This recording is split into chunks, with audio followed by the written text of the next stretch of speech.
Hello, everybody. Good evening, good evening. Alexander Smith coming at ya. What you all doing tonight? What you all doing, guys? Hello, hello, we are the Belly Boys. Hello, hello, you'll hear us by your noise. You're up to your knees in.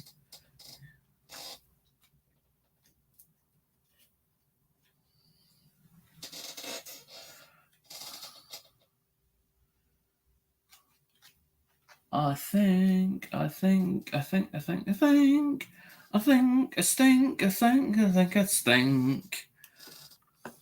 It's clammy tonight. Really clammy. Settings.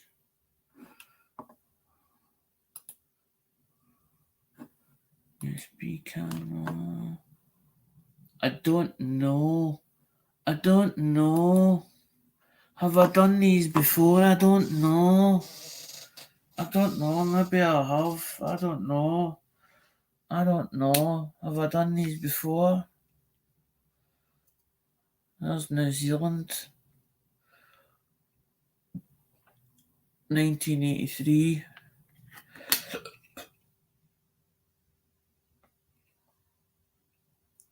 There's the reverse, a lovely reverse of a fern.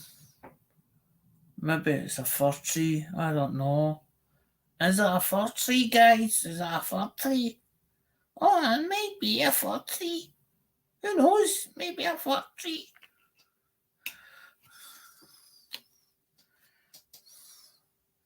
There's another New Zealand. But that's 1979. That's 1979. I wonder what's on the reverse. Oh, it's another fir tree. Is it a fir tree? Who knows? Maybe it is a fir tree. A fir tree in New Zealand? Oh, I don't know.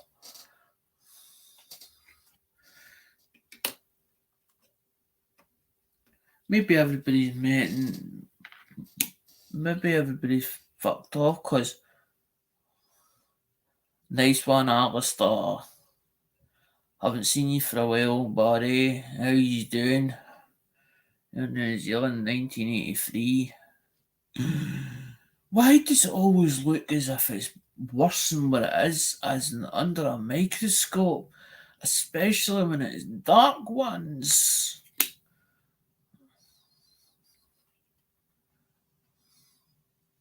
I wonder what kind of. Oh, is that a woman? Is that a plant? Is that a plant? I don't know.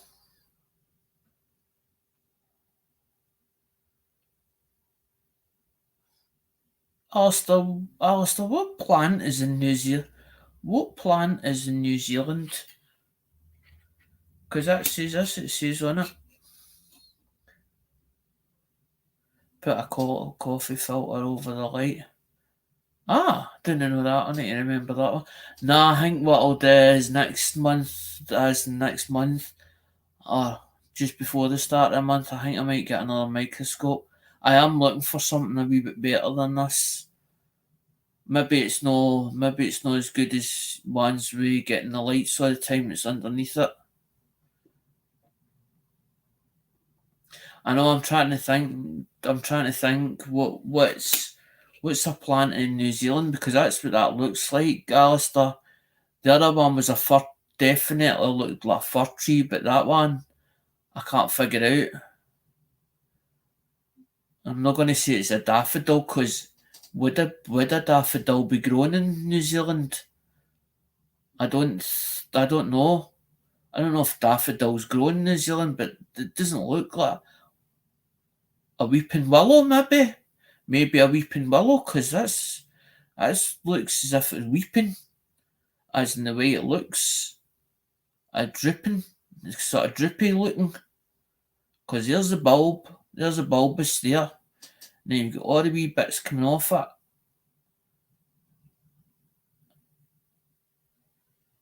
I just wondered out of curiosity what kind of plant would be in New Zealand. Because if they put it onto a coin, usually the design would be something that was relating to their country. That's why I said I wondered what plant grows in New Zealand that looks like that.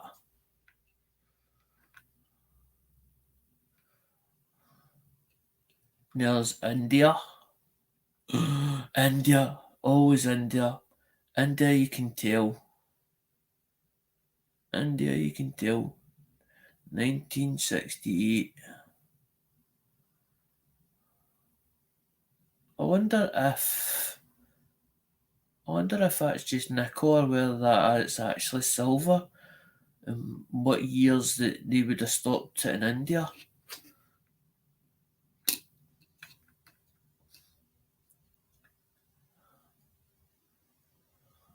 Because there's the one with the cat. Or the lion. But they were more like a pharaoh. But their thing was about cats to protect. A kawaii flower around denomination. Ah, right. Interesting, Alistair, definitely. You will be getting a number. You will be getting a number tonight, buddy. Just hang about. You'll get a number. You'll get allocated a number. Polly's got number 1. David's got number... No, David's got number 1. David Carlisle's got number 1.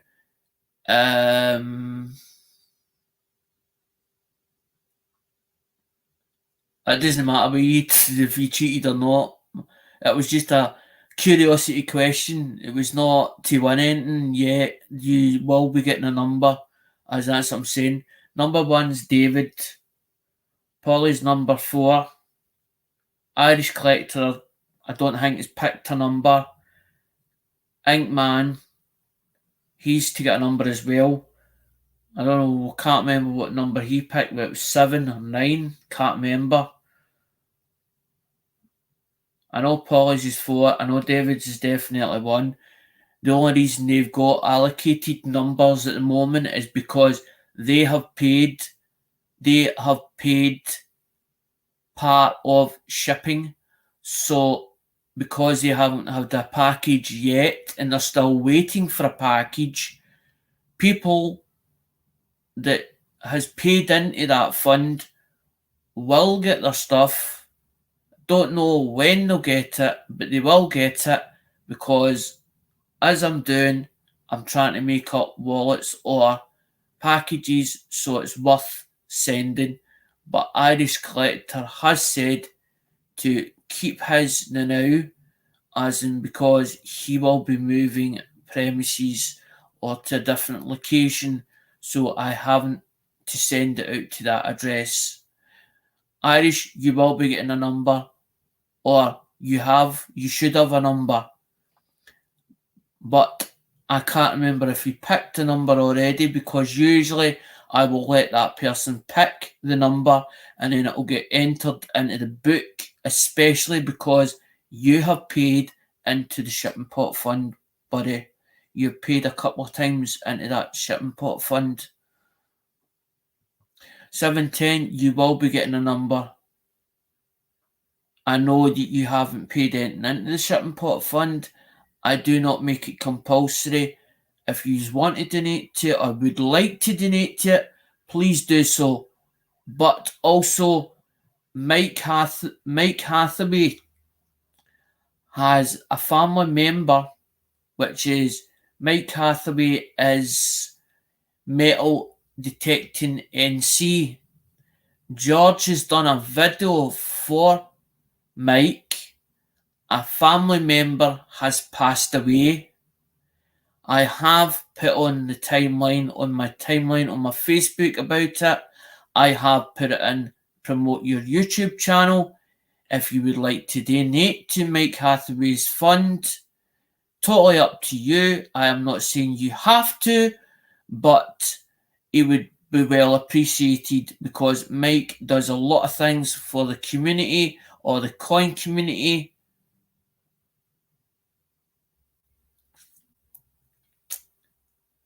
Heard that this morning. Bye, Irish. I watched the video for George because George sent it in an email to me, and I don't go through emails all the time, and I happen to be going through emails because I tend to look on stuff that either I bid on or made offers. Mike Hathaway, 710, metal detecting NC. His Swanee's family and had a heart attack and basically died, and it's to help with the funeral costs. That's just, I'm not saying you have to. I'm just saying if you just would like to donate to that, as in go to the video for George. Mike Hathaway, that's his name, is Mike Hathaway, metal detecting NC.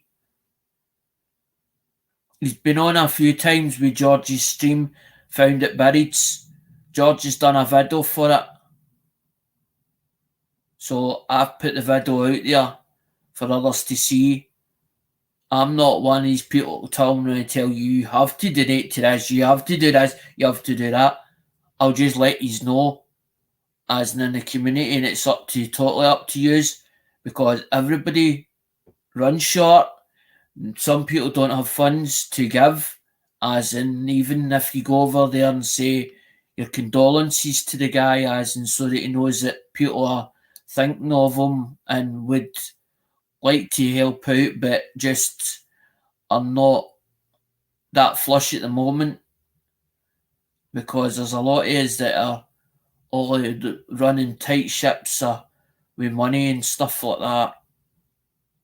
I've got a lot of stuff that's stacked up, but I have to put stuff on eBay, and I am trying to do a deal with a guy because I am after something in particular that I've been trying to get for a while, and one happened to just come up, and I'm like, it's not expensive.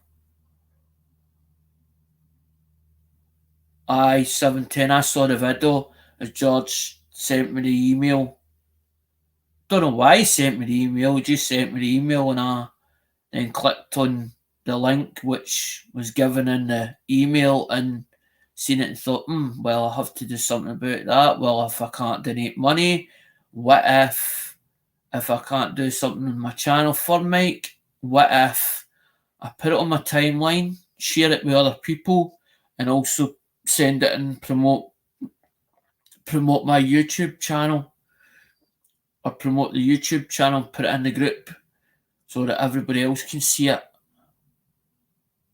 And it's up to them whether they want to donate or not. Some of us are not as flush as others. There's some of us that's hasn't got deep pockets in the coin community, as you well know. That I'm not frightened to just basically pour out money as if it was like dirty water to them. And if anybody got offended by that last video I put out, I am deeply apologetic because it wasn't meant maliciously or to call William out. It wasn't nothing to do with that. It was he was asking a question, and I don't keep track of months and years and where I met somebody either, unless I remember or it sticks in my head. So the reason why that video was, it wasn't being negative to William, and it wasn't to upset or maliciously hurt William. It was just to let him see that it was noted about being a supporter for the channel. I greatly appreciate the people that come to the channel that join in with the game and they watch the videos and they comment, because I do like reading the comments and I do like responding to the comments. And Friday night wasn't the best nights of all, because I was in one, I don't know, I wouldn't say a funny mood, just one of these up or down moods, as in sort of mixed up, very confused. And it wasn't done, as I said, to maliciously hurt anybody. It was to let them know that we do keep in contact with people in the coin community. We do support everybody that's in the community, and we don't bash each other or be negative to each other unless you have done something that you shouldn't have to the community. Because I have seen a few videos that kick about that when call-outs are done, sometimes they're good and sometimes they're bad. And if it's a bad one, you know about it. And that wasn't a bad one. That was a, look what you've got, William, as in you have been noted that you have got a couple of bits and you have been in the prize wheel, so you should know how it runs. Maybe you just didn't understand what was said or couldn't understand what way it was going, because minimum prizes I do not have to spin. 710, I'm going to say something to you. I know you love when I spin that wheel. I know that you love watching it going round and round and round and round and round. But I do not need to do that for minimum prizes. Minimum prizes are put numbers from 1 to 12, which means I do not need to spin it. I only need to spin it for GW, which you'll get a chance to win. And also, when you have got numbers from 1 to 12, you are entered into first, second, and third prize, but you cannot have two prizes. You can only have one prize, one top prize, or one GW1, because it is not fair for others who do not win. This is a game for so everybody feels a part of and doesn't feel left out. That's what it was about. I didn't like it when I wasn't allowed in Durban auctions, but there was a discrepancy at that time, as in you had to have a USA address. They have changed it since then,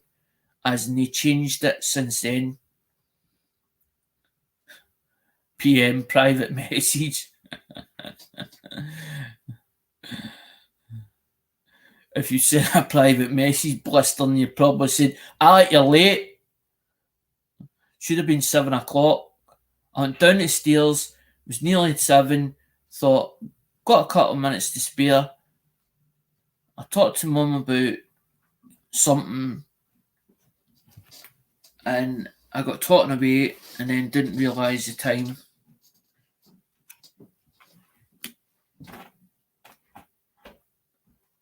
Because once I get chatting, I cannot stop.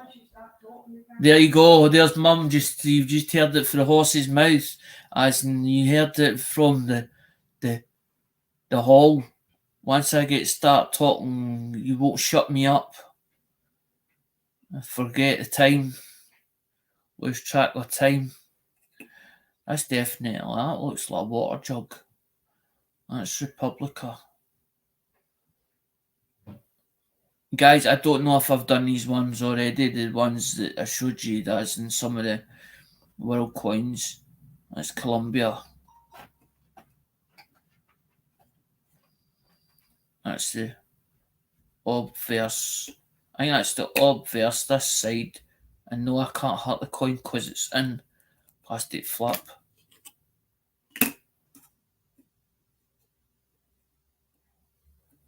Guys, talk amongst yourselves. There was 4 in the chat a minute ago and now there's only 1. Hope you're not running away.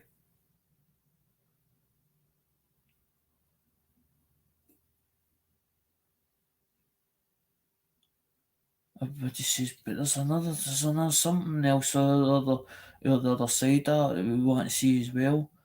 We support you as in fully, but we want to see something else as well. Sometimes there's other. Hello, Ink.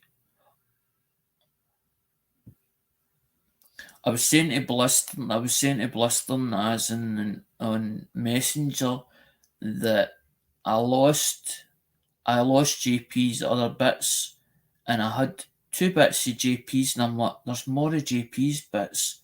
Says there should be more. And I could not find it and I was actually going, my anxiety level was going up and up through the roof, and every minute as in that I couldn't find it, it was making me worse. And then all of a sudden I'm sitting in the bed and I'm putting it together, or putting bits of your stuff, guys, together and organising it into your bags, as in the bits so that it wasn't a mess for the night. And I happened to be sitting in a chair and I thought, hold on a minute, I wonder if that is in that box or at the other side of that chair. And I nearly fell off the bed because I tried to, instead of moving off the bed, I tried to be clever and angle myself across the chair to put my belly on the chair so that I could get my arm down the other side of the chair to get this box. And when I lifted the box and realised how heavy it was, that's when I went, hold on a minute, I think there's bagged stuff in that. And I opened the box and there's JP's stuff in it. I thought, phew! I knew there was more stuff for JP's, because that's one thing I hate. I hate losing somebody's stuff and then having to say, well, I owe you a couple of bits. Because I was going to say, well, I owe him a couple of bits, but then I'd need to check and see what bits was missing. But then there might be see, it's hard if you put bits in it and you don't have any more bits of them same items. It's harder to replace it. And then you're going back through videos to see what it looked like or how many bags or how many bits was supposed to be in that bag. But luckily I found it. So that's JP's all put together. So anybody that's got a wallet or anybody that's got a bag, your stuff's in it, guys. But I want to show you something else, and you're going to be, this is going to blow you away. Aye, Lucky. Oh no, it means Lucky's got to be in it tonight. Oh no, Lucky. I'm all kidding, Rhonda. You're more than welcome to be in the wheel of the night, as long as you stay, but you just got to stay. So so I can give you a number. But I just want to show something right now. Hold on a minute to see if I can find it. Can I find it? Can I find it? Can I find it? Can I find it?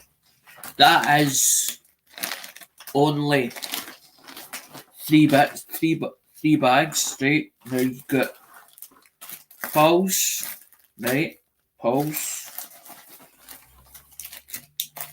Inks. So there's inks. There's quite a big bag, right? I've actually got 2 bags for you. The first one that'll be gone, but I'm going to explain something in a minute.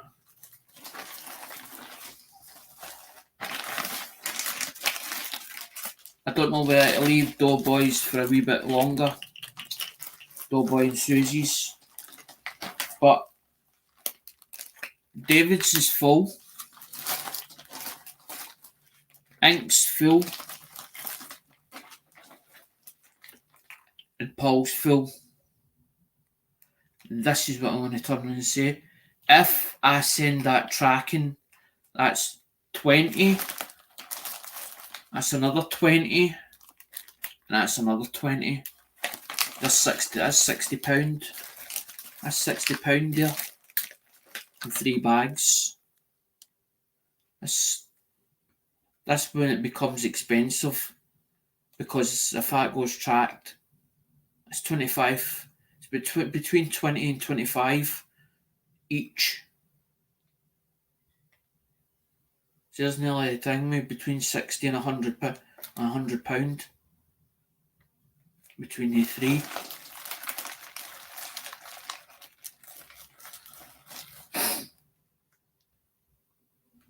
Good to see you, Ink and Shane. Hope you're all doing good. I'm not having. Why you not having a bad? Why you having a bad day? Is your health not any good? If you just have one of these days where you've been arguing with people, or you just having a bad day because you're having a low day? Maybe if you explain it a wee bit better, maybe we can make you feel a bit better by moral support rather than financial support. Because I get these days where I get low days as well, as in like that, like the other day, as in before I done the video for William, and I was sort of mixed day, as in, well, did I go it? Did I not go it? As in, did I go it? Do I not go it? Did I feel like going it? And I'm thinking, weather was hot, weather was scorching, and I thought, did I go out for a couple of pints? And then I thought, if I go out for a couple of jars a night, will I be alright for tomorrow? Will I want to do a live stream? Tomorrow? I've been going downhill ever since in major. Oh, that's a shame. Open heart surgery. 10.5 years. So long time, innit? Lucky. Wonder. It's a long time. Right, well, let's get these numbers going. Right, so we've got David's number first. Right, number 1. Right, Irish, I need you to pick a number. Irish, I need you to pick a number. Ink, I need you to pick a number. And I definitely want to try and figure out if it's your lucky number. What I'll do is I'll put it in the book tonight, and I'll make sure it's allocated. But I've got another problem, another little snag that's coming up shortly. I have a couple of boxes of World Coins that I have been using. For minimum prizes, and I will be running out. Okay, Ink, I will be running out shortly of them, and I am actually like jitters because I do not have, I think, enough little stuff, as in single stuff, to give yous guys. So we might need either wait for stuff coming, or we need to find somebody that I can get quite a big bag of, I would say, mixed sort of coins, mixed sorts, as in it is a cheaply sought after, but in good quality. I haven't been on here like I used to be as much. I did do a mail call from Can and Catwalk Currency yesterday. First video. Nice one, Lucky. I need to go and see it. I need to have time to see it, as in that's I don't know if you have been taken off my notifications list or not by YouTube, because sometimes when I'm not watching the videos or somebody's videos, they eventually decide, well, you've not been watching them, so what's the point of giving you notifications of them? What I'm trying to figure out is that I got a few boxes from Cheapskate, and he is not going to send any more as in international stuff, or he didn't do it international, but because the Durbans were letting me do it at the time, he sent the stuff onto them, and then eventually I would get it, but they stopped doing it. So now I've had a snag that I only buy a lot more from Durban auction, and they don't do quite a big bag of assorted mixtures, as in, so I can't get a hold of stuff for minimum minimum minimum prizes. So I'm trying to put it out there that I'm on the lookout for anything that's quite a big assortment, but at a reasonable price, because the ones for World Coins, I paid, what was it, $35. I thought it was alright, $35, and the box is actually full for $35. But I had 3 or 4 boxes of them, so I have been using them for minimum prizes, and they are really clean quality. They are really nice looking ones. They're not as in funky looking things. They're in really nice condition. But I do not know where I am going to get more from. I think my hip is out of place, hurts to sit, but I am still dedicated to knack options and help capital since has he has come back.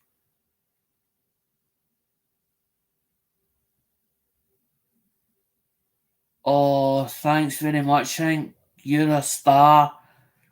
Check your PayPal when you get a chance. As I said, I don't want people as in going over the score. If I feel that somebody's went over the score, I will say stop to them, or I'll turn around and say, well, that's you paid for this one, and that's you allocated for the next one, because as each if I that's why I try to say to these guys, if you wait until it's a big lot and the bag's quite full, it's a lot easier for me to be able to go to the post office or whatever and then just turn and say, right, I want a tracking number for that. Because what happens is you have to put it on the weight, you have to put it on the scale, you have to put it on their scales, and they'll tell you. And usually I'll turn and say, well, what's the cheapest way? What's the cheapest way? What's the cheapest? But there's a new thing that's come about. It's called shipping station, or it's called ship station, and they're actually, I don't know, they're advertising it at the moment, saying it's a cheaper way. The shipping station, and it says you can use a trial run or trial of it. But I don't know if you have to then take, because that's what I was saying to Mum. Some of these couriers, they want, like, for instance, when you go to these online things, it'll ask you for the dimensions of the package. So you have to try and get the dimensions of it, and then you have to then weigh it on a scale and put it's going to that. I have a set of scales for doing all that, but I'd rather go up the post office, put it on their scales and say, right, much is that? And I'll turn around and say, want that tracked. The only reason I do it tracked is because it means then I have evidence to prove to you guys and say, look, there's a tracking number. There's your tracking number. And you can able to go into Royal Mail or whatever, go into Royal Mail services, look up Royal Mail, it says, by the way, this has been sent, date's been sent, time it was sent at, It might not track it the full way, as in across the full way, but they'll track it. Royal Mail should tell you when it was sent for here, and then when it gets into USPS's hands, when it does the changeover, you'll be able to see the changeover that it's happened, and it'll tell you the date of the changeover. So it'll give you a rough guide of when you're going to receive it. Because I don't want people turning around and saying, by the way, I didn't get my bits. I paid the shipping. I know I didn't pay the cost of the coins, but I really wanted the coins. I really wanted that stuff. Because I love a package that I don't know about, and somebody comes up and says, by the way, I sent you a package last week. I'm like, yay! I'm all surprised. Like, well, I didn't ask for it. I didn't ask you to do it. You've done it. And then I go, well, you weren't out of pocket with you? It's the first time I turn around and say, you weren't out of pocket. Oh, no, it's fine, that. But I feel bad when I haven't turned around and said, well, can I give you a bit? It's not a case that I want to buy it off you. I want to make sure you're not out of pocket, because I know what it's like when you haven't got a lot of money and you go, I need to send that package, but I can't send it now because I don't have the money to send it. It's nice when somebody says, by the way, I'll give you that little bit of help. Might not be all the help, but there's a little bit of help to send that package that you said you were going to send. And it's nice to get that package, and that's why I try and, when a package comes in here, I try and make sure that I do a mail call either that day that it comes in or the week that it came in, so that I can have that video done. Because if I don't do that video, it'll never get done. I go, I did it tomorrow, I did it the next day, and then it turns out a week.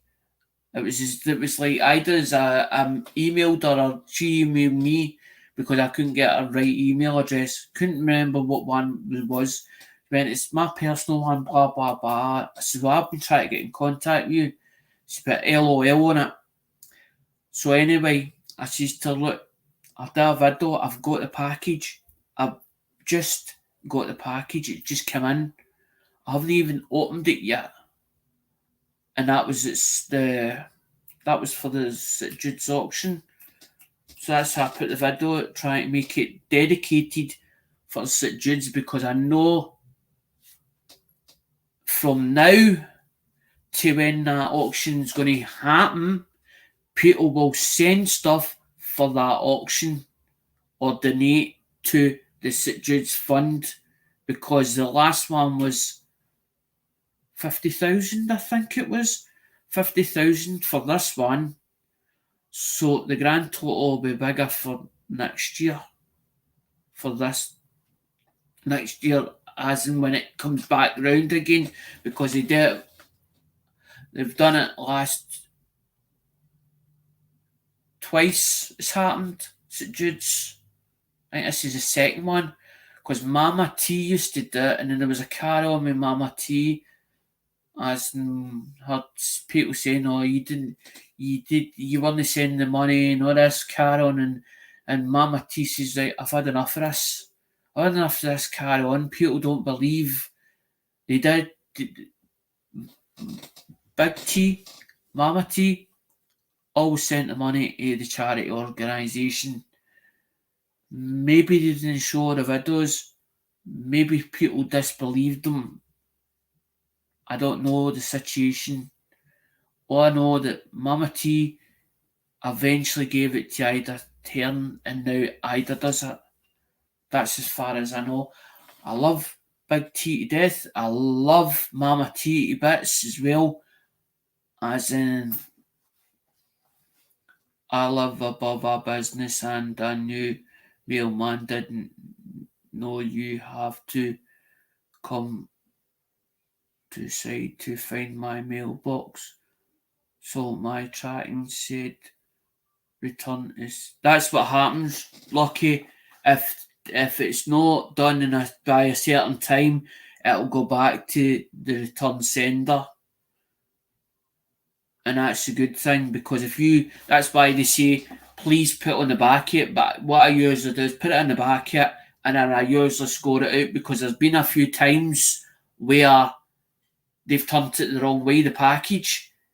We had a couple of packages that came back when we used to do eBay for the shop at Allison Street. There was a few times where packages had come back to us, and we were like, that was supposed to go to there. And we've had to go to the post office and say, by the way, that's went the wrong way. Yous have looked at that the wrong way. That should have been. And they went, it's not your fault. You put the name and address in the back it. You should have scored it out. That's what we were taught. You score it out. So that's what I do. I score it out so that it doesn't come back to me, unless it goes to that address that I've sent it to, and then it comes back to me. But it'll take a little bit of time for it to come back to me. I will do, Ink. I will do. As I said, I just happened to, I was like, right, want to get some bit of suit. I was like, I need to do, because I said I'm going to do Blistons, I'm going to do JPs. The UK ones are a lot cheaper, but I do not want people thinking, well, only UK can get these bits off there. Like, I don't want people feeling left out or feel as if they can't be part of into this. I'm wanting all yous able to get bits, as in all the country worldwide, because I cannot do phones for the worldwide anymore because of lithium batteries. That's the only reason I do not do worldwide for phones anymore, because lithium batteries. But that is the reason why I can't send phones worldwide, because of them saying about the lithium batteries. Because sometimes they say it's all right to fly them, and then other times they say to me, I'm not allowed to. So I'm like, well, you're giving me mixed messages. You cannot do that with an autistic person. You cannot say to them, you can't do this, but you can't do that, or it's a maybe. So it's like you give me a yes-no answer. So you're not giving me a specific answer and saying you can't do this, and give us a reason, an explanation of why I can't do that. You give me mixed messages. Yes, you can do it, but no, you can't. But why can't I? Because I this. But you said it was all right last week. Hi, William. I just hope that William doesn't feel offended or upset because it wasn't meant maliciously, William.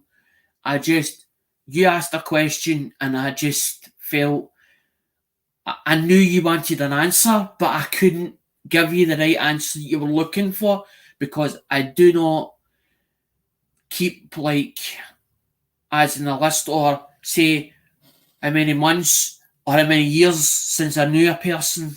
I just knew you through such and such, or I've been on such and such a channel with somebody else, and you seen something and you went, oh, I need to go and see somebody's content, or you've been told go to somebody's channel to see that content.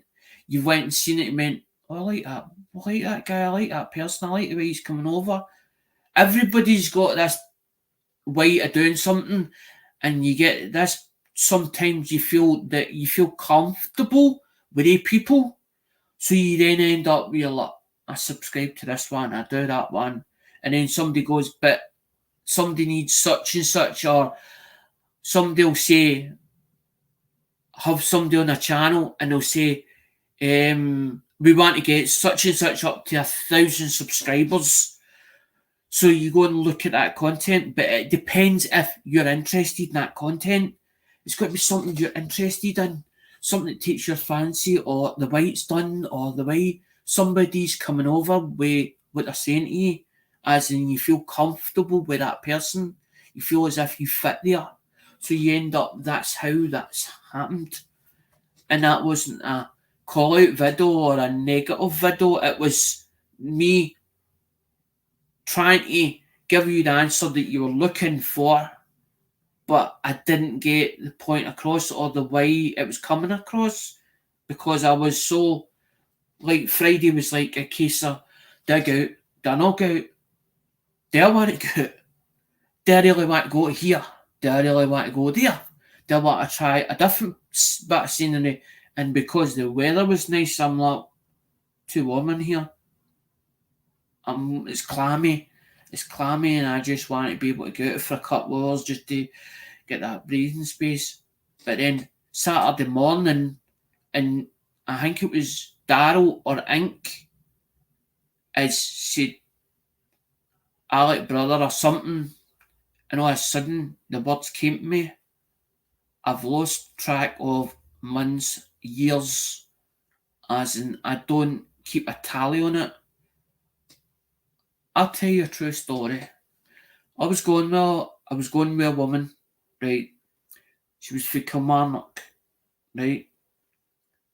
And she liked me for a bit, and we were intimate with each other.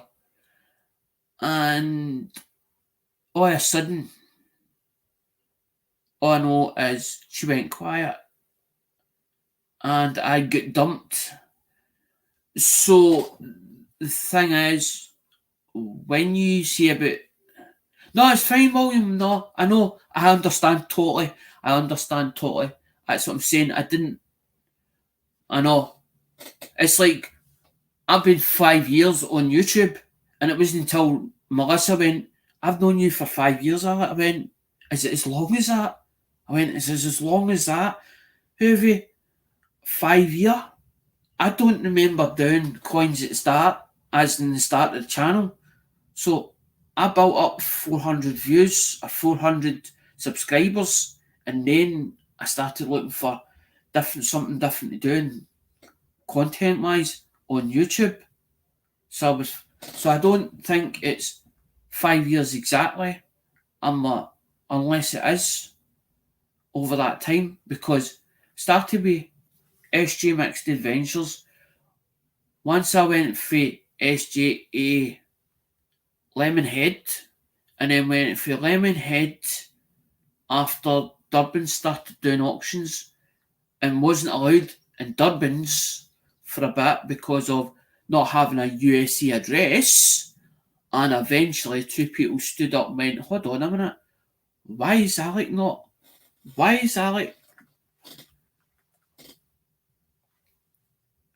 it's been about that long. Jesus Christ, Rhonda. Used to go on the panel with me. Aye, I know. Aye, and then when the Durbans let me in, or 2 people vouched for me and went, why is Alec not on this auction? He's actually alright, the guy's alright, and Alec's a good player. And then eventually they opened the doors, and then that's when it really burst off, really started. As in, I've got a lot of Lemonhead stock, which I purchased off them properly. I didn't get it for nothing. I paid for all the products from Lemonhead Penny. But a lot of his stock is in my possession. I think it actually started having panels in 2018. Oh my God, Rhonda. Oh my God. But was it Google Hangouts back then? Because I remember they used to use Google Hangouts, and then they changed over from Google Hangouts to, I think it was StreamYards, as in StreamYards. But that's what I'm saying. That video, I don't do a video and go, I'm going to call out that person, or I'm going to do it because I'm upset about what somebody said about this. William was curious about how long he'd known me, and I couldn't give him an explanation or an answer because you know how I go round about it in a roundabout fashion. You never get, as in, a straight answer from me, as in it's like straight to the point. It's always in a roundabout way because I'm trying to figure out or trying to think, how do you want me to tell you that? Or because I'm honest, I am honest when I do something, I'm honest.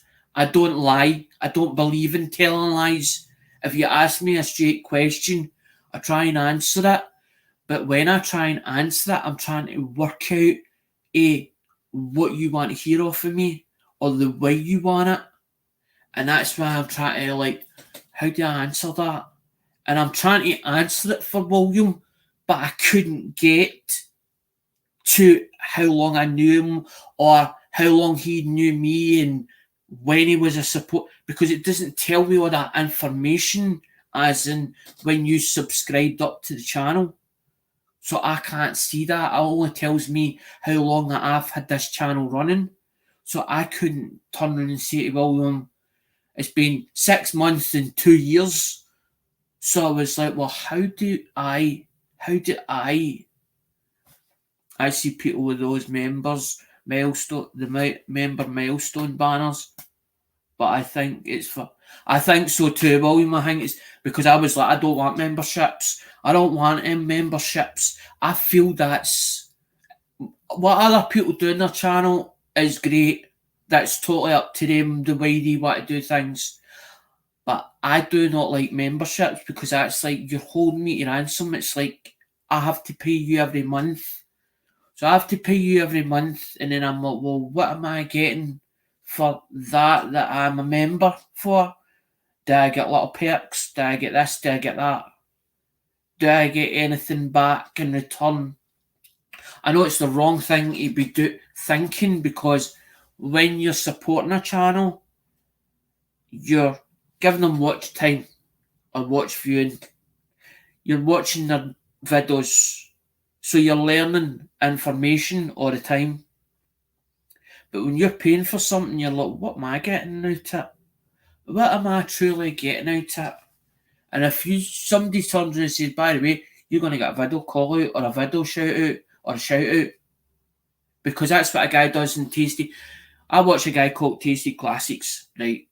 And he has a Patreon, and every time he's Patreon, he turns around and says, I thank the Patreons as in for putting money into my account, and it helps him to get another car for the channel.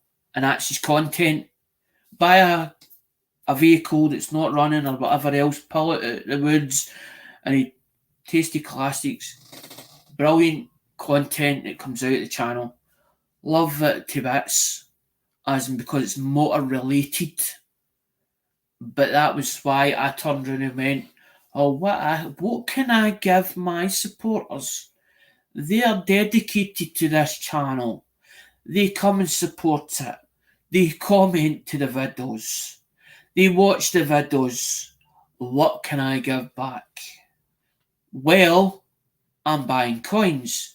I don't need all these coins in my collection. I don't need the doublers.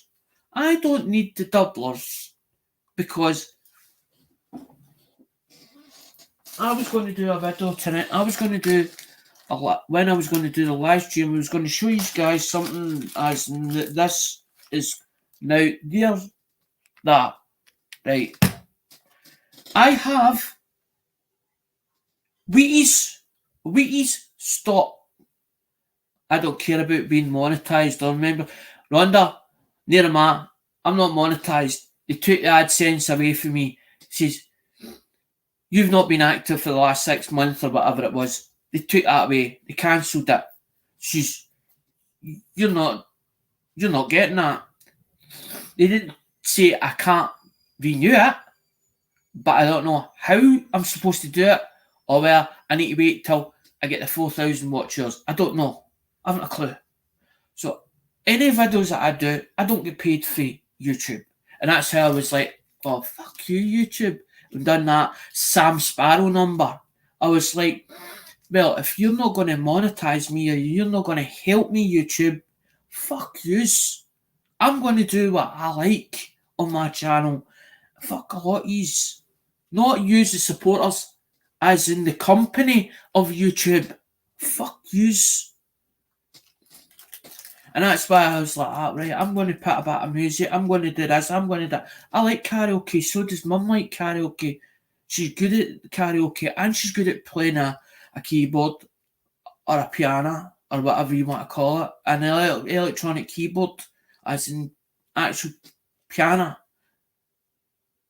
A piano is different. An actual piano is a wooden casket. I'm talking about an electric keyboard, and she's good at when she plays it.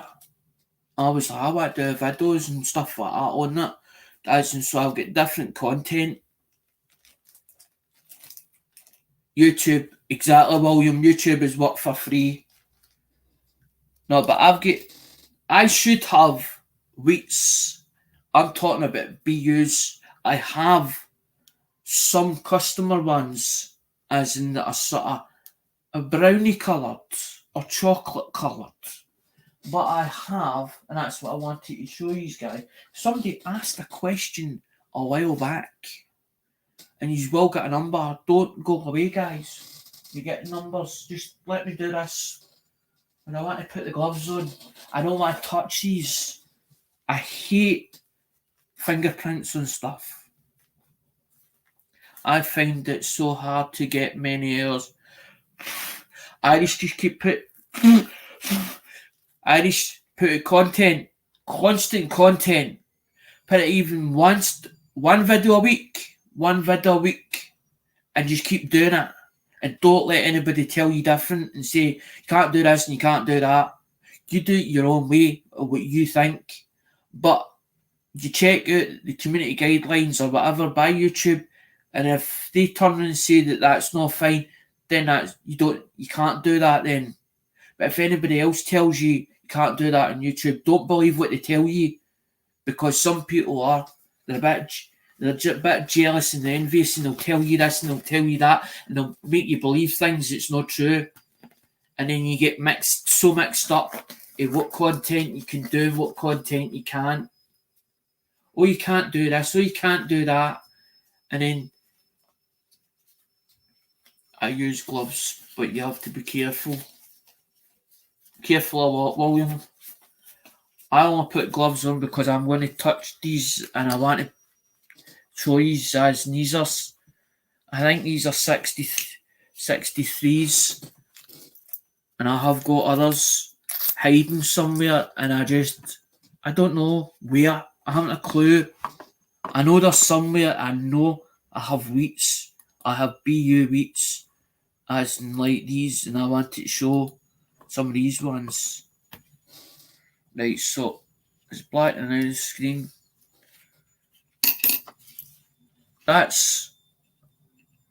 These are from, as I'm saying, these are from Durban auctions.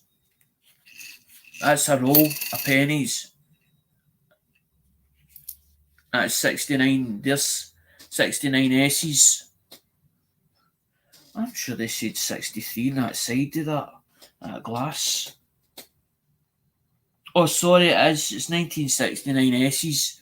They are. I think I was going to show you 63s as well.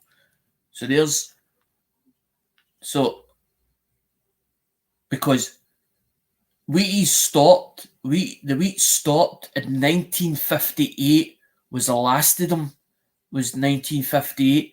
When it goes 1959, it changes on to them.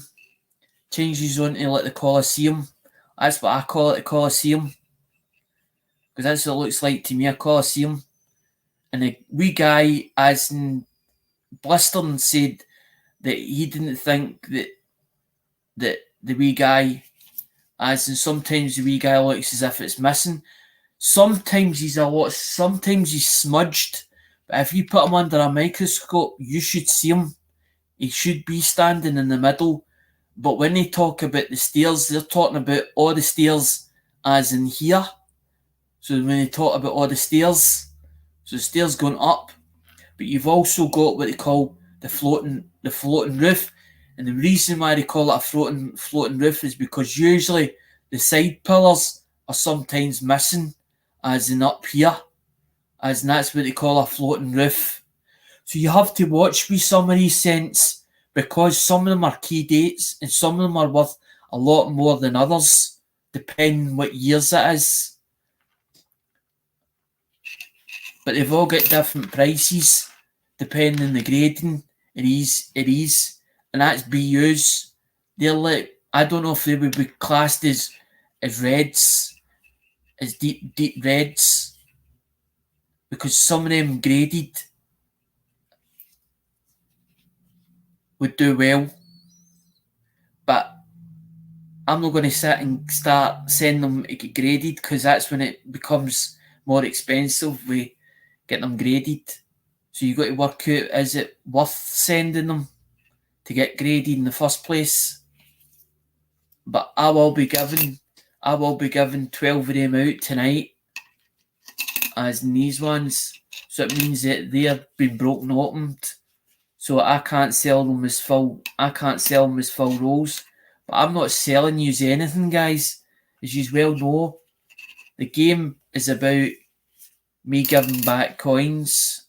And that's why I started buying rolls now, because Andrew Cooper laughs. Andrew Cooper's probably lurking at the moment as in round about. I don't know what that is, that speckle there. A little speckle. Because any speckles on it depreciates the value of the coin itself. Because there's 69. There's that's what they call BU. BU is brilliant uncirculated. That's what it's short for. BU, brilliant uncirculated.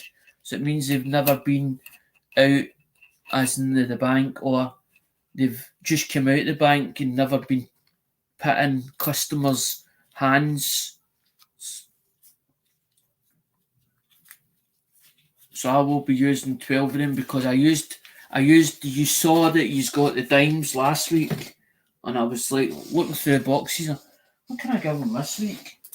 And that's what I wanted to talk about, was what the difference was between the wheats, because somebody actually turned around and says, "You're wrong, Alec, what you said." I says, "No, I'm right. I'm right, but I don't want to say you're wrong. I don't like arguing with people. I don't like saying, well, by the way, you think you get your facts wrong, because I can verify that 1958 was the last of the wheats, because I've actually seen them, I've actually handled them. But I'm not a Mr. Know-All that knows everything. I get sometimes mixed up as well. See, there you go. 1959, right? Now there's 59 there. Just on the reverse. The Colosseum. So where's the wheats? Where is the wheats? It's 58. Because that was the last they stopped it. Because the design's different. The design's not a Colosseum. The reason why they're named wheats is because they've got the corn design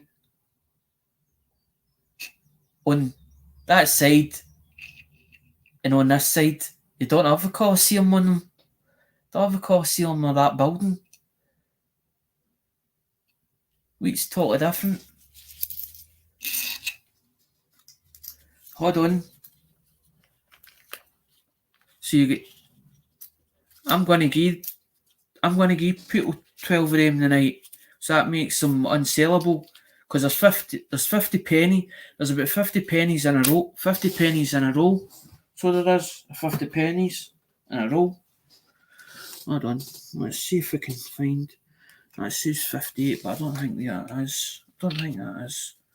Right, so I'm going to show you a sort of not a very. So there's 1926. And there you go. That's a wheat. The reason why it's a wheat corn. That's why it's named a wheat for in the first place.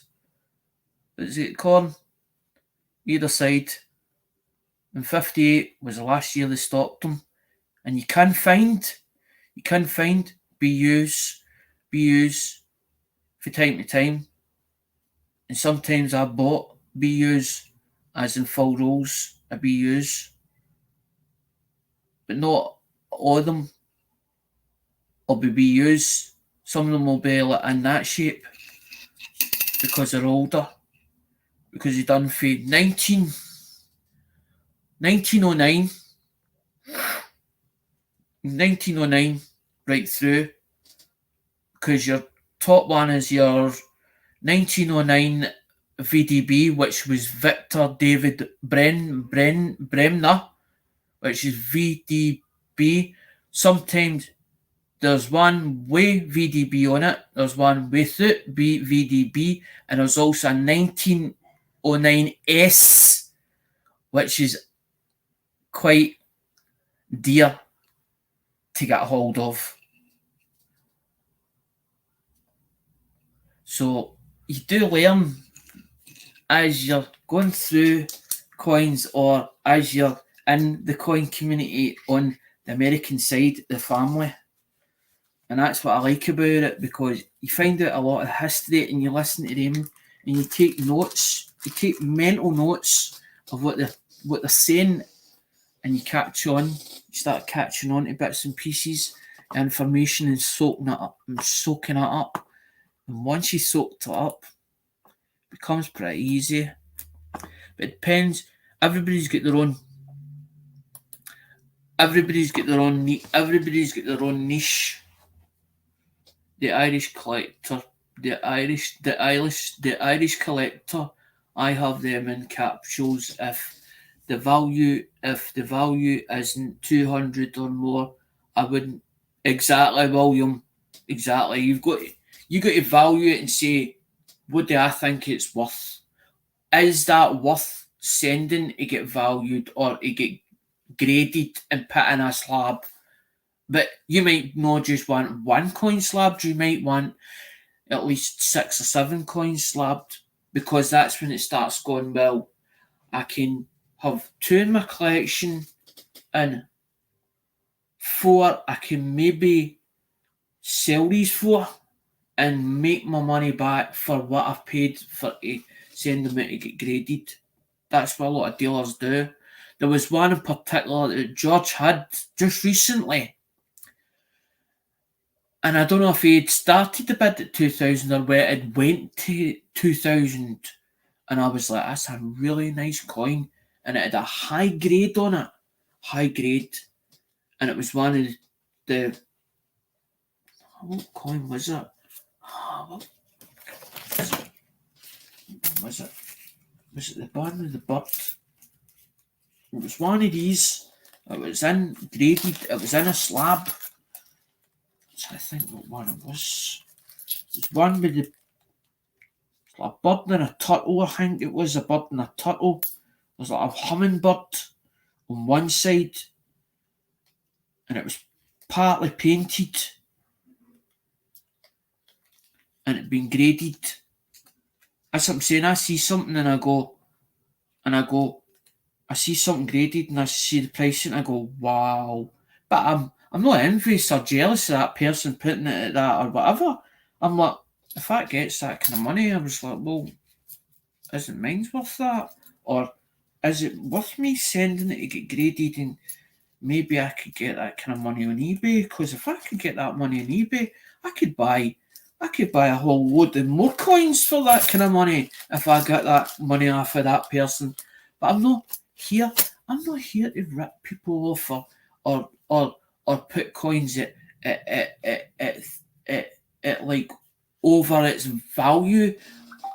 I'm one of these people. I want to do a bit of retail, but I want to put it at a reasonable price where people turn and say, I got a bargain, and feel as if we've got a bargain. I love when people, I got a bargain, yeah. They're all be happy as Larry. Because they come back for more. They come back for more when they think they've got a bargain. And you went, well, because you're not going to tell them what you paid for it. I'm not telling you what I paid for that. I might have only paid £2 for it. But I might have turned around and says, like, I want £30 for that. I've done the work to that. I've made it to it looks 100% because I'm a perfectionist. If it's not right for me, I won't put it out. I'm like, do I put it? And I'm one of these people. Do I put that out? It's not good enough for me. And I'm like, it's not 100%. And I'm like, also swapping from a 5-day week to a 4-day. I'm hoping to change things up in a few months when I move into my own place. Nice one, Irish. I hate being in schedule. I like to have time to play. I don't like people Irish, I don't like people pressurising me. If I get somebody pressurising me, I hate it.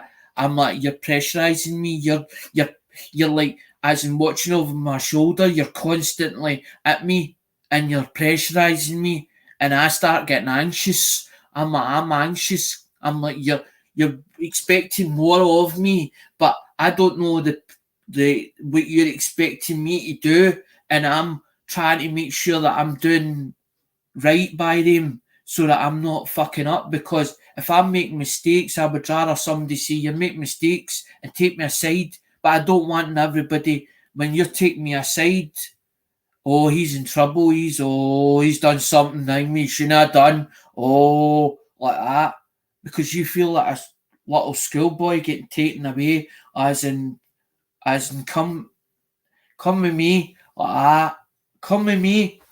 Oh, fuck, what have I done now? And you start like that. You just want to bolt, run when that happens.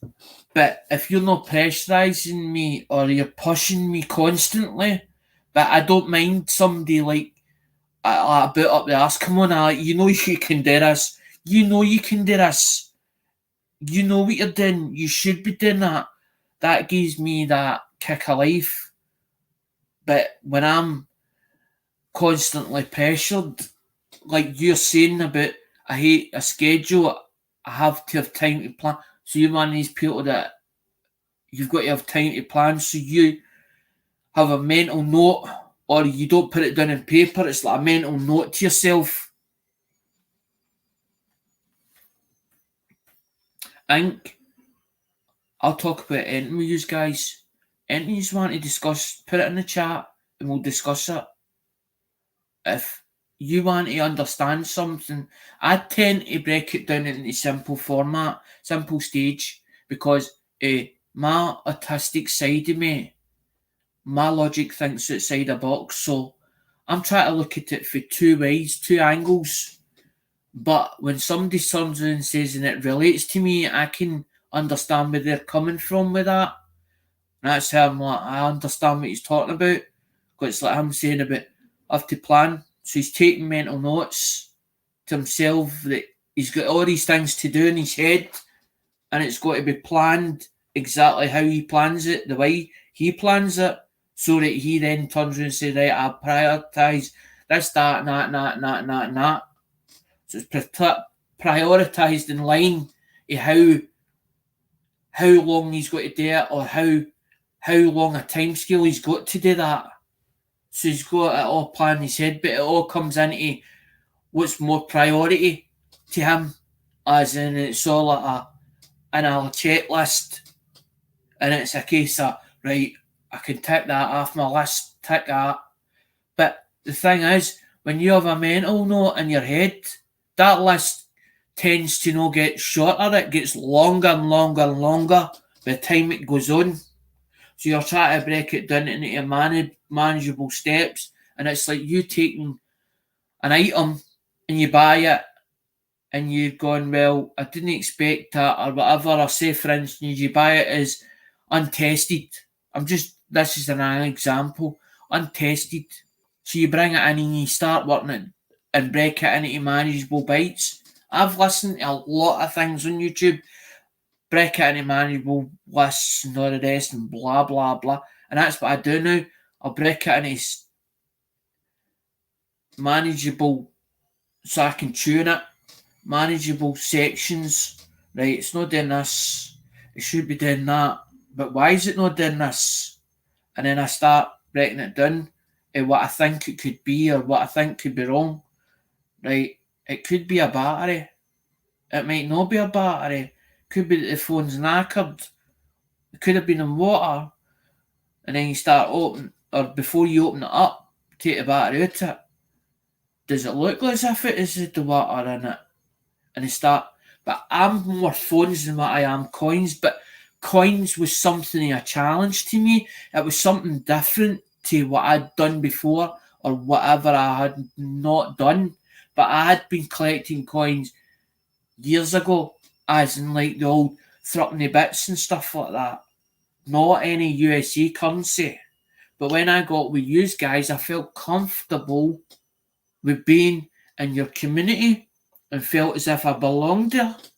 So that's how I was like when I started collecting me bits and pieces or buying for the auction, I was like, well, there's no point in starting this and then stopping it.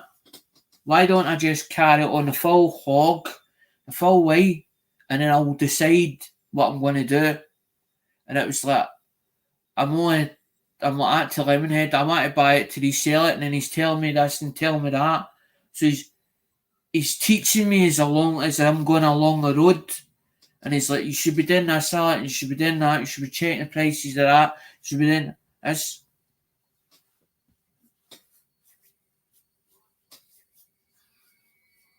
It's usually, William, it's trade fairs they do, trade fairs they usually do, or a trade fair they usually go to. They're never ever called, I've never ever seen one called a coin show. You usually call it a fair trade, where all these companies go, and it's like, Ian Lambert, Ian Lambert went to one, and he went with a new range, these TGBCH coins, right, where they were painted up colours or whatever. We don't even have a coin shop over. I know Irish, some of them have went and gone. Some of them have tried it, or the rents went too much, or the rates, and then they end up, they vanish into thin air. It's like Irish says, there's only a certain amount left in the country or in the world. As we go to a bank or whatever, and Irish can go to a bank and get his currency that relates to where he is. It's the same as Scotland and England. I can go in and get 50 pences, £2 coins, but it's when it starts going to older stuff, then I've got to go and start looking in different auctions to get it, bits and pieces. The coin shows are one table and vintage. Exactly. 100%. Thanks, Irish, for that. There's the answer, William. The Irish is telling you. Our coin shows. I wonder, do you have a good local coin shop or coin clubs? There is. I know about one. There was a guy who used to sell stuff in Blackhearn.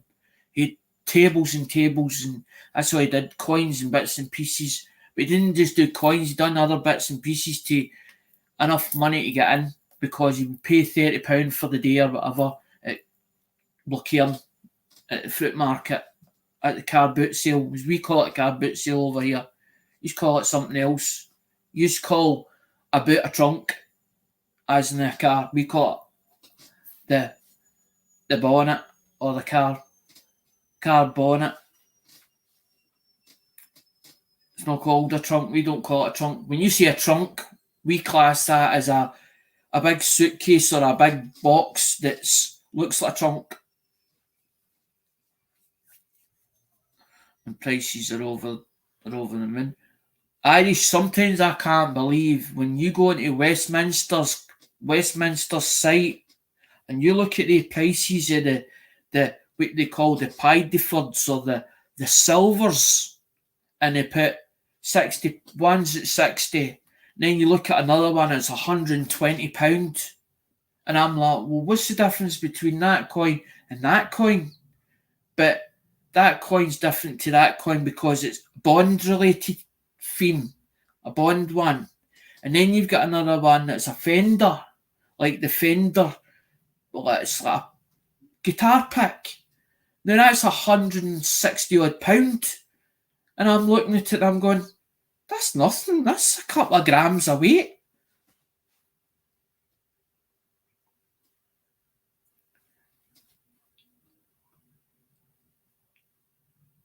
Irish collector, you really don't have a lot of collectors. Irish, I think there is collectors out there for different coins and stuff like that. I just don't think they are relevant, as in they don't really, nobody says anything unless you ask them, unless you actually ask them, do you collect coins? And people go, huh? Huh? I thought a coin was only just to spend, and then you've got other ones that are like dedicated collectors, and they're like got albums and all the rest. I know there is a few on Instagram. Instagram. Irish, don't worry about your spelling. I know what that means. It's Instagram, which is another social media platform. Instagram. And it's good, Irish, to have no other people, as in other collectors, because it's nice to know. Well, I'm not the only one. I'm not the only one that collects coins. I'm not weird. I hold these coins and everybody's, he called a coin. I hold a coin. I hold a coin. You hold a coin. So you mean you don't spend? You mean you don't spend it? No, don't spend it. But they don't understand there's a numismatic value to that coin. They only see it as face value. Oh, that coin's only worth that. In their eyes, that's only worth that. But when they read it in a paper, oh, this coin's just done 20 times its face value. The old eyes light up and they're like, oh, is that right? Oh, where did that happen? And then they start reading the paper and they see eBay. Hold on a minute. Is that what I think it is? 20 times its face value? How did it manage to do that? Because it's supply and demand. It's supply and demand at the time. Nobody had that coin. They said they were coming out with these coins. They're putting it into currency, into circulation, but it's not out yet. It's not out yet. And somebody turns it, I want that coin. I like that design. But there's 3 bidders in that coin. There was 3 bidders in that coin, or 4 bidders at the time, because they all wanted a shot at it. I want that one, but there was only one of it. And that's what made it go through the roof at the time. I had one lad in Dublin that was given a solid price, but he's gone into silver rounds. That isn't who I think it is, Irish. There's a young boy who scraps from time to time, or he was in the scrappers. I've lost contact with him, and I had him on Messenger, and he was called. At first, I think he was on YouTube, and he was called Blue Cycle, something to do with cycling, because he rode a bike, and that's exactly what he was doing. He was collecting silver rounds.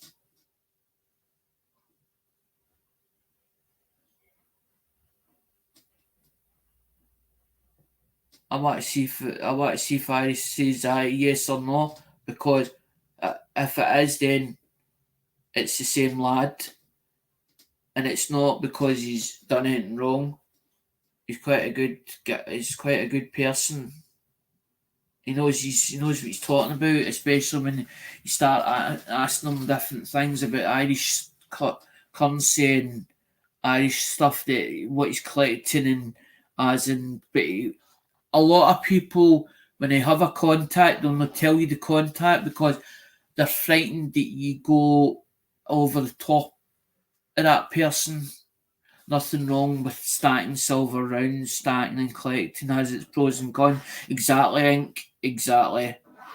No, but as I'm saying, he was Blue Psycho, and then all of a sudden he changed his name on YouTube, or his channel name, and then I stopped getting notifications, and then all of a sudden the channel disappeared. And I thought, well, I was quite enjoying that, as in thing with being friendly with him or whatever.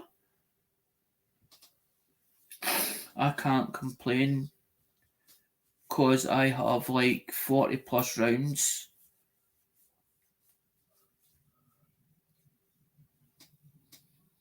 I'm trying to stick to my plan of sovereign coins, preferably US. Exactly, William, because if you get stuck, then you can sell them on. You can sell them on, or you can cash them in, which I totally understand about that. I'm just one of these ones that I'm fucking just a weirdo. I'm just weird.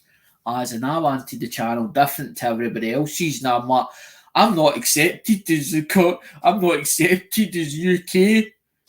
I can't find these UK channels. Everybody's telling me find the UK ones, the coins. I can't find them.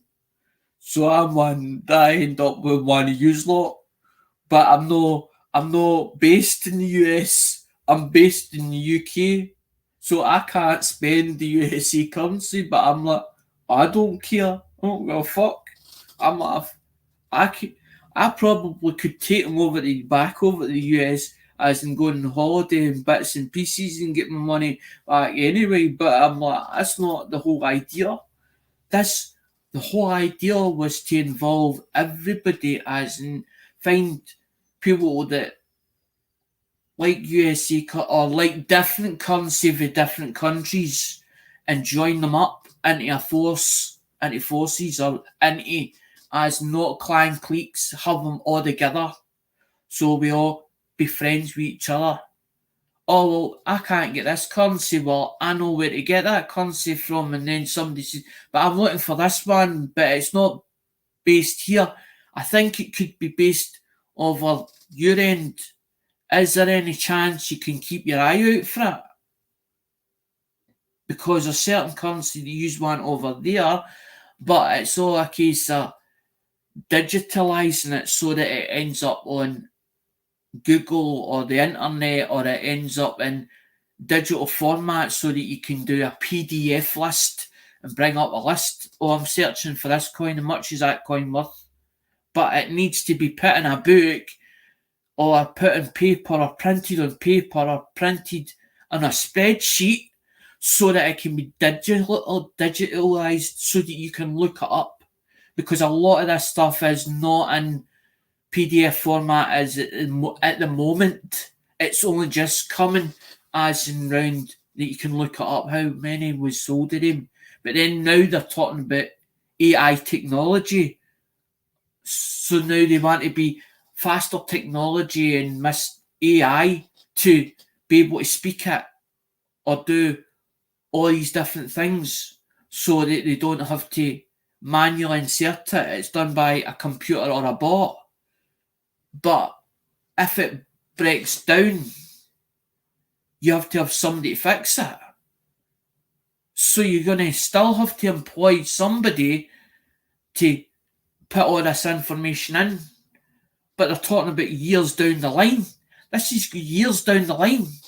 But they're wanting it out the now so that it starts to form as the years go on, as technology moves.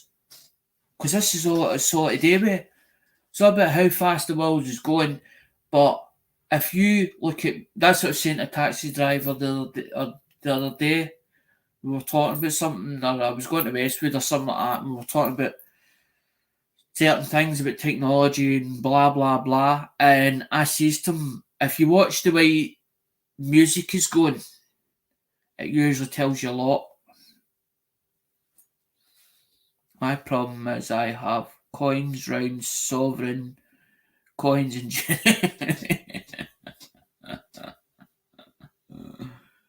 if it's silver, you always have a fullback. A fullback. An Irish collector, that's pretty good weight. Exactly, William. Exactly.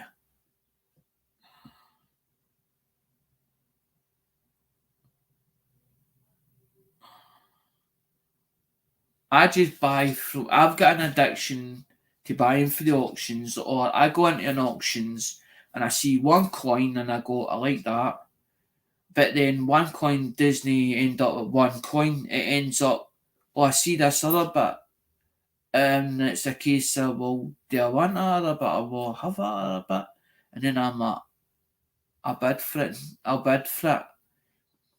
And then I'm like, I want to play with everybody else. I'll bid for that. And everybody's trying to bid over the top of me. And I'm like, but I don't want to win it. I'm like, I'm hoping that somebody takes me out of that one. And then I'm like, well, if he takes me out of that one, I'm going to end up turning and say, right, well, I don't think it's worth that. So I'm going to bow out of it. But I'm not going to jump out it just yet. I'm going to cut our bids and then I'm like, well, I'm not going to win that. I'm not going to walk away empty-handed. I'm not going to walk away empty-handed, but I want to bow out that one. I'm waiting for the next one coming because I get engrossed in it.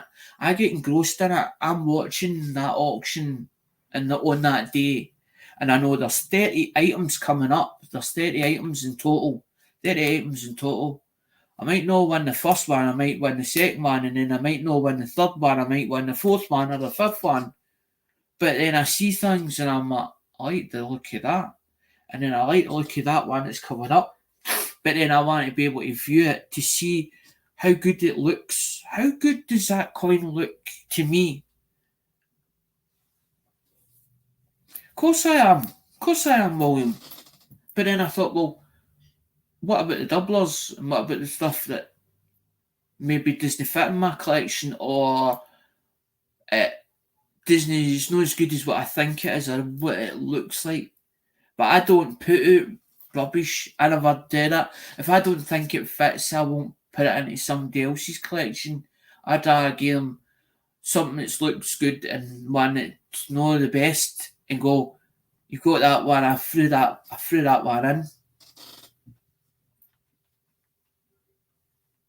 I'm going to need clear some inventory at some point. I have like 200 old lard. Old lard. I don't know what that is. That is 200 old lard British pence. Is that the big? You can't give them away here. Is that the big ones like a cartwheel? The big ones like a cartwheel. They've got like a. It looks as if he's on a chariot and he's holding the sword, as in he's got the crown and all the rest on his head. Is that the one you're talking about? Because these buggers go daft for them. He says, yes, indeed. People think they're worth a fortune. Some of them think they're worth a fortune. As in, I've seen loads of them. I can relate to the Irish collector. I have a bunch of random foreign coins and non-silver proof and what not coins from over here. Oh, that's what I'm trying to do. I'm trying to put minimum prizes, but what I'm trying to do is use this sort of, not the garbage, I'm trying to use the half decent ones for to put as minimum prizes, but that's not the whole idea. It's basically so that I can do like the silvers for the top prizes and stuff like that, because I can't get enough of the silvers. But I can put them as first, second, and third prize. But then I'm like, I add sometimes the odd silvers into things. I'm like, right, I've got too many of them, but I don't need all the doublers. And I'm like, well, that's a really good one. I'll look at something and go, is that worth giving it to somebody else, another collector? How fussy is another collector? And I'm like, I'm picky. I'm hard on the coins. I'm like, nah, it's not good enough for to give it to somebody. But then I'll go like that. Well, that's sort of good enough to get somebody that's got a couple of spots in it, but I'll throw that in with the deal. I throw that in with the deal. But I'm not here to sell coins. I'm not here to sell coins to you guys. I was quite happy going, well, I bought that coin. It's cost me this. But I'm not really worried. I'm like, I'll do this as a game. I'll do this as a game on a Saturday. So everybody else who enjoys it and comes along. Because as the channel grows, if it grows bigger than what it is, if my channel ends up at 2,600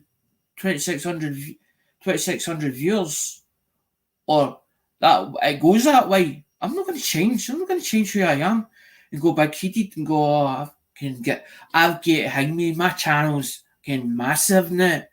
It's not going to be the same as what it used to be. No, it's going to stay the same. But it means then that I have more people coming into the channel. It means I've got a bigger number of supporters. The chat then becomes as a massive people talking to each other back and forward all the time. Plus I interact with as and I can interact with them. Plus also we all have fun. I just have a bunch of stuff and probably should consolidate them. That's totally up to you, I think, what you do. I don't want things for nothing. If somebody turns around and says, I've got a full load of stuff here, there's a big bag. They go, give me 30 quid for that bag, or $40 or something for that bag. I'll be the first to go, aye, take that. But I'm going to turn around and say, well, shipping's going to cost you a bit. We're going to have to work out a way to get it to ship it across here. But I'm not going to turn around and say to you, well, I'm not going to pay for shipping. I pay like 80 odd. I pay Durbins about 90 odd dollars, which is about 80 odd pound. But that's because I get them to religiously. What they do to me is that I buy 30 items or whatever I buy on a Monday or a Wednesday or a Friday. I pay for the coins, so the coins is already paid for. And then what they do is they put it in my box, and once the box gets full, as in the medium priority box gets full, they shut the box up and Diane will say in the chat, your box is full. But I'm buying stuff for the next box. So it means then the next box is getting full as that one's going out. So I've got stock all the time. I've got stock all the time coming in. All the time. It's the same with eBay. I don't... Sometimes I'll go and buy phones. Sometimes I'll see a job lot and I go, that's what I'm buying. Like, this week I'm at there's a Fury School box that I'm after. Been after it for a while. There's a Fury School box, but there's also a Z3X box. I don't know if it's version 1 or version 2 because I don't see it. Mine's the one that I bought just recently, or about 3 months ago, must be about 3 months ago, had a slot in it, which was a smart card. This one doesn't look as if it's got a smart card in it, or it doesn't look as if it's got a smart card slot in it. I've watched that auction a few times. William, I buy from them. I buy from Durbins. It's all good quality gear that's coming from them. It's the same as CoinOp. CoinOp's friendly with the Durbins. Durbins will sometimes buy bits and pieces from them, or he'll go to him and they'll do deals, but not in front of people. But CoinOp's got his own dealers that he's got contacts, and so is Joe, and it's all good stuff for both of them. But CoinOp is variety and eras. They're into variety and eras, and Ford is into. She's originally for the Philippines, and she likes different currency.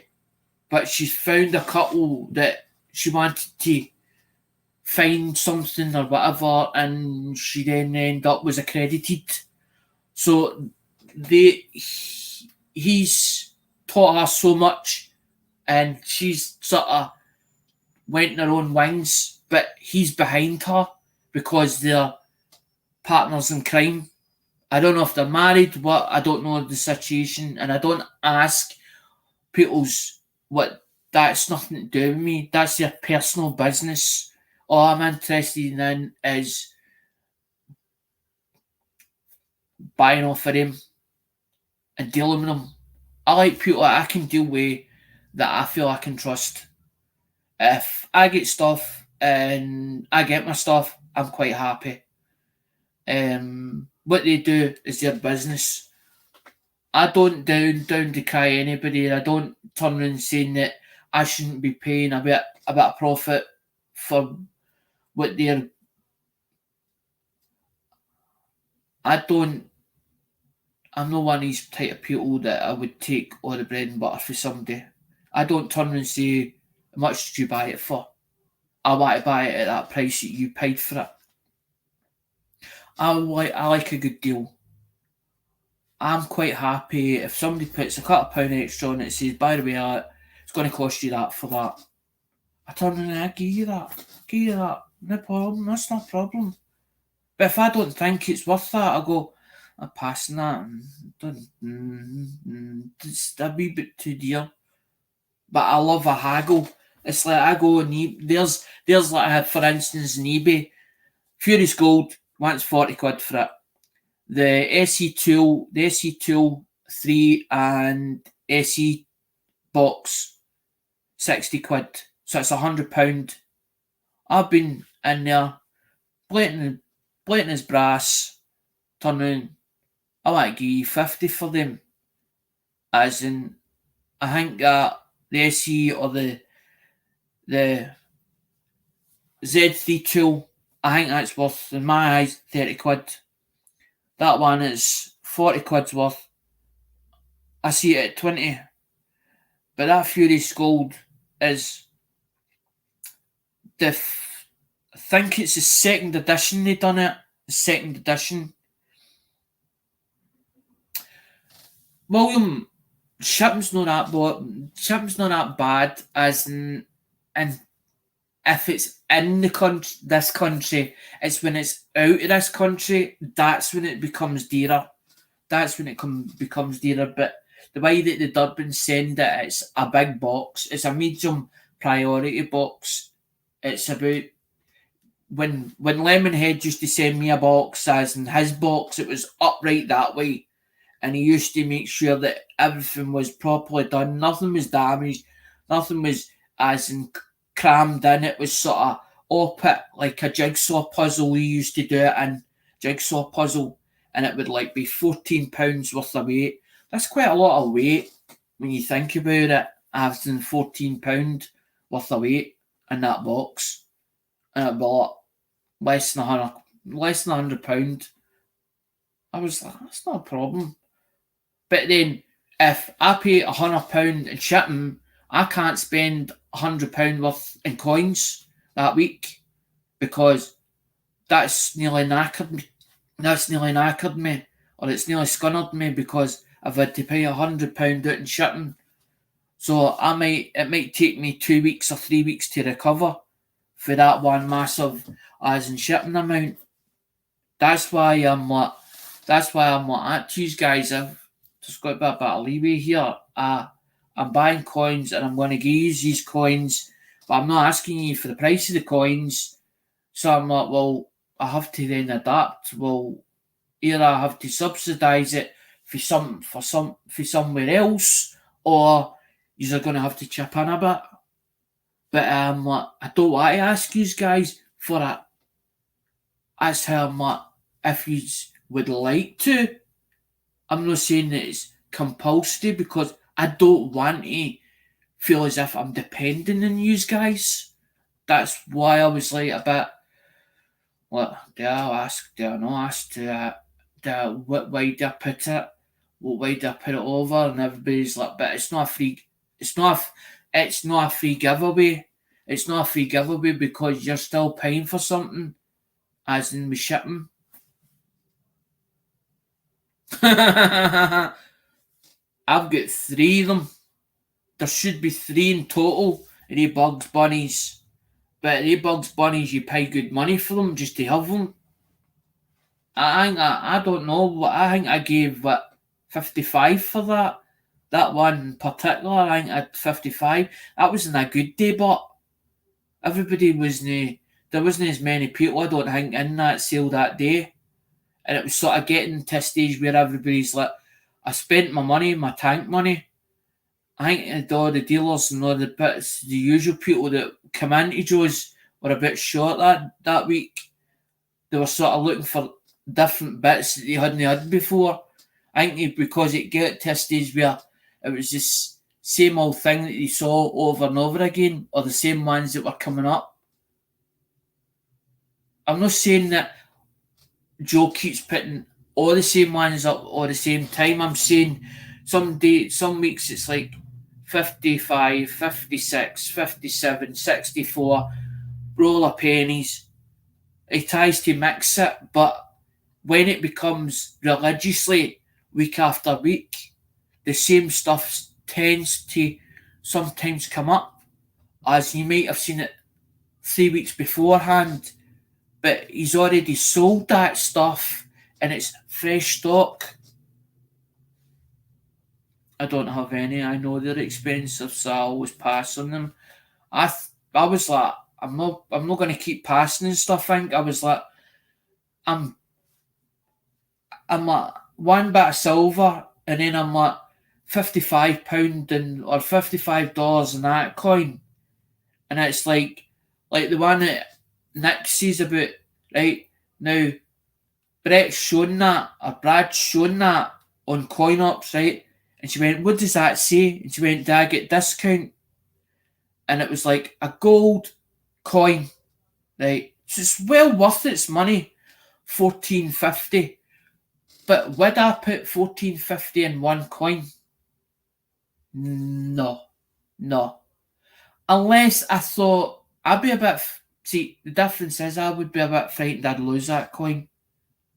So I'm like, no, I wouldn't put that kind of money in it. But it's gold. It's probably worth more than $14.50. He's probably put it at grey sheet or whatever price. You'd need to look it up and then work out much grams is in it, and then what the price of gold is sitting at now, as in the bulk price or whatever it is. But I don't want to put $14.50 in one coin. I would be quite happy putting 50 quid in that coin, £100 in that coin, £200 in that coin, or getting to a certain degree where I've got 50 coins that are costing me $10 a piece. But the whole idea is, it's not just about me, this channel. It's not about selfish or me feeling selfish or so mine all the time. I want to be able to do bits and pieces and go, here you go, there's something, pass it to that person. Oh, I'm going to pass it to that person. And then you go, oh, by the way, you need to go to that. I love when somebody says you need to go to such and such's channel, but they can actually turn around and know it's not a case of, oh, just go to their channel because I'm telling you to go. I'm telling you because I like that person, I got on with that person, I've done deals with that person, and they've done me right. That's the people I feel comfortable with because they're vouching for that person in a good way, not in a bad way, because they haven't had a bad dealing with them. But it's when you have people go, oh, and they're sort of, they don't want to talk about a certain person, and they're sort of cagey about saying about that person. I'm like, what's happened? What has happened? Tell me.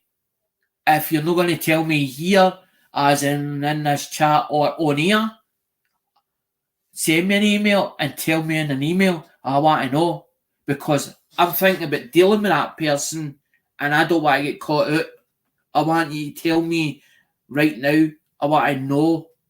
I want you to be honest with me and tell me for the start so I know what I'm dealing with. Because the minute I start dealing with somebody and I start getting things that's wrong, I'm going to start questioning my judgment of that person. Why did I deal with that person? Why did I do this? Why did I not think me be careful with that? And I start asking the thing me, I'm like, is my judgment wrong? Because I go on people with face, I'm one of these people, I take on people at face value. I see a person and I either like them or dislike them, or I have a feeling for them and I go, I want to understand that person more. I know more about them, but I want to do it in small doses. I don't want them telling me everything in one hit. I want to feel that person out, or I want to feel them as in not to touch them, but feel them as in what they're saying to me, till I get a feel for them. And that I'm like, do I like that person? Do I go on with that person? Would I deal with that person? But then there's times where I go, I deal with them anyway and see how the first box comes out. And that's what I done with the Durbins. First box was fine, second box fine. There's maybe a odd time where I had a box last week that I opened, and when I opened it up, I can't mind if it had border force control tape on the top end, but when I opened it up, there was a package that had been burst opened. And when they put it back together again, they'd put home control on it. And I recognised the tape and I went, that's border force. But what they've done is, they've seen something in the x-ray, opened the box, opened the package, and burst it, as in whatever way they've done it, like that, cracked it open, didn't damage anything, took a look in it, and went, it's fine. Shut it back up, and then shut a box, and then shut the box back up. Every now and again that'll happen, and I know it'll happen because they're checking to make sure it's 100%. It's not they want to check the declaration on the top sheet. The one, maybe they've something the x-rays picked up and they've noticed a white spot or a dark spot or something between packages, and went, we just want to double check that. Because they've got a job today, Border Force has got a job today. They're checking for stuff that shouldn't be coming in the country that's illegal in the first place. There's times where they found drugs between packages or whatever else, or it's been covered up, and things has been put in boxes to make it say that it's tins of peas or whatever, and they've opened it up and there's been fucking white powder inside it. But if they've something showing up in the x-ray, they have to open it up, they have to bust it open, and that's exactly what they did.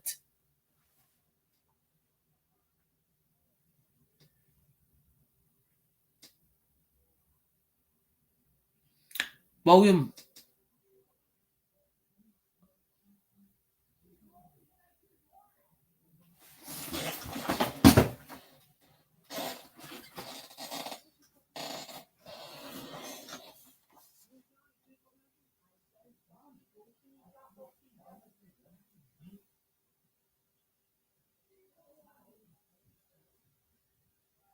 sounds like youngins out there.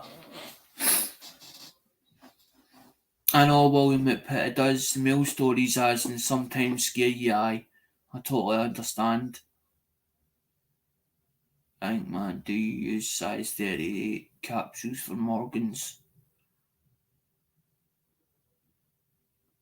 I usually use capsules that tend to fit things.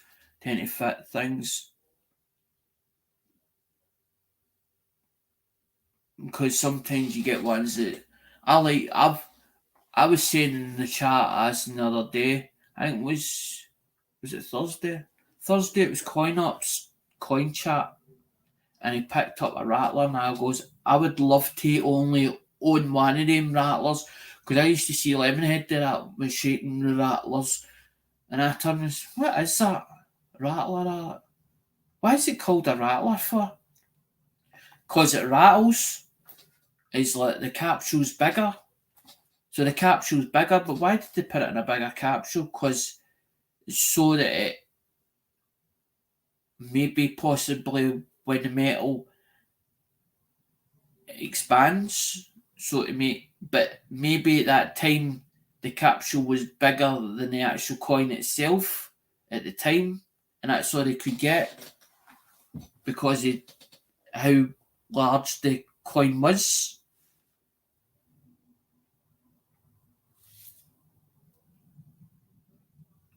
I bought 50 capsules, 38 and 25 capsule size. No, bought 50 capsules, 38 and 25 capsule size, 40. Same with modern commemorative silver dollars.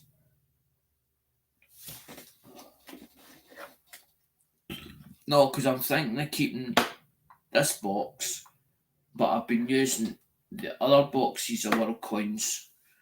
But I know that I'm going to run out of them for minimum. And I forgot who was in the chat.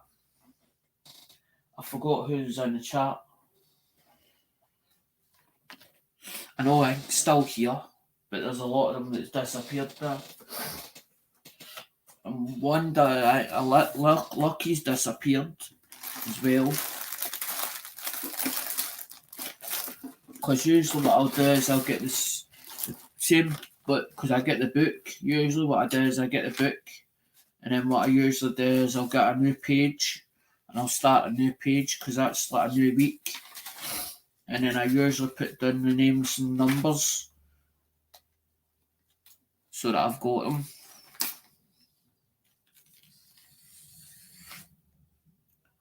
Right, so we get number 1 is David Carlisle, because David Stallwood, yeah.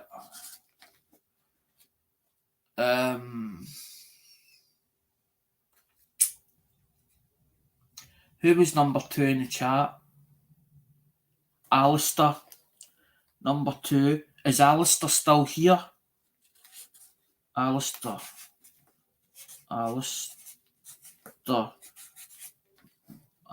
Blake. Or Alistair Blake. That is Blake, but it's black. It's black. So he's number 2. Who was number 3?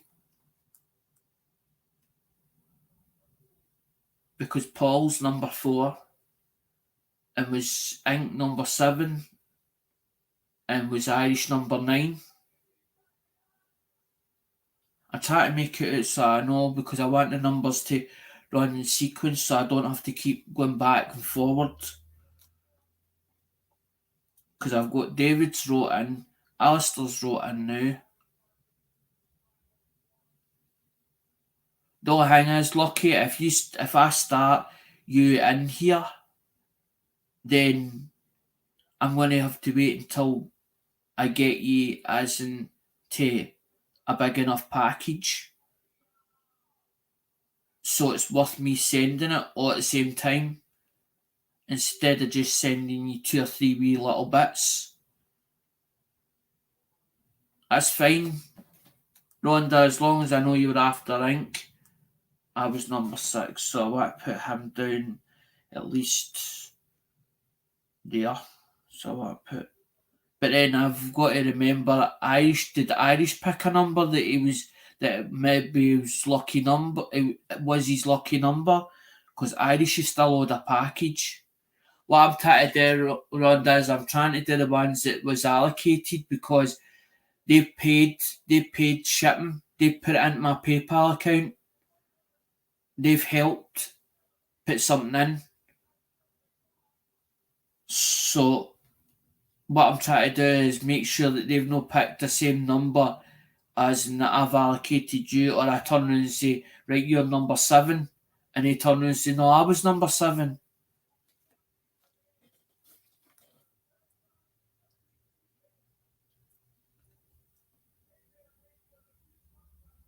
I need, Lucky, is I need at least 12 names, or 12 names for 12 numbers.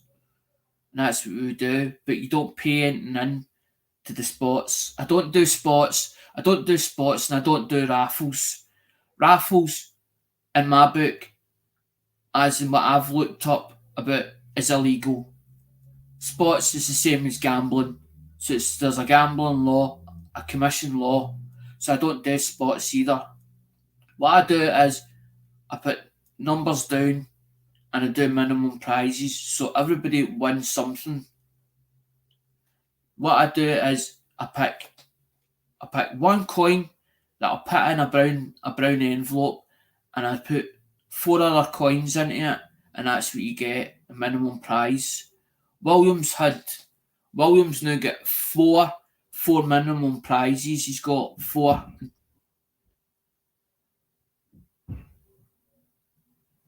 in total.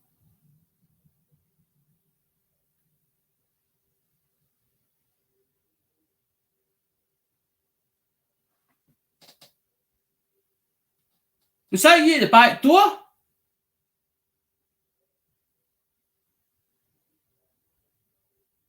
Maybe Mum's shutting the windows, I don't know. Because it is like 10:30 now. Because usually we do, around about 10:30, usually it's cappuccino. And Mum's starting to think about going to bed.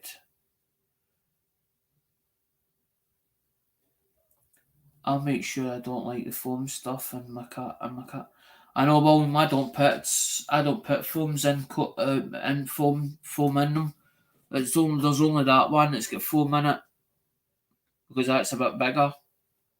The rest of them I don't. Usually that one's got no foam in it. It's the same with that one. That's got no foam in it.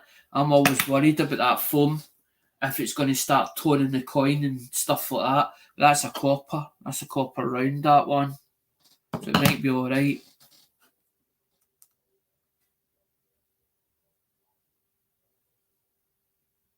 I heard it sounded like as in a door getting either somebody trying to get the door, and I heard 3 or 4 of them lucky as in coming in his corner and they were wanting to fight with each other.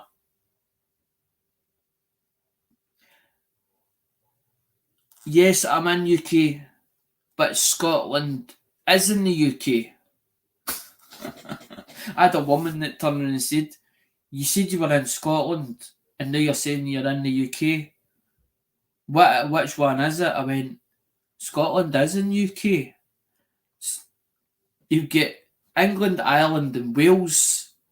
That's in UK, but you get Wales is down further, and then you get Ireland, which is over the water, as in when you go to Cairnryan, as in which is further up Scotland, and then you get to Cairnryan, or you go down further, which is down England." But it all, as in you can, it's like there's no many that's like a toll where you have to pay. So it's not like as if there's like, as in, I don't know how you explain it. There's like toll barriers or whatever you call it, where there's like places where you go and you have to end up showing a passport. That's not like here, as in there's not like, as in like a gate where you have to open a gate to get through. I don't know, I think North England. I don't. Maps? I'm terrible for maps. That's what my ex-partner used to say. Don't ask him to take me, try and direct you, fucking send you in the wild goose chase.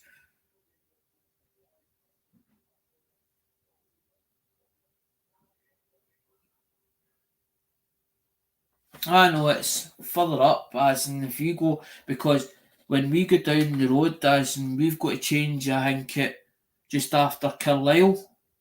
Or sometimes what they'll do is you get to Preston and then you have to do a changeover at Preston, depending which way you're going. But I usually do because I've got a part family that's on mum's side that stay in Birmingham. And then you've got my little sister, she's now in Oxford, she's got her own family in Oxford. So, as in, it depends what way I go on the train, or where I'm going actually on the train. Because I don't drive. Everybody's like, but you used to clean cars. I didn't need to drive them. I just cleaned them. I just got a car in. They told me to clean it, and then somebody else would move it.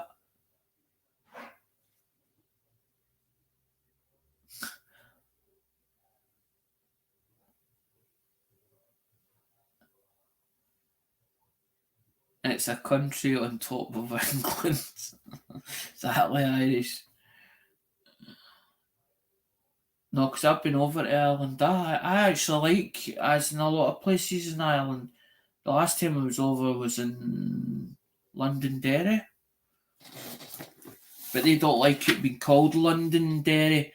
They don't, it's just, you just call it Derry over there. Because they don't like the London part or mentioned London. You just call it Derry. But I didn't actually get a chance to look over as no the places in Ireland.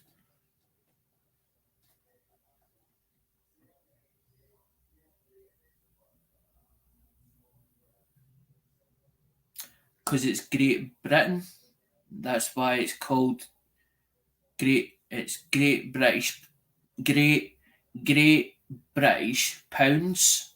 So that's why it's GBP. But I don't know why they ever said great for.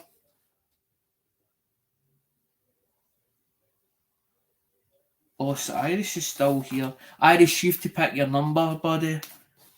You get for number 3 to number 12, but you can't have number 4 because number 4 is Paul.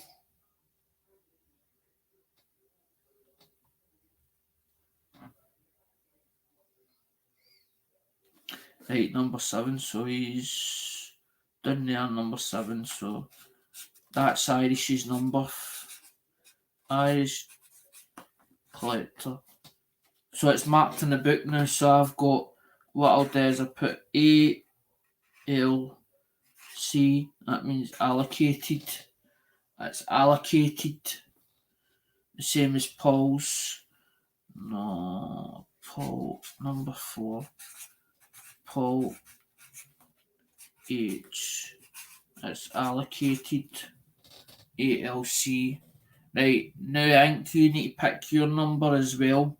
And then Lucky can have our number after that. Because I want to see. So you can't pick 1, 2, 4, and 7. It needs to be between them. Yeah.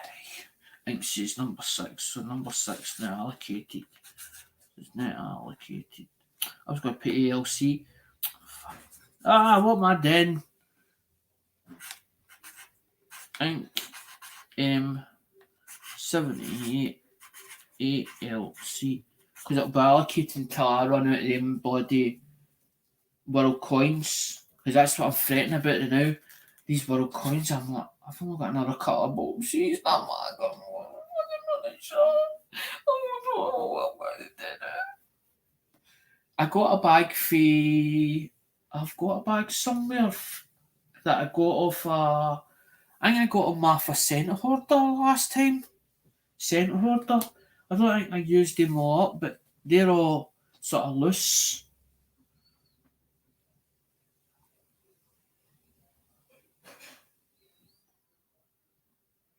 Lucky I need at least 12 names, 12 numbers anyway to do it because it's no worth doing it with only a couple because it means then that I've got to then bust them back open and I've got to then work out, well, do I renumber them or do I just leave them numbers the way they are and then put the ones that's missing in it?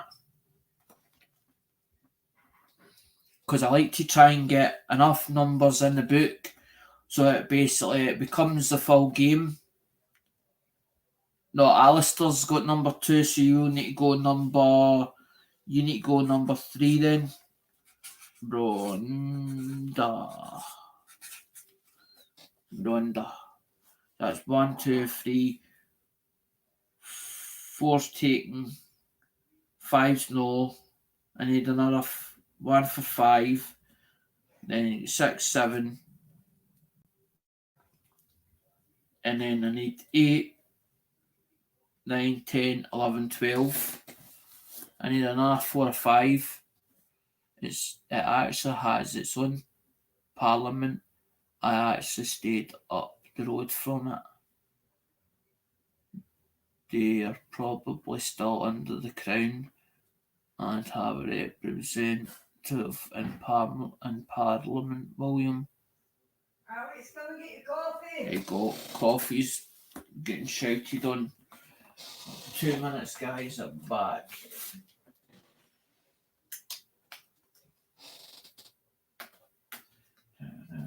Because that's Samsung, I need. I don't think that's got any battery, but that came in. That's one that's supposed to be a faulty one.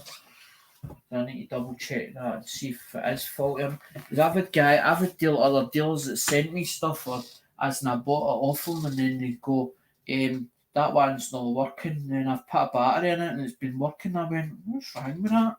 They've turned around and said that was faulty. How can that be faulty? But then if they described it on eBay because it didn't have a battery, so they never even opened the back of the phone up to check if it had a battery or not. Surely if you'd a donor battery, you would have put a battery in it to check it and then put it on saying it was faulty. Did you shut up windows or something? Yes. That's probably what I heard because it sounded like the back door. But then there was 3 or 4 of them that had just come round that corner. It sounded like fucking youngins. They were all arguing between themselves. Ah.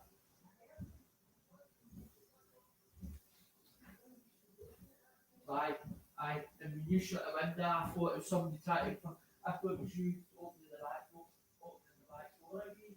Or somebody opening the back door. They're all shut.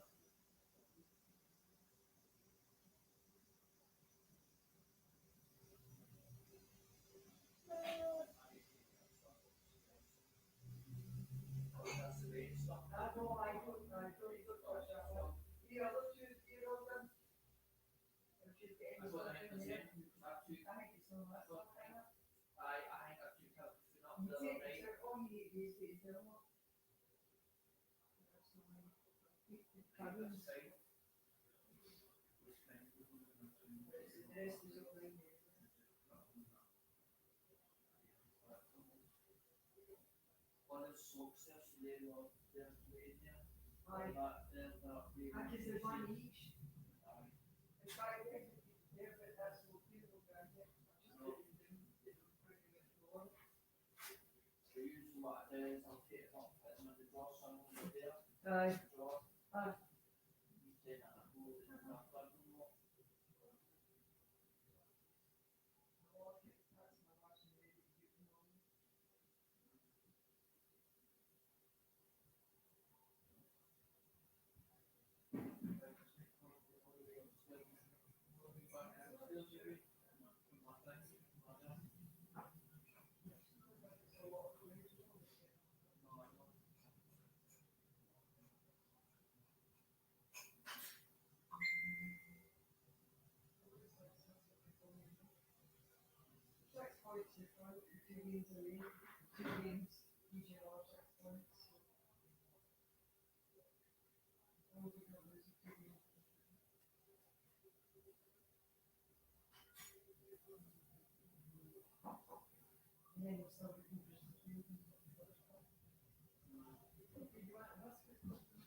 still knew what I was doing.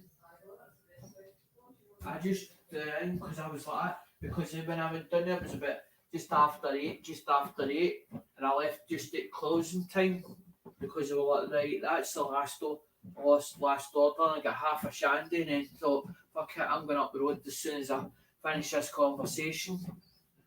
Disappear.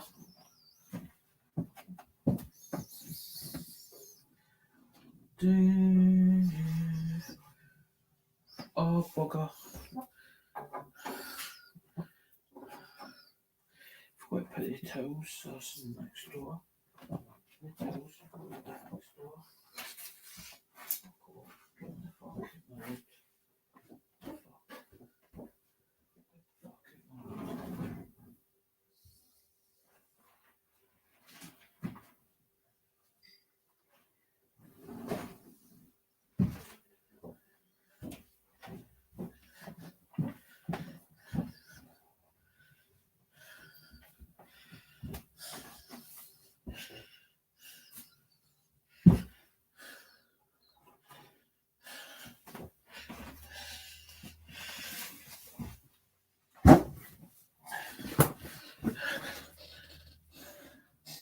I missed part of the chat.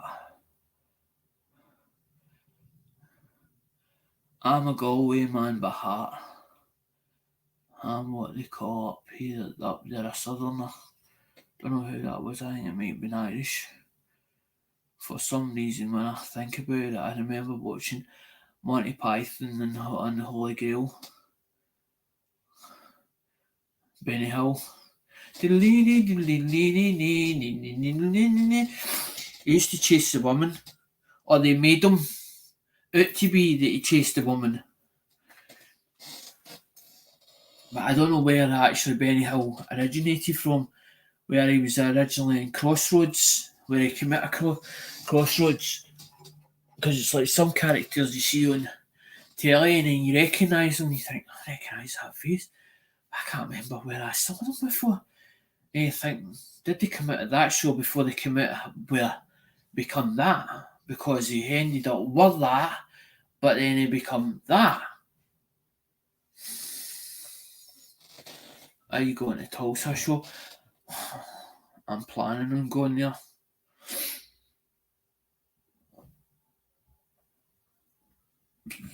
It's nice to meet up with a lot of the YouTubers, because half will actually go to the different shows, and then you end up, they'll turn around and say, oh, but I'm going there, and then another one will turn around, I'm going there, and then end up with, but it's the worst when somebody says, oh, I can't make it, and they've been really wanting to go to it.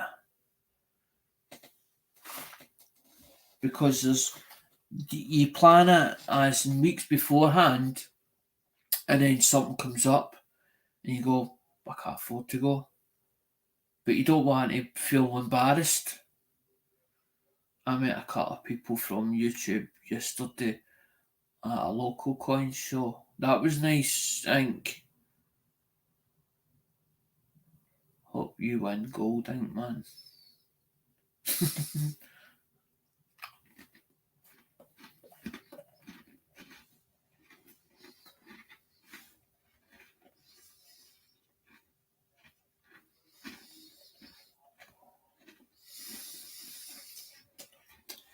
I bought a couple of little nuggets, but I've never actually bought a full gold coin. I look at a gold coin and I think, that'd be nice to own, and then I think, it's a bit expensive to own it, and then imagine losing that, or either you put it down and you think, I'll just put it down there for a minute, and then you turn around, you're doing something, and all of a sudden it falls down, and then it rolls somewhere, and you go, fuck, I've lost that. It's like that one, I swore that I had that, like that 1909S, and I'm thinking, maybe I didn't own it at all. And I'm thinking, I'm sure I had that in my collection, but then it disappeared. And I didn't pay a lot of money for it. But then I'm thinking to myself, did I actually have it? Did I just imagine I had it at the time?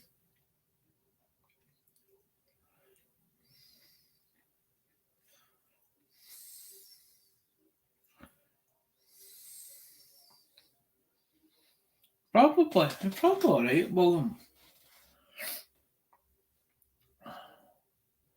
But the whole idea when I started doing coins was to get like all the different years they ever done. I didn't want to stop collecting them because I'm like, once you don't finish a collection, it's not really a collection as such because you've stopped and you missed parts of it, and you're like, you've not got that bit, and you've not got this bit, and you've not got that bit yet. So it's like as if it doesn't match up, and you're like all these blank bits of space that you've not actually, and you know fine well, I could have been able to afford that. And I could have done this, and maybe if I'd have bought that and maybe sold that I could have actually managed to get enough money to get that in my collection. But I don't do it because I want to do it because my whole idea was to buy to resell at the start, and then the whole attitude of the channel changed, or my whole attitude about the coin community changed. It was a case of all these people that I had never met before in my life, and they were part of the channel, and I was like, well, what can I give back? What can I offer on the table? I don't know about all their coins, and they speak about their coins. So what's the point me collecting these coins if I don't know enough about the history and the currency itself? What can I really give back? And that was the whole idea behind it. Well, hold on here a minute. Let's think about this. Let's think about this, Alec. You've got all these coins. Do you actually really need all these coins in your collection? You only need one of each coin to be able to show somebody his physical stock. Physical stock. Once you're in, Rhonda, actually there's your numbers there in that book. Once I put that number in that book, that's it. Where you go away, it disappear. It's still your number's still there. You still get as in everything. I don't re-put something into stock.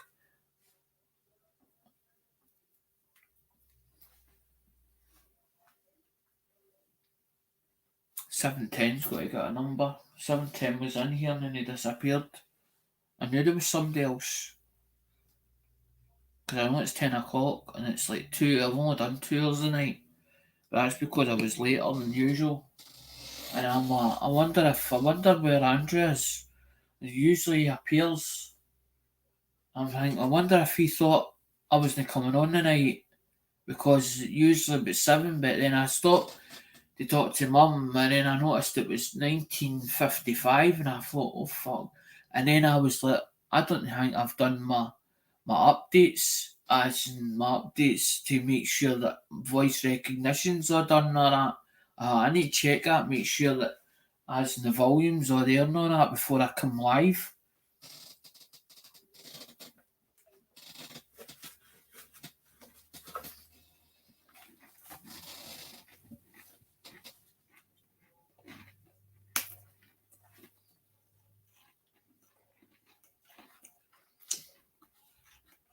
$710's gonna get number 5 this time. 710 oil up.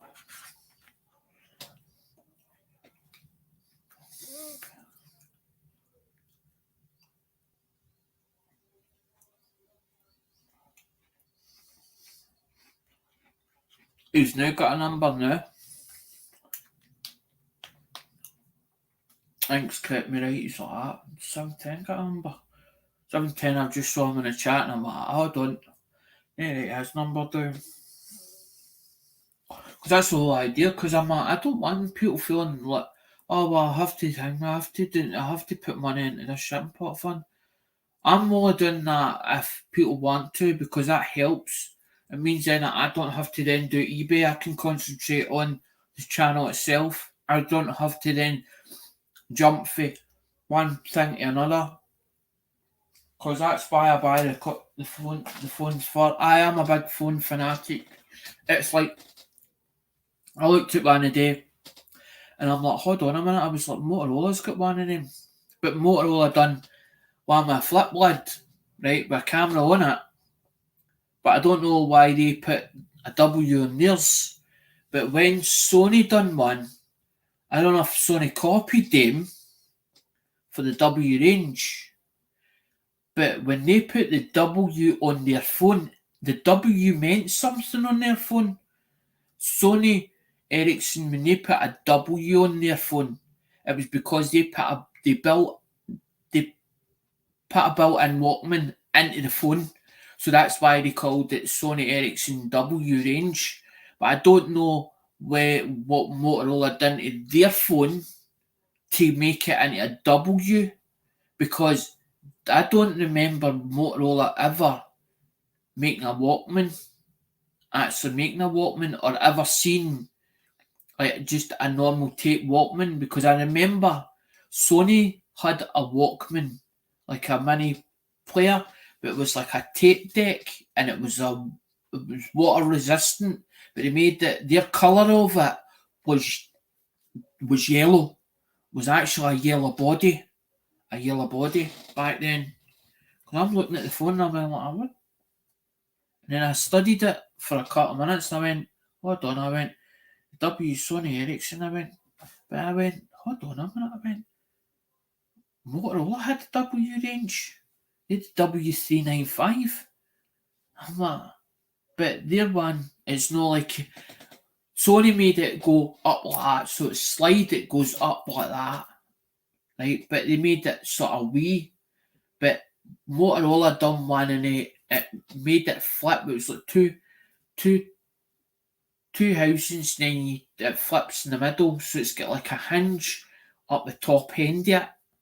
But I don't know why they put a W on theirs. I still to figure that out.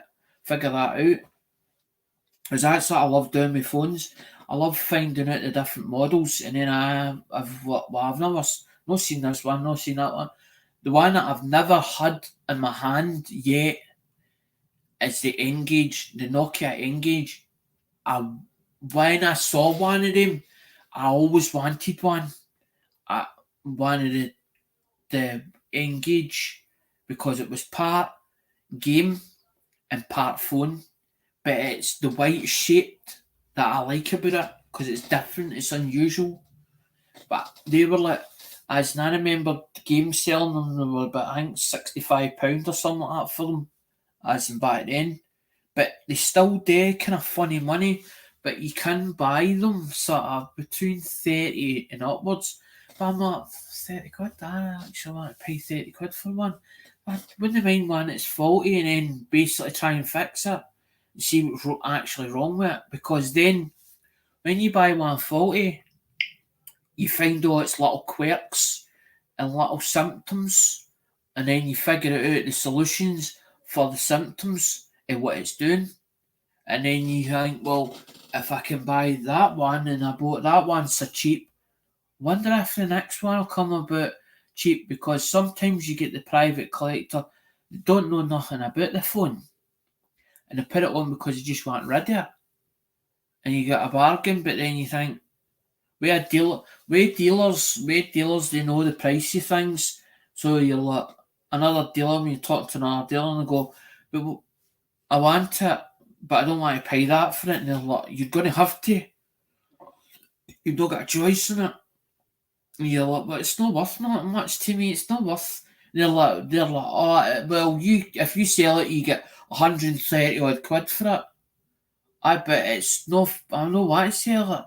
I want it for my own personal collection, but I only want to have it for a bit, because I want to be able to have it, hold it, play with it, and then eventually, when I decide I get fed up with it, then move it on. Then move it on to somebody else's collection that appreciate it. But I don't care what they get for it, as long as they pay me what I ask for it. Or, as in, when I get fed up at it. Because I just like the Nokia range. I always have done.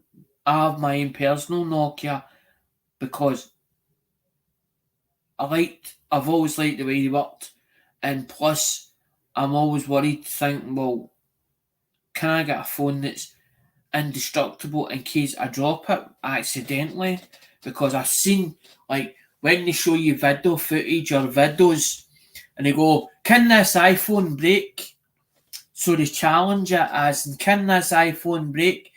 And I've seen them actually fall for not a very big height, and I've seen them go flat down, as in like not the back, not falling it's on the back here, but on the front here.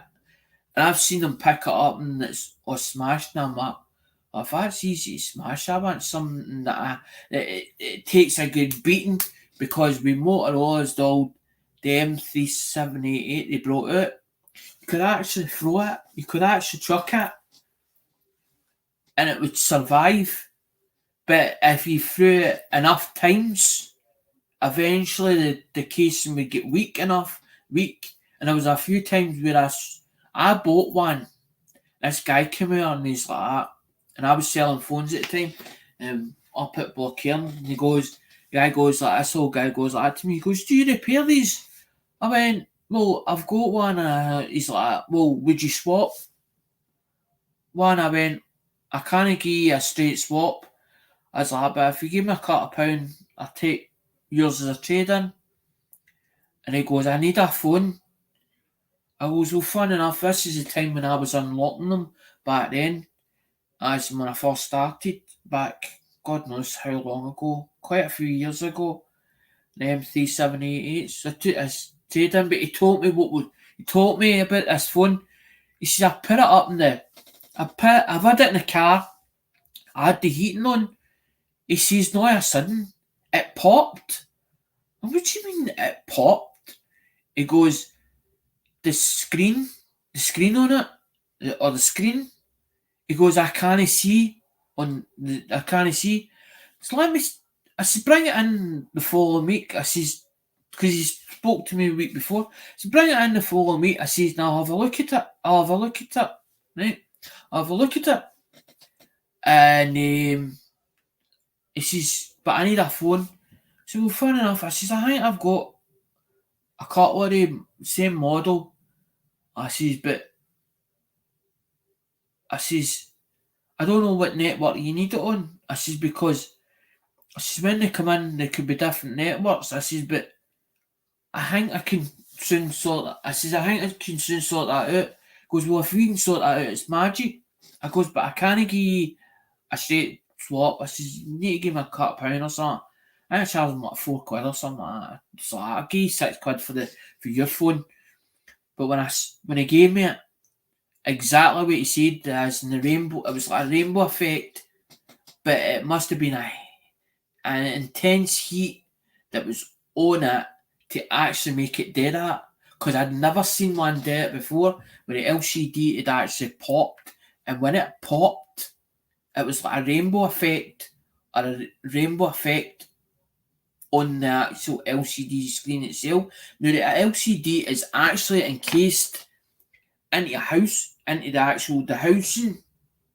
So I'm like, well, it must have been that intense heat to go right through the casing and onto that LCD screen, and it would have had to go through the PCB boards underneath it if the heat was coming for the back end of it. Doe needs to get a number. I'm fretting about those. I'm like, what am I going to say to Doe? Those sent me. He's like, thanks for the winning the winning the prize. But then I'm like to myself, how am I going to get this to Doe? And I'm like, I don't want to ask him for shipping money.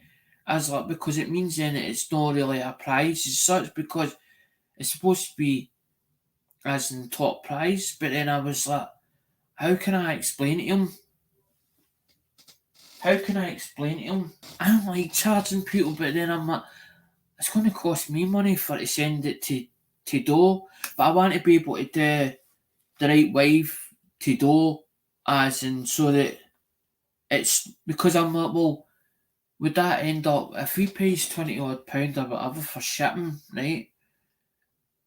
Then what? It's not really worth it to him because that coin, if he'd have bought it at Joe's anyway, because he goes to Joe's as an auction, he probably pay about 35 or 35 quid or $35 though for that coin itself, as in thing me about starting price. Because I know that the price of them come down, the big generics.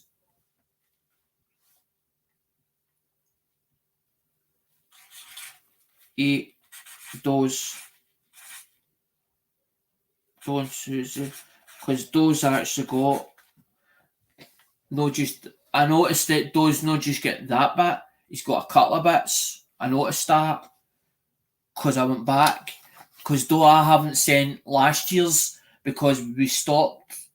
I stopped doing it, and it wasn't because I disappeared. It was. I'd say you could.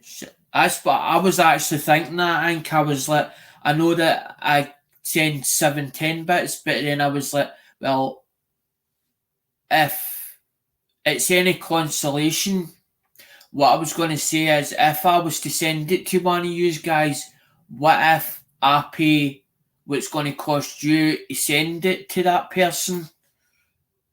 And then that means then that it doesn't come out of your pocket if that's all right. Because I was actually trying to think about it. I was like, hold on a minute. I was like, can we do this? I was to manage to send it. Though I don't like asking anybody for shipping money. What I'm doing is a shipping pot fund, and the shipping pot fund is so that it covers the shipping of sending the items or put as one items to them.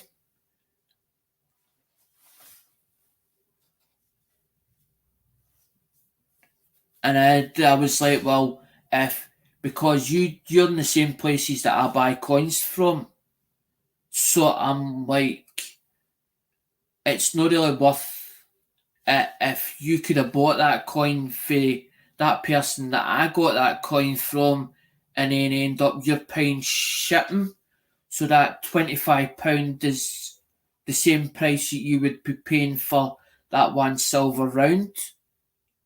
And it wasn't because I was trying to, because when you sent me that email, I was going to then privately send you an email and explain to you.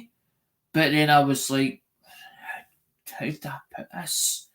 It was like, I want to have the right words, but I don't want it to make it sound as if that I'm sort of trying to appeal to you. I don't want to feel as if I'm one of these people that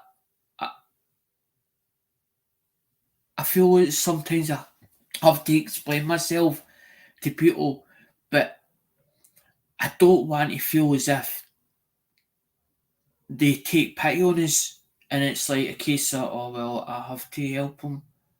I'd rather be able to stand on my own 2 feet, but I don't feel as if I'm having to subsidise it because I'm buying the coins, right? So I don't ask for nothing for anybody, right? I get the coins and then I put them back in the coins that I don't need or whatever into the game for you guys to win, right?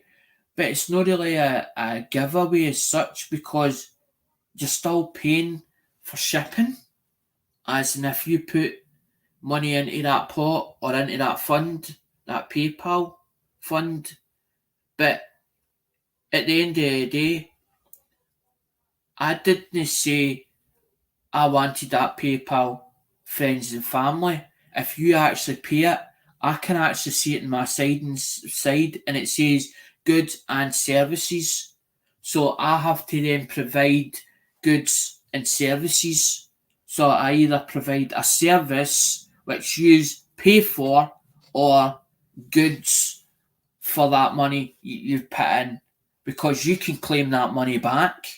You can claim that money back because it's protected by PayPal, and if PayPal take it out of that account, I've then got to pay PayPal it back if I didn't have the funds in my account. Because I was like that, I was scratching my head and I'm going like that with George, and George has got it as in to pay Mike Hathaway or whatever to PayPal, and it's goods and services. And I'm thinking, if people are not happy as, and if they pay for that funeral plan or the funeral for the funeral, right, and that's like a donation to him to help him, but why would you want it back for? Why would you want it back for? And he's saying pay it as goods and services in that video, and it shows goods and services. I think, hold on a minute here. That is for a funeral to help Mike pay for the funeral costs. So why would a person that gave it to him want it back? Shouldn't that not be friends and family? Or is that George's way so that people don't know it's a con? That's what I'm trying to figure out by Mike's.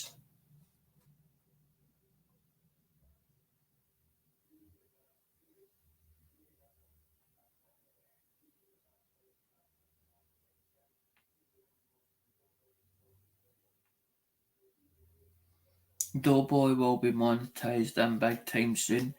He will forget his chump channels.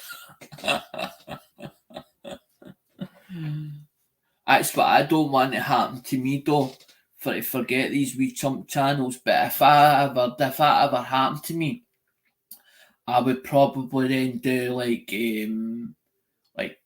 community posts, as in for different like smaller channels that are under me, because I feel like as in the smaller channels actually should be larger because they put a lot of dedication into it.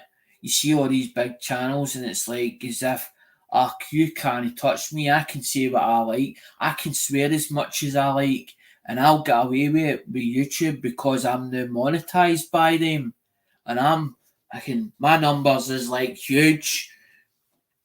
I know somebody, right, that had a small channel who has supposed to be 8.2k, but the only reason he's got 8.2k is because he used another creator's video and put it out saying that it was not his video, but his channel become bigger, and he doesn't even get any comments on his channel. But he's got 8.2k, and he's only like in his late 20s.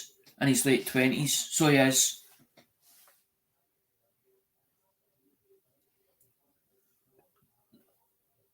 He made $7 million as a week. 5 million views. That's good though. That is good. See, that's what I'm saying. Some people, if you find a niche that's in the right, I don't know how to explain it. I'm trying to think. The word didn't. It's not as if I'm trying to choose my words. I'm trying to think of the words that I'm looking for. Look at some of the big channels. Some have 100k subscribers, but only have 100 or 200 people in their live stream. Exactly, exactly. And you're like, how does that? How does that work? No, I mean, how does that work? 100 or 200 people in their lives, but they've got 100k subscribers.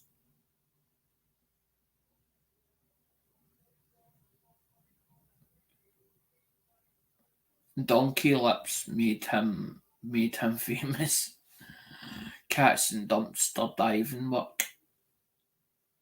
Do you know, I actually like people that I actually like when I see that content with dumpster diving, find things for nothing.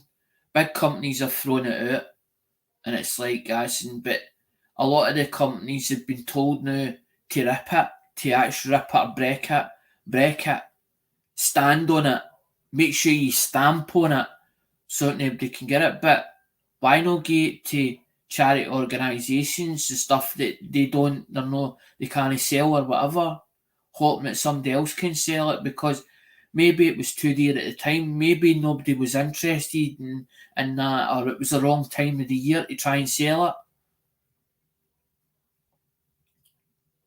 I'm almost out of chapstick. No, we are going to run this shortly because there is like eight numbers or eight names on that, so that's not bad. Oh shite. Oh fuck. Oh, I don't believe this. I was going to do two early birds that I forgot about, and I also was going to do the how many likes, as in like 50 likes or whatever, because Joe does 100 likes, and I'm like, I'll never get 100 likes, never. And then once a Sunday's 100 likes on a Saturday, I'm like, if I get 50 likes, that's even good, because I've seen me like 43. The last one was like the one with William E's name in it. A video before that, or one of the live streams before that was 43 views. I think it was like 43 views or something that it got. So I'm like, well, if I got 43 views, surely I should get 50 likes. Because I had it all made up, because I put it in that bag earlier. Some will come along and pick up broken and just scrap it out. Exactly, Hank. Exactly. That's an Ian Matthews one. He goes along, driving along the street, or he goes to shop and he's coming back, and he spies a skip. And I'd love to see a video where Ian pits on the brakes, it's in full force with the brake, and you see the motor skidding, and he's like, like that, trying to turn it in and out before it goes into the skip. Because I seen one that was done just recently. It was I think it was a Bangers video, and funny enough, they were using a Volvo estate car, and they were actually wanting to see how much it would take until they could basically smash it, as in actually it would stop and no drive at all. That was just when I thought about that, because I was like, I've seen him pull up to a skip and he stops the motor, but you never ever see him before the motor stops, because he spied it, and then he stops the motor, gets it in motor. You don't even see him going up to the door, as in even ask permission, and then he rolls the camera saying, "Oh, I just seen this skip," and then he starts taking bits of brass or whatever out it. But I know fine well that he's already asked permission, but he's cut all that bits out the video. And then I'm thinking, what about one as in where he's taking the motor along, sees a skip, and puts the brakes on, but puts the brakes on as in like a full stamp on them, and then you see the motor actually skidding, as in going as he's put his foot in the brake. But you could make that so it looks as if it's going to hit the actual skip, but it doesn't. I always think about how can you make a video go viral? How can you make a video go viral on that? Right, if you were because the last one, there was one in particular, he was running for the train, and all you see him fall over, but you don't see him cut himself or where he fell. where he falls on the train track or where he falls on the aye, William, you're still in there anyway, so you'll get your be put in your bag again anyway. Aye, the walkway or the gantry you call it for the train, but you don't see him. You just see him fall, as in you just see him disappear and disappear. So you know he's fallen. See you later. Take care, William.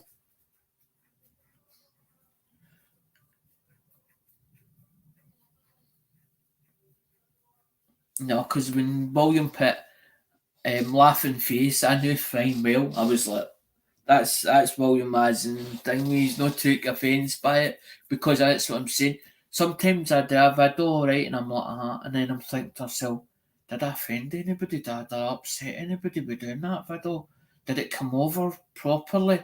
Did it come over aggressive? So that sounded aggressively? Because sometimes when I tend to put that harsh voice on, it's me trying to make it so you can hear what I'm saying. It's not like an angry voice, but it's me trying to make the point of it, or the point to it. But sometimes it sounds as if it's aggressive because I'm raising my voice when I'm doing it. So I'm like, how does other people perceive that video? And I'm like, did I do it justice or did I do it right? Or did I do it and did it turn out in a negative way that somebody might find it negative, as in the video itself? And that's why I was like, no, I don't really want it. But then when somebody asks me a question, I'm trying to answer it honestly to them. But sometimes when I don't have the right answer, I'm like, how do I answer that? How do I actually answer that properly? So that it's not a case of, well, I'm still looking for that answer, Alec. Because it's like sometimes people find that when I'm asked something, I don't just come straight out with it. It's done in a roundabout way, and it's like Melissa was like as if she was getting frustrated at me once when she was asking me something, and it took ages, and then she went, "Hey, he's telling me now he's answered it."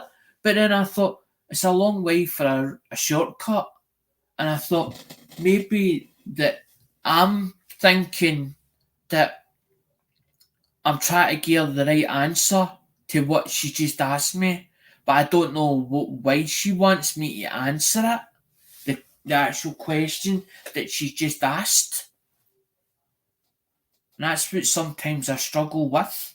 I struggle with it. I actually struggle with it. Because as I said to some people, you have to watch my video as in the full length yet. The full length it because I've not got to the point yet. I'm trying to lead up to the point.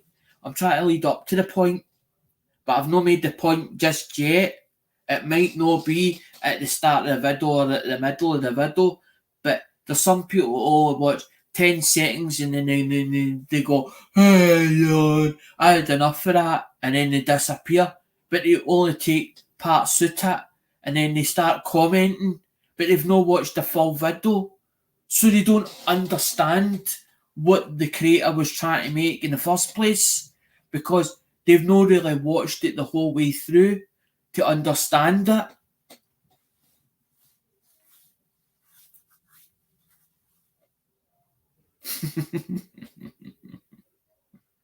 Point.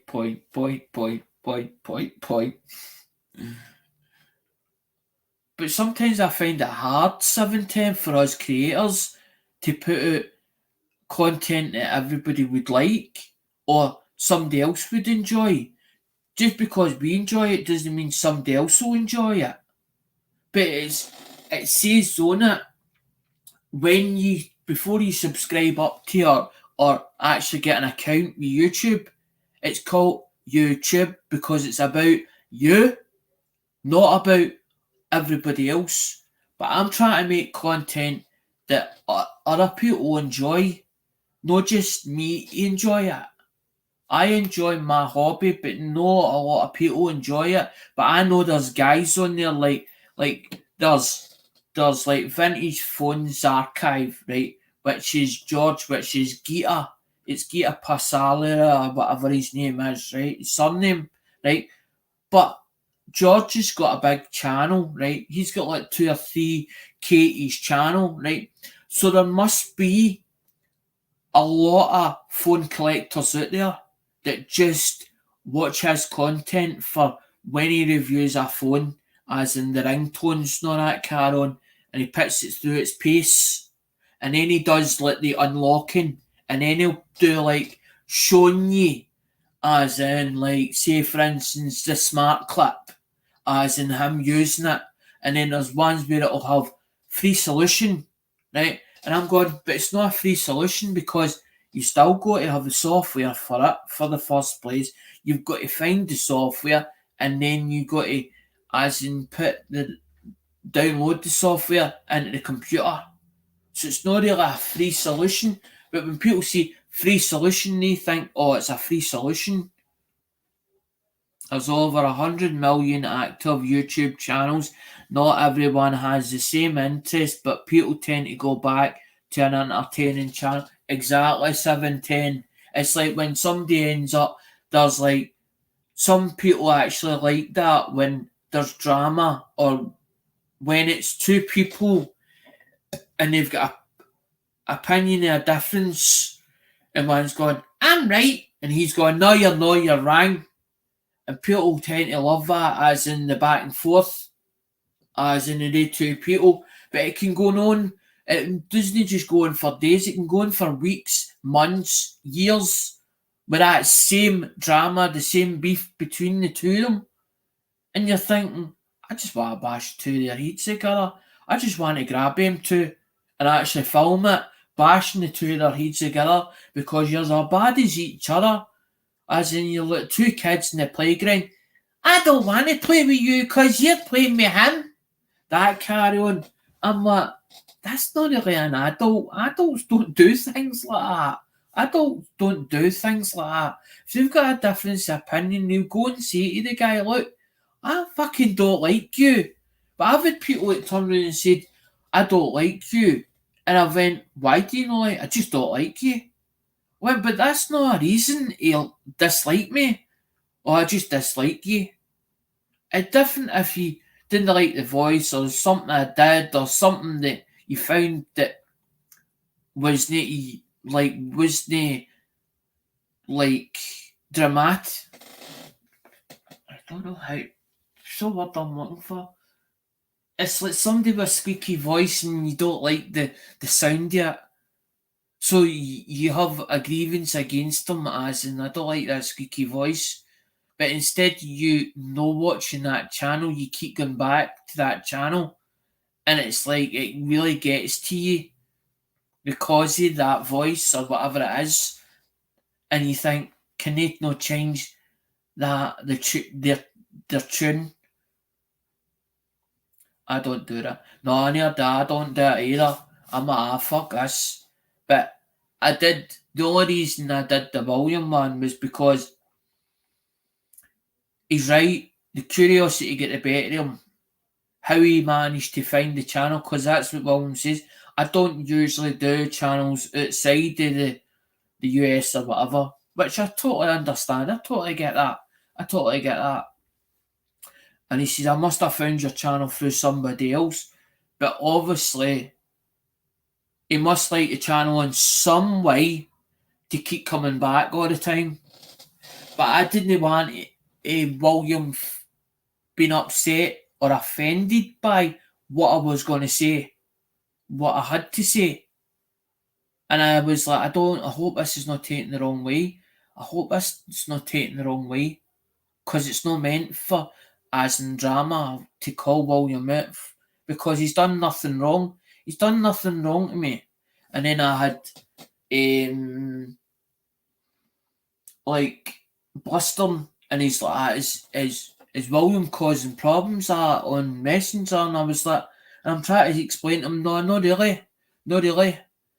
He just asked a curious question how long was you a subscriber on the channel? And I was like, I can't answer that. I don't know where I know you from or how you came to this channel and how long you've been with the channel. So I was like, well, I can't answer that question for you because I can't look up and say, well, I go to his channel and it'll tell me when he actually joined. I was like, but I don't have membership, so I can't do that. I know how long I've been with this channel because it tells me, oh, you actively registered in such and such a date, like October, the 31st of October, back in 2016. So I'm like, well, I've obviously been 6 years on here or whatever in total. But then I was like, I didn't come to the coin community straight away. I'd been in different communities like the Small Engine Nation community. I never done nothing wrong to them. I was with Big O Farm, it didn't work out with him. As in, there was a couple other communities, and then eventually I was listening to one of the Godfathers, Cab 7, one night, and he was shouting out SG Mixed Adventures, and the curiosity get the better of me. What did she do on her channel? And it was the first ever auction, or the first auction that I saw on her channel. And I was like, looking at it, and I like stuff that she's shown. And then the second time I was like, I fucking fancy bidding for stuff. But then when it came to a carry on where she's like, this is becoming a lot as in shipping, I was like, don't worry about it. Fucking don't worry about it. If it happens, it happens, and don't worry about it. And she's, but such and such. I went, look, if it's causing a problem, just we'll go our separate ways, and that's it. End story. And she mentioned Lemon. And I was, who is this Lemon? She's talking about this guy called Lemon. Who the hell is Lemon? This Lemon? Dude, Lemon does auctions. Who the hell is Lemon? And then I happened to see on YouTube as this notification pop up, and it was a big lemon lion. This lion with a mane on it, and I was like, that's lemon. That looks like the lemon colour of that lion, that big lion head. I was like, hold on a minute. And it was Cindy McLicious that was Cindy McLicious that was the mod. And I says to her, does she ship international? She says, aye, funny enough, he does. What he did is give him $100 and tell me want a mixed bag.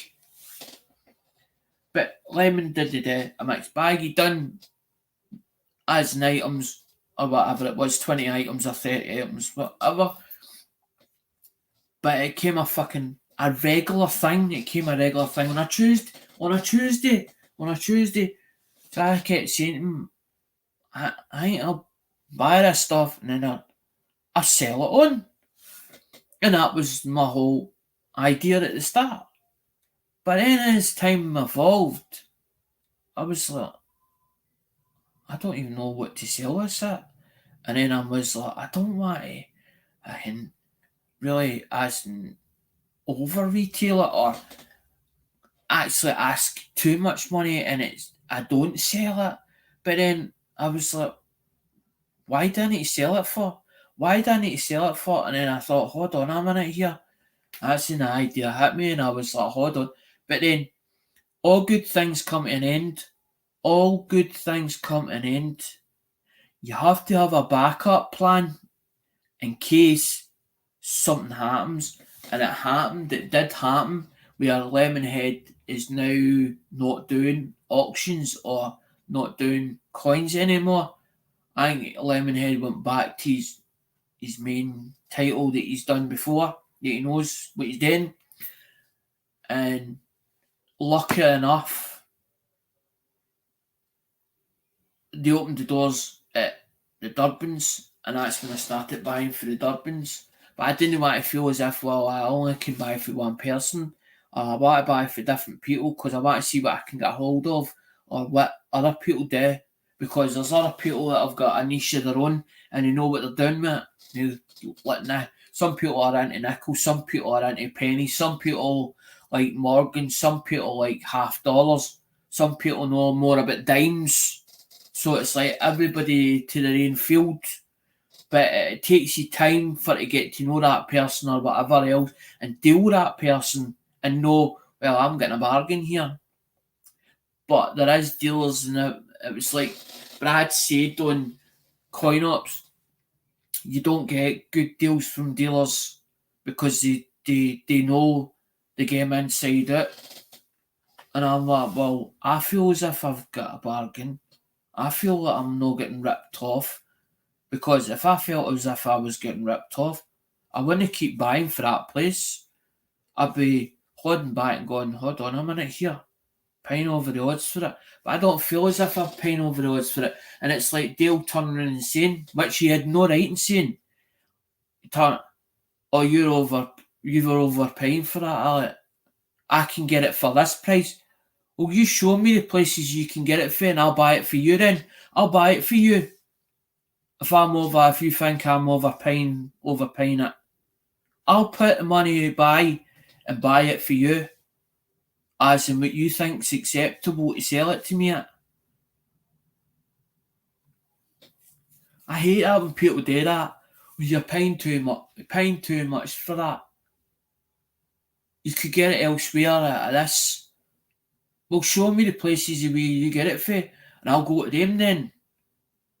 But then they're like, I don't want to give my contacts away. Well, you buy it off of them and you then sell it to me. As in, if you overthink, if I'm supposedly overpaying the odds for it. Fucking hate when people do that. You think you know better, as in, I'm fucking good. I'm better than every cunt else.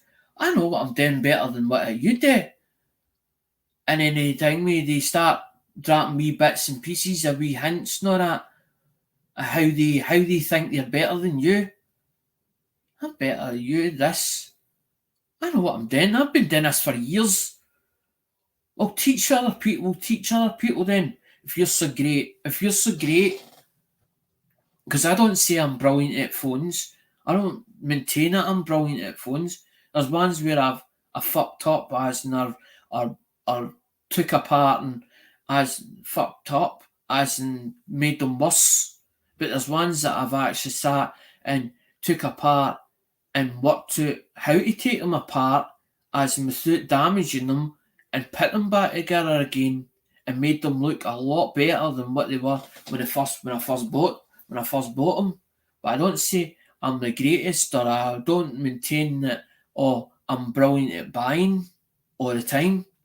Because there's times where I've fucked up and I've paid too much money for that. I'm never going to get back out of that. But then some of the stuff, like the classic and the retro stuff, it is moving up in value. And there's dealers out there that is putting like £20 and £30 on them, and they're like, I don't care if I sell that or not. I don't care if I sell it. I'll wait until for 6 months or 3 months, and I'll just keep listing it back on again. But there's stuff that does move. There is stuff that does move. But it depends how many items you're putting on a week. And then it depends on your clientele as well. Your clientele helps. Plus also, if you're getting good feedback as well. Because you get one bad feedback and people look at it. I've got a friend, right, or a dealer that I deal with. And he's got on one of his feedbacks. It says, very aggressive man, do not deal with this man whatsoever. Now, when you see that on a feedback, if somebody put that on there, right, that he's bought something off that guy, right, and because he felt that he bought it and he didn't look at the description properly, he wanted to return that back, but he got so defensive or whatever when he's paid for it and thought, I didn't want to buy that or I didn't want that. it's no what I thought it was. So he's get aggressive with the guy. The guy's turning around and says, hold on a minute here, mate. I'll take it back. And he's get aggressive and whatever over a message with him. So the guy's put it on the feedback. This guy's aggressive. Do not deal with this guy whatsoever. But the minute you look at that on a feedback, you're going to think the same of that person. You're going to turn around and say, I don't want to deal with this person. If that's the way they've come over to one person, how many other people have they done it to? Or am I going to a man in the next person that's going to be it in the next?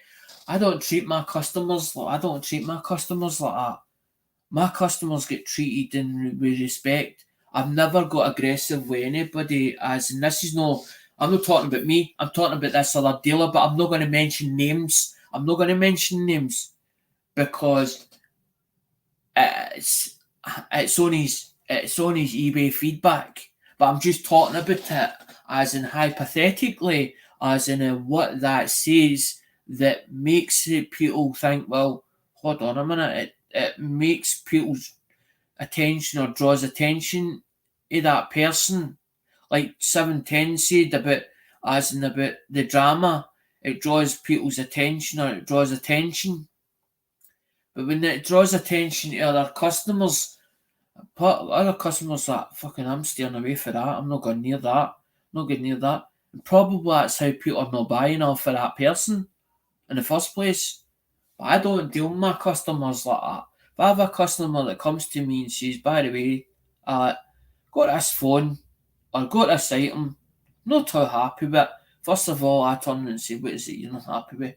I put in a message, what is it you're not happy with?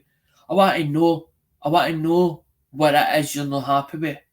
Because I want to either please you as a customer, to keep you as a customer, to make you happy, or I'm going to work out what we do as in to resolve that issue you've got where I can please you or no. And I've had other dealers who's bought off me and says, by the way, got these 3 phones.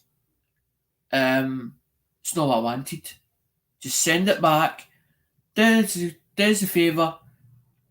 As long as it's in the condition you got it in, wrap it up, put it back in the post. As soon as I get it, I give you money back. It's the best way to deal with people. As in, and then it saves no bad taste whatsoever. As in, it's done properly. And that's why I did what I did with PayPal, the goods and services. It's goods and services, you're getting coins for your money that you paid in or whatever. It's up to you how much you want to put into it. It's totally up to you. I'm telling you, as in the tracking that it cost me, the tracking last time it cost me 25 or it was 28.96 or something like that to 710. But the thing was is I put a wee bit extra in it for 710. The reason why is I thought to myself, 710 can use the bits and pieces that I'm not going to use. And I put a bit extra in because I know he does a good thing on his channel anyway, as in when he does the rig game. And I thought, well, it saves him having to keep forking out for coins or whatever. So we put extra in it for the time for him to get it out, because he kept saying, as in the coins that he had the last time in the rig game, he kept saying they were for Alec. So he was giving me a shout out free gratis. So at the end of the day, that's worth its weight in gold to me. That's why I done it. But I didn't turn around and say to 710, give me the 28. He says, what would it cost you? I said, well, I don't know. I don't know until I got a post office. But I knew it was roughly about over 20. I was like, it depends on the weight. And I said to him, it depends on the weight.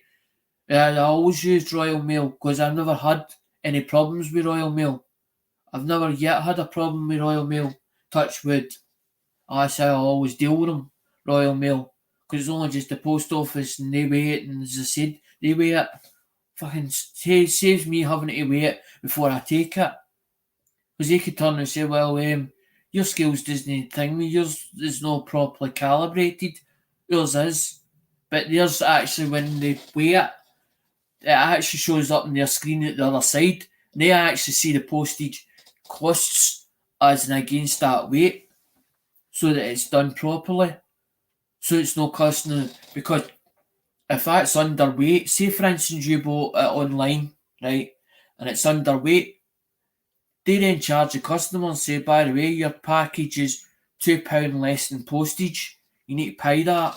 As in, and then they send them like a card saying, we tried to deliver, but we couldn't deliver because your amount owed, as in, is less than the postage amount. So they end up because I was like, well, if they make a mistake, it's up to date. It's their fault. It's not my fault. It's not my fault. That's why I do it the way I do it. I've always done it that way. Not my fault. I didn't do it. They tell me they weighed it. They turned around and told me I paid the postage on it. They said it was right. If it went in that machine and the machine turns around and says, because they've got a big frank machine, it goes through when it goes through the sorting office. Jack needs a number and all.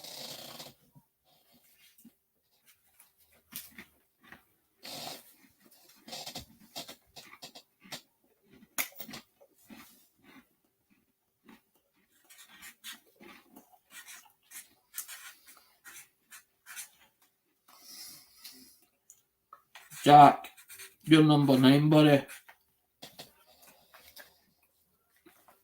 Jack Bolton. I don't know that. Channel. That's the one with the feather.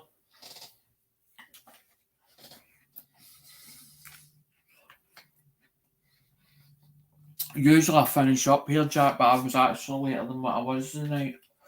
I started at 8.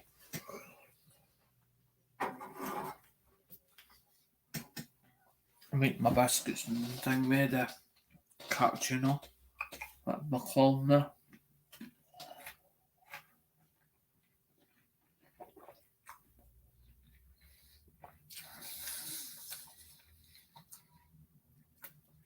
Because there's 3 people in the chat.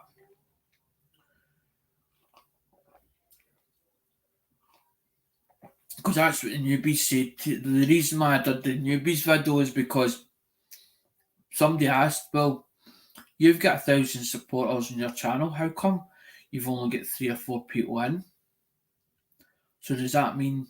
So what they were trying to imply is that must mean then that the figures is wrong according to the amount of supporters or subscribers I'm supposed to have.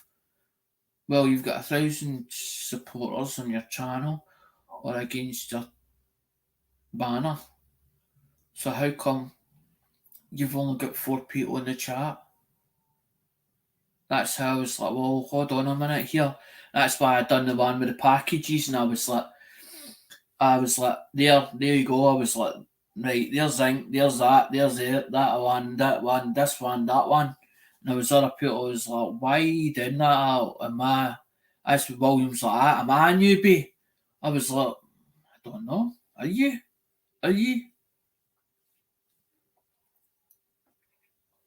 But once, Jack, I put you on the actual, once I give you a number, that's you.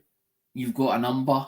I've gave you a number for the wheel, so you get a minimum price. Because I put on the bag, or mark it on the outside of the bag, as in that belongs to Jack Goldman.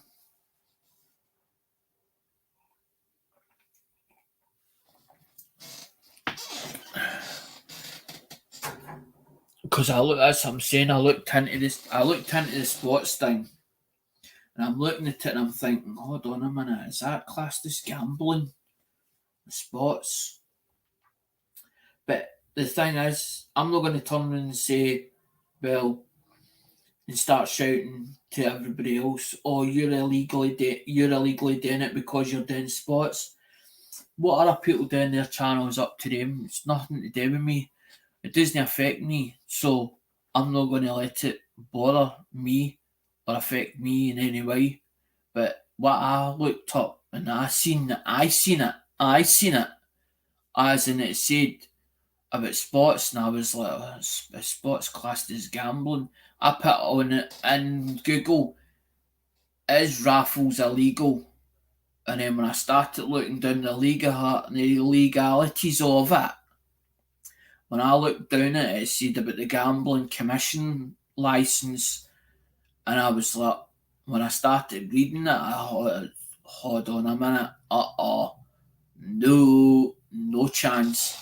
It's like, well, if you get caught and you found that you're under the gambling law of such and such a 1987 Act or whatever it was, 1989 Act, you could be fined up to, I would think it was either, was it 1,000 or was it 5,000? It was like £5,000 you can be fined for not having a licence. And I thought, nah, don't fancy that if I get caught. I was like, the only way you can get caught is somebody reporting you. And I was like, well, it doesn't take a genius to find that somebody or whatever and then report them and hoping that maybe that somebody will come to your door and turn around and say, oh, by the way, I'm official. I'm an official as in with the licensing board and you're under license WW and you've I went, nah, no. And I was like, well, how do I get around this? And I was like, I know, maybe there's another way of doing this. I was like, well, 710's done it, as in we used to do, when we used to play the rigged, George would put out like a PayPal link and it would say, if you want to donate it to, and it had the PayPal address on it, or the PayPal ME. I thought, now that might be an idea. And I was like, hold on a minute here, and I was like, shipping pot? And I was like, shipping pot? I was like, shipping? Why don't you call it shipping, the shipping pot fund? And I thought, now that sounds like a good idea. I was like, but how am I going to do it? And what do I say about it? And the way I put it across. And I was like, now there's an idea. I was like, that's the way to do it. That's the way to go about it. But I don't want to make it like compulsory that you have to, because I was like, there's some people that's not got a lot of money, and I was like, everybody's like on a budget and that. Everybody's got a house and all the rest to put all their heating and their food and all the rest, and then the cost of living. And I was like, I don't really want to make it that they have to, as in it's compulsory and they've got to do it. I was like, why don't you just say that if they would like to donate to it, then they're welcome to do so. They're welcome to do so. And everybody's like, but how? Where is your PayPal? It's in the About section. If you go to the About section or you go to the top of the banner, you press PayPal. But when you press that PayPal, when you do the PayPal, when you go into PayPal ME, it says donation and then it says monthly. I was like, disregard that. I was telling people, disregard what it says on that. You should be able to put a one-time payment in that, as in without having to put like a monthly donation to it. Because the way we set it up, I got a guy that was an IT specialist, and what we done was I says to him, I says, look, so what I want to do, I says, everybody's doing PayPal ME. I says, I don't know how they do it. I says, or how it's set up. I says, but I would like to be able to use it and put it on my About section or add it to my YouTube channel, but I don't know how to go about it. I says, can you help me do this? So I ended up turning from a personal account in PayPal to a business account, and it worked because I says to him, I says, look, channel's not at 1,000 subscribers or whatever yet. I says, the channel's not monetized. I says, but the fact is, I want to do it the now, so it's done for later on. I says, but I want to do it right now so that I've got it attached and it's all done properly. aye, nah, that's not a problem. We can do that. It's not a problem or whatever else. And that's why I tell the story about Phil McCracken. Phil McCracken. That's why I tell the story about it. Because it's a true story. It's a true story. There's a guy called Andy, but he used to use as in his YouTube handle Phil McCracken. And I didn't get the joke what the name. And I when I phoned him, I called him Phil. He goes, "My name's not Phil." He goes, "It's Andy." I goes, "Right, alright, I didn't know that." And he goes, "Do you not get the butt?" And I went, "What do you mean?" He went, "Phil McCracken." I went, "Oh, fuck." I was like, "Oh, no." I actually fell for that. I actually fell for that hook, line, and sinker. I actually fell for that. Phil McCracken. Never even gave it a thought. I thought at the time. And that's how I tell the story because it was him that helped me with the IT party, as in, and then Kitty Kitchener or whatever her name was at the time. She helped me because she's like, you need to. She's like, you need to take the URL, the full URL. I was like, can you show me what the URL is, or can you type it to me as the URL is so that I can then copy it? Because she goes, you've got to copy the full thing of it. She goes, to add it into a link. She says, you add it in your settings. You go to your settings page. She went, you put, and it says add link. She says, you just put the add link into that. She says, but you need the full URL to put in that, and it'll direct you to it. It turns blue. All right. I was like, that's good then. But at the time, I didn't ask for donations or whatever, so everybody's like that. But you need to test it out. I was like, well, I've got nobody to test it for me. They're like, well, get a friend or a family member to test it. And then when I started getting a wee bit of donations, everybody's like, "Oh, did you get that? Did you get that money all right?" And then when Andrew was buying bits off me, he's like, "Oh, did you get that money all right?" I was like, "Aye." I was like, "Let me check it." I checked it and I went, "Aye." I says, "It definitely works." I says, "That link." He's like, "That's good then, you got that money, that's good." But then when I got to the stage, I was like, hold on a minute here. I was like, hold on a minute here. I was like, if Andrew buys them silvers and I've got no silvers for to do the top prizes, I went, that's not really what I want. I thought, well, if I had two of them, so I got one for Andrew in case he wants to buy it, and one for the top prizes. But then I says to Andrew, I said, what's the point of buying it? I says, if it becomes a top prize, I says, what if you win it? I says, wouldn't it be better? I says, then instead of you paying for it, you winning it? And he goes, but I don't think I'll always win things. I went, you probably will from time to time. I says, but that's the whole idea, because I explained it to him Messenger, because we used to talk through Messenger quite often. But I don't like talking about things if anybody turns around and says, but why are you talking about things? We're talking on messengers, isn't that supposed to be private between you and I? But I'm not talking out of turn about you.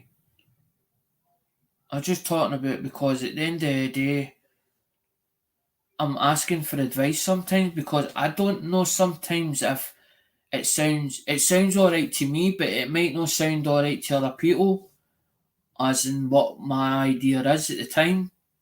Because sometimes I have these flashing bulb moments and I'll come up with an idea or something that I think that could be feasible, and I find it feasible as in the way that I've thought about it, and it seems alright in my head, but it could totally be different to somebody else, and you explain it to them and they go, I don't think that's a good idea. But then you might ask a reason, how do you think that that's not a good idea? Tell me where I've went wrong with that idea, for me to understand it where it sounds no right in what I've just told you. But then when I was telling people, I felt like everybody else was stealing the ideas every time that I talked about something that I thought I might do at some point, but not just right now. I'd actually thought about it and thought, well, is this going to work or is it not going to work? But I don't want to do it right now because I don't know if I've thought it all through yet. I've planned it, but I've not thought it all through yet. Or I want to get somebody else's advice on it to see if it sounds good to them. For them to turn and say, no, I think you went wrong there, or I don't think that'll work. I think maybe if you did this, it'll work, and explain it a bit better to me, so that I went, okay, then that sounds like it could work. But then there was people that turned and said, well, why don't you just go and do it? Why don't you just go and do it? Why don't you just go and do it? Don't talk about it, just do it. Just do it. And I thought, maybe it's worth.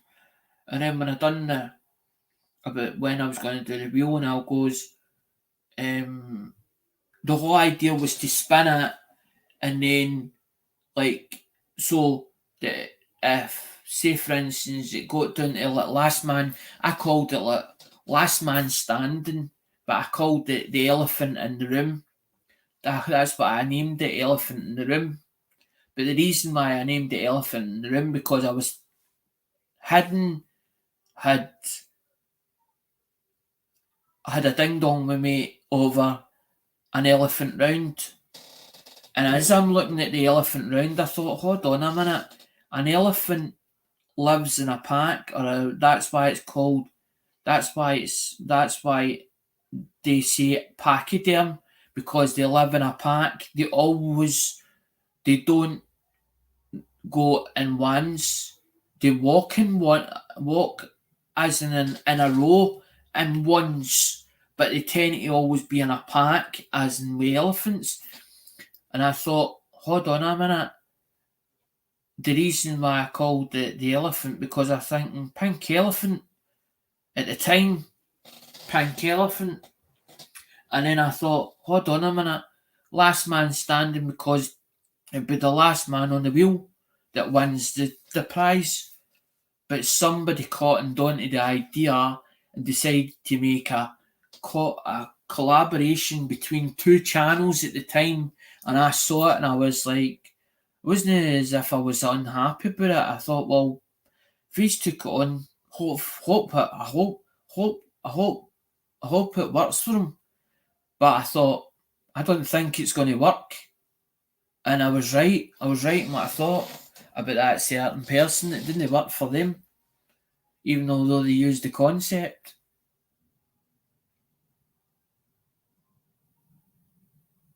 But I've always been quite good with people, as in I've always been a people's person. I've always, like when I done the time with the Michael Jackson, as in the moonwalk in the foyer when I was at high school, they were all chipping two pences at me, but I didn't know that they were no laughing with me, they were laughing at me. And I get it, the two pences or something that I can't mind if my parents or somebody took the thing with the money that I'd got off them, as in thing me where they were throwing it in that. And and since that day I always felt that I was a born entertainer in some way. And I was like, well, if I can talk to people or get on with people or please people, I might as well do it as a living. But I didn't think, I never thought about it as in to do it online at any time. I never ever thought about that. But it was when Vincent Baggett's Corner, and I kept saying to him about the leg, and he went, I don't know whether he believed me about the leg or whether he wanted me to prove to him that I had the leg at the time. And it was him that egged it. It was Baggett's Corner that egged it on. He goes, well, do on the leg or do the leg.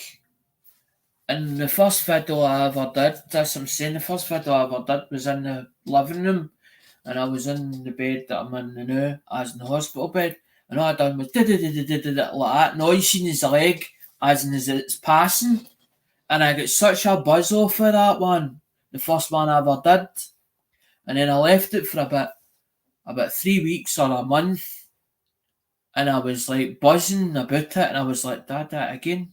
Did I do something like that again? Did I do another video? And then while I was on there, I was watching this channel, Hazy Days, which is, fun enough, Struggle Street's on the now. This is where it's VW Nut and Hazy Days. And Hazy Days used to do a show with you Dizzy on a Saturday, and Hazy Days done it on a Sunday. And I didn't know there was a difference of opinion with this other channel. And he goes, I don't know who the hell you are. He goes, I don't even know if you're for the other side. He goes, I'm going to call you. I want to find out who you are and why you're here. He goes, well, I'm not here to do any damage or cause any damage. I says, really? I says, but I don't really want to do a video and show my face. But anyway, I had to do one as in the thing me because it was a case of, well, if you don't show your face, you're not coming to this channel because of this difference with this other person at the time.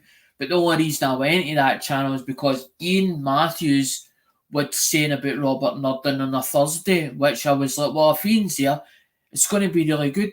As in, because if Ian's saying about this channel, obviously somebody's shouting out a word of mouth, it's got to be good. It must be good if Ian's saying about it, and if Ian's shouting out. I didn't know they had a difference of opinion as and then they went their separate ways. I didn't know what was going on. And it wasn't until eventually this happened, and that's how I had to do the second video.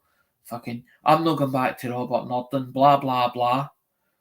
Whatever else, blah, blah. And I'll never bring me go near that channel, nor that car on. And I get caught because I was like, I want to know what saw this beef about because I'm like, I don't understand what's going on. I'm like, I don't understand why they've got their differences. And they're like, well, you have to side with us, but no side with him. And you can't go back and start telling him what we've said. And then when Hazy Days seen it, he went, oh, he's a goof. I went, well, if I'm a goof then, if I'm this goof,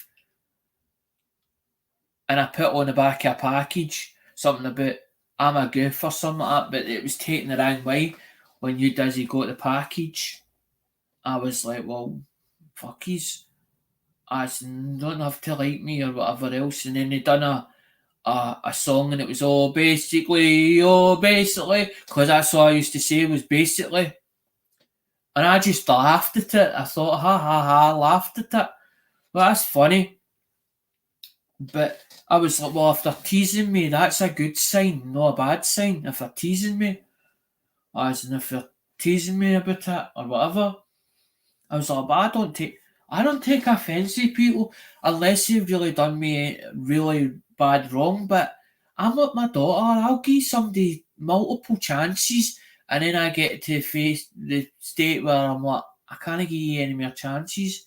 I'm like, I need to cut you off. I need to cut you off because you're just dragging me. I feel as if you're dragging me down. As in, I've gave you too many chances, and you've fucked every chance that you've had off me. So I'm not dealing with you anymore. I can't take any more of this. I'm not going to pull myself to your level, as in I'm going to just walk away. That's what I usually do. I usually just walk away from it, like if I done me at TLT, big TLT Coin Hunter. I done the same with him. I done the same with Justin Busman. I called him out, and then and everybody kept talking about it after that. I'd heard a few people saying, oh, by the way, I seen the Scottish guy or whatever else. I wonder what happened between him and Justin, or Justin as in don't go near him. But what happened was I got my money back for PayPal PayPal gave me it back, the money that he owed me. I was like, well, they can fight it out as in PayPal. Because even if you don't have the money, they can still get a way of claiming that money back off you. PayPal themselves. I was like, let them deal with them. Because I was like, I'm just going to get the runabout. When I start feeling as if I'm getting the runabout for somebody, I just usually fucking wipe it clean and I'm like, I'll find another way of getting that money back or what you owe me back. Because my old man used to tell me as in the way to get somebody back is hurt them where it hurts most. And it's no kicking them in the ball. It's no kicking them in the balls. It might make you feel better with kicking somebody in the balls, but you'll not get your money back off them, even if you did kick them in the balls. But that's what my old man used to say. Hurt them where it hurts most. But I'm not going to say where. He's probably know anyway where.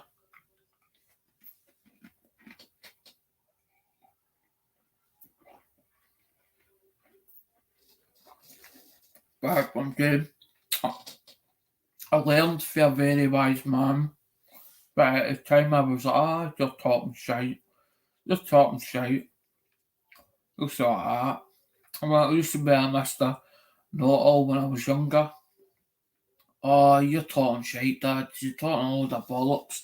And then when I started getting older, I started thinking about the riddles. They used to, sometimes he would be talking riddles. It was as if he was talking in riddles. Like Jimmy riddles. And I'd be listening to what he was telling me. But I could never understand it. And it wasn't until over later years in life I started understanding some of these riddles. And I was like, hold on a minute. That starts making sense now. So that makes sense what he was saying back then. I was like, I wish I had listened properly to what he was telling me. Could have been probably been a multi-millionaire. But I don't like to be a multi-millionaire because, well, if we did become a multi-millionaire, right, you know all these friends that you never knew before or never had before, and then when everything dries up and there's nothing left, they'll not be there for you. They'll fuck off because there's nothing left to give them. Your true friends will stand there for the rest of your days, as in they'll always be behind you, 100%. True friends. But I just want to say that because I was trying to say about a millionaire there. I was trying to use an example as in what, because that's what happened with, funny enough, my old man. Well, according to him, what he said years ago when he used to buy, because his old man used to buy Cadillacs and Pontiacs and all the rest, as in for London. But he had a couple of dealers that used to phone him, like Larry Lamont, Charlie Diamond. There was a couple others as well I could name, as in for way back, as in that he knew for years, and they all hang me like a pot. I don't think it was like a pot of money. It was just a case of the old man would lay the money out, and they would it was like an order. It was like an order list, and the old man would just basically phone up and say, "Look, I've got that motor. It's here now. Do you want it?" And it was a case of, "This is the price. That's what you're paying. That's what you'll pay for it." And they would make a bit of profit out of it as well. So it worked for both of them. But I don't know because I don't know if it was made up, where he just made up all these tales, or whether they were actually true tales for way back. Because my mum met him when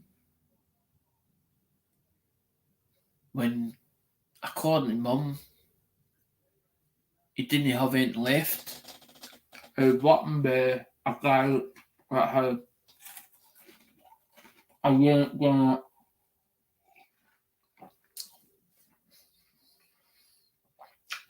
I can't even remember his name now. Old guy by hat. Flat up at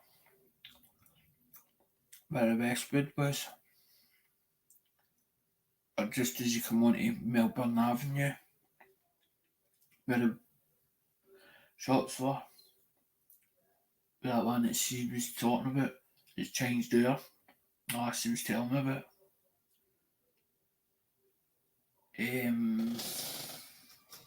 Aye. He was walking down there with him as in painting, because I always remember him spraying the three minis. Funny enough, down at the College Mountain lockups years ago.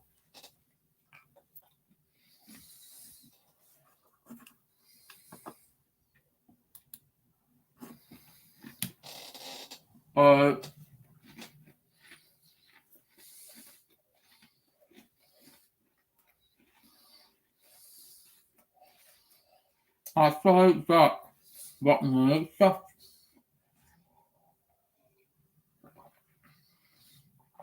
Your hand has that when you get to weekend a lot. I'm not customer.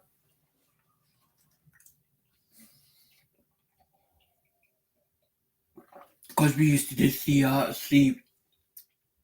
shifts, or three out of four, and then we'd have to wait, because we used to get paid on a Friday, and we get off on Thursday, and we'd have to wait a full day until we get paid.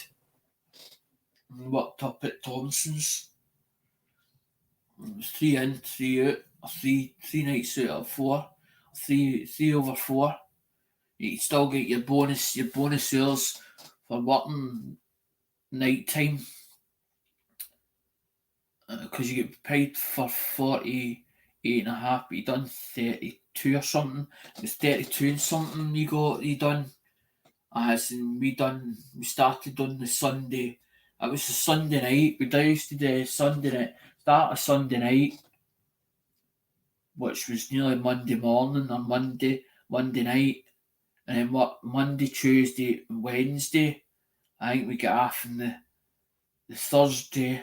We get off on the Thursday, and we'd have to wait for the Friday, and then we'd do the start on the Sunday again, do it all over again. Because I remember one time it was still half cut. And then what? No, I fucking kind of headache, man. Never forget it. I was bouncing.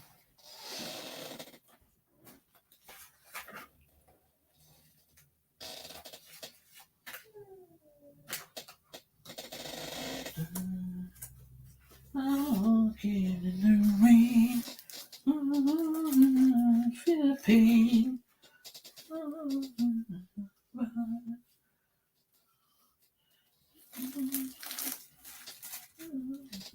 I wonder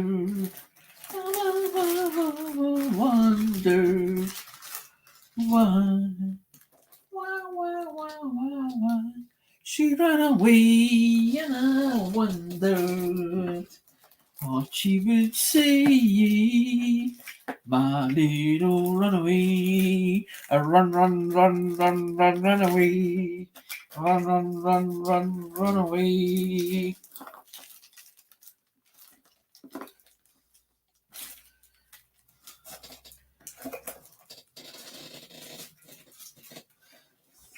Did you like that, Hank?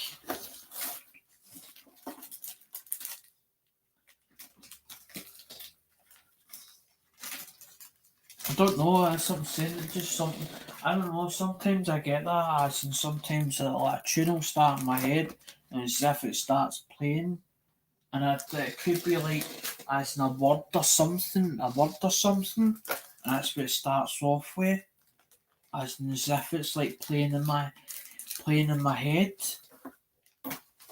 and it just happens every so often, it does, from time to time.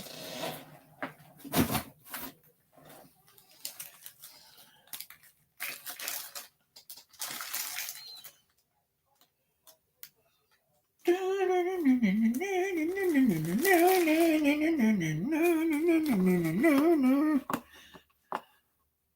Can I see because that notification is right up there? Now I'm going to start doing these. I'm looking for, that says GW, and I'm sure the ones for the early bird was in here. I'm sure I put it in this bag. I'm just going to use these nine numbers. Fuck it.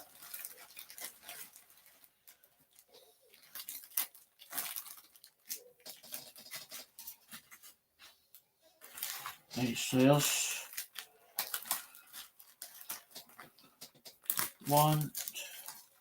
there's the early birds there. That's what I was looking for, the early bird ones. There's 1, 2, and 3. 1, 2, 3. And if you what I think I might do is do 1, 2, 3 before the GAW, and if you've won 1, 2, or 3, you can't win the GAW ones, so that everybody then gets a fair shot at it. But the early birds is just as in for a quick flick. As in, like, there's 3 there and there's 2 there, because this was sort of the end ones.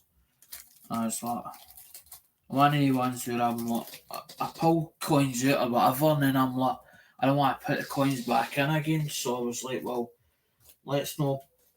So we've got 10, 11 and 12 missing, so we've only got 1 to 9. So let's go. Oh, and I forgot I was going to put, so I've got to put 9 of them in and 9 of the other ones in. Don't let me forget, guys. Any ones.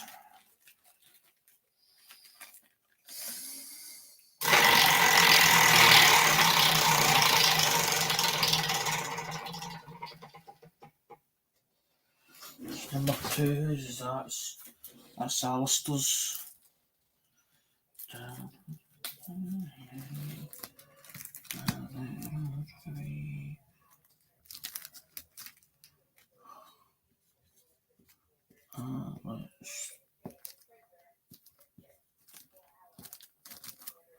I've worked out a different plan.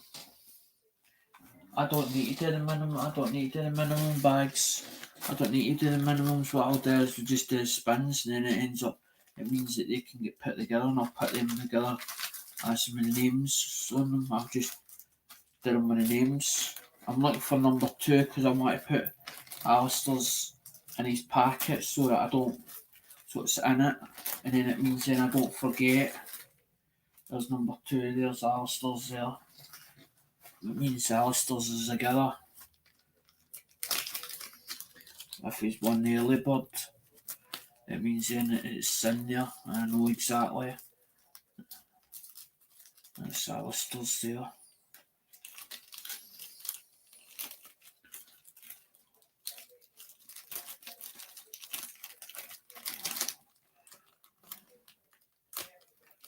Oh fuck! JP's not got a number. JP never got a number. Did Blister not tell you, JP? Oh my god. I sees your bits, right, for last week, right? I'm looking, right, and I'm going like that. And I'm thinking, JP's got more bits than that. I'm like, where the hell is JP's bit? Where the hell is JP's bits? Could I find them? Could I fuck? And I'm looking the bags and all the rest as in the winnings, right? I can't find it. I've got a place. I'm like, and by this time I'm like, I'm nearly going to turn the place upside down, right? And I'm like, So I goes and sits in the bed, and I'm like, and I'm thinking, where did I put the bits? I was like, I'm sure there's more than these bits as in these bags, right? And I'm looking like that, so I'm in the bed like that, sitting in the bed like that, and I'm looking at the chair, right? I see this box, and I'm looking under the chair like that with the box, right? This box. It's in that bloody box there, wasn't it? But the box was down there, right? So instead of moving off the bed, I went like that and I put my belly on the chair because I'm like, can I get in there? Because there's only about that much of a gap, right? Between the bed and the chair, right? I put my belly on a chair, right? I put my hand down the back, I put my hand on it, picked the box up, right? And I felt the weight of the box. And that's when I found me a tumult. I went like that. I put bits in there. No, it's all done. It's done now, JP. It's in there. As no your bits is in, because I went to organise it. I'm just going to give you a number for it. As in JP Woodwork. Number 10 here. I'm trying to figure out, what I'm trying to figure out is, I've got enough to do me with the minimum prizes for the world coins. I'm going to have to find a place that's either got a couple of bags, as in a half decent coins, as in like a bag of just assorted, a mixture, but really nice coins for use for the minimum prizes, because I am end up going to run out. And that's what I'm really worrying about at the moment. I need to find a place, but I don't know where to look or who to even ask. Because I don't mind paying for them, even if it takes a week or 2 weeks to get them. Even if we have to say stop the wheel for maybe a week or 2 weeks, even if it comes to that. But I will put a video out saying, by the way, guys, just hang me as in either taking a break or as in just explain it, or having to get bits that, because I've got plenty other bits like for the first, second and third prizes, but I've only got like bits of singles, and there's only like 3 or 4 bits. I've not got like, I can put 4 or 5 coins in each bag.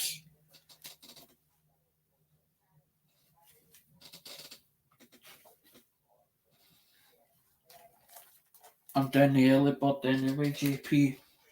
That's what I'm doing, because I've just put Alistair's there. I need to put Alistair's name on that one. I don't remember. I pulled through the bag.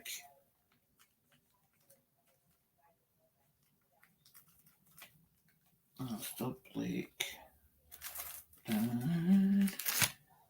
No, because I want to get yours out. I want to get Blisterns out so I can get some space.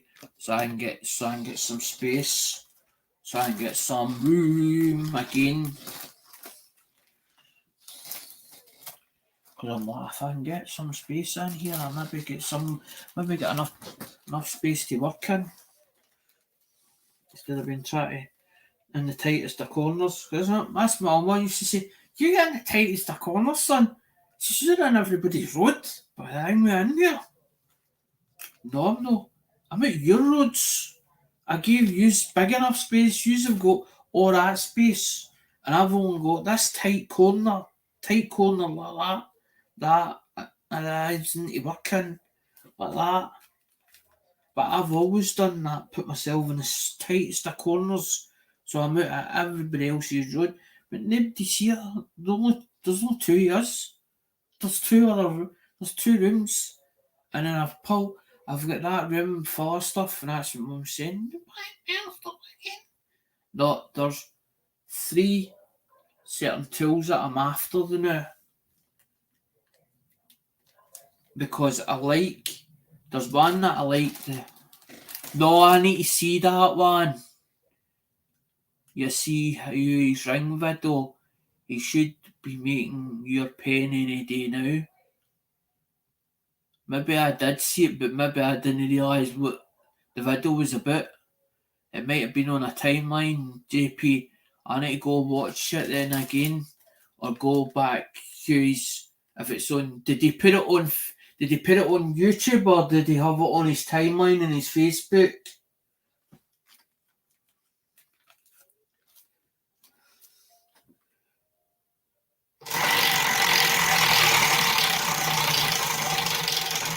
Whose number is that? Yes! It's that's JP's number. Oh, good one, that one for Early Bird. Oh, JP, that was a good one. Nah, this was... Alright, that's why I've not watched it yet. I'm going to go watch that later on in the morning. It was released on Wednesday, right? So that's total weird, but you came just in there and that Early Bird one's just fell on yours. JP Wood. That's so weird that. I'd be just like, fucking that's rigged. No, it's not. I pulled it for the last person who won it, which was number 2, which was, and then I was like, well, JP's not missing it. There's a couple of numbers spare, so why not? Of course it was. It was lucky. I'm trying to find his number. Trying to find number 10 now. It's in there somewhere. There's number 9. And there, number 10.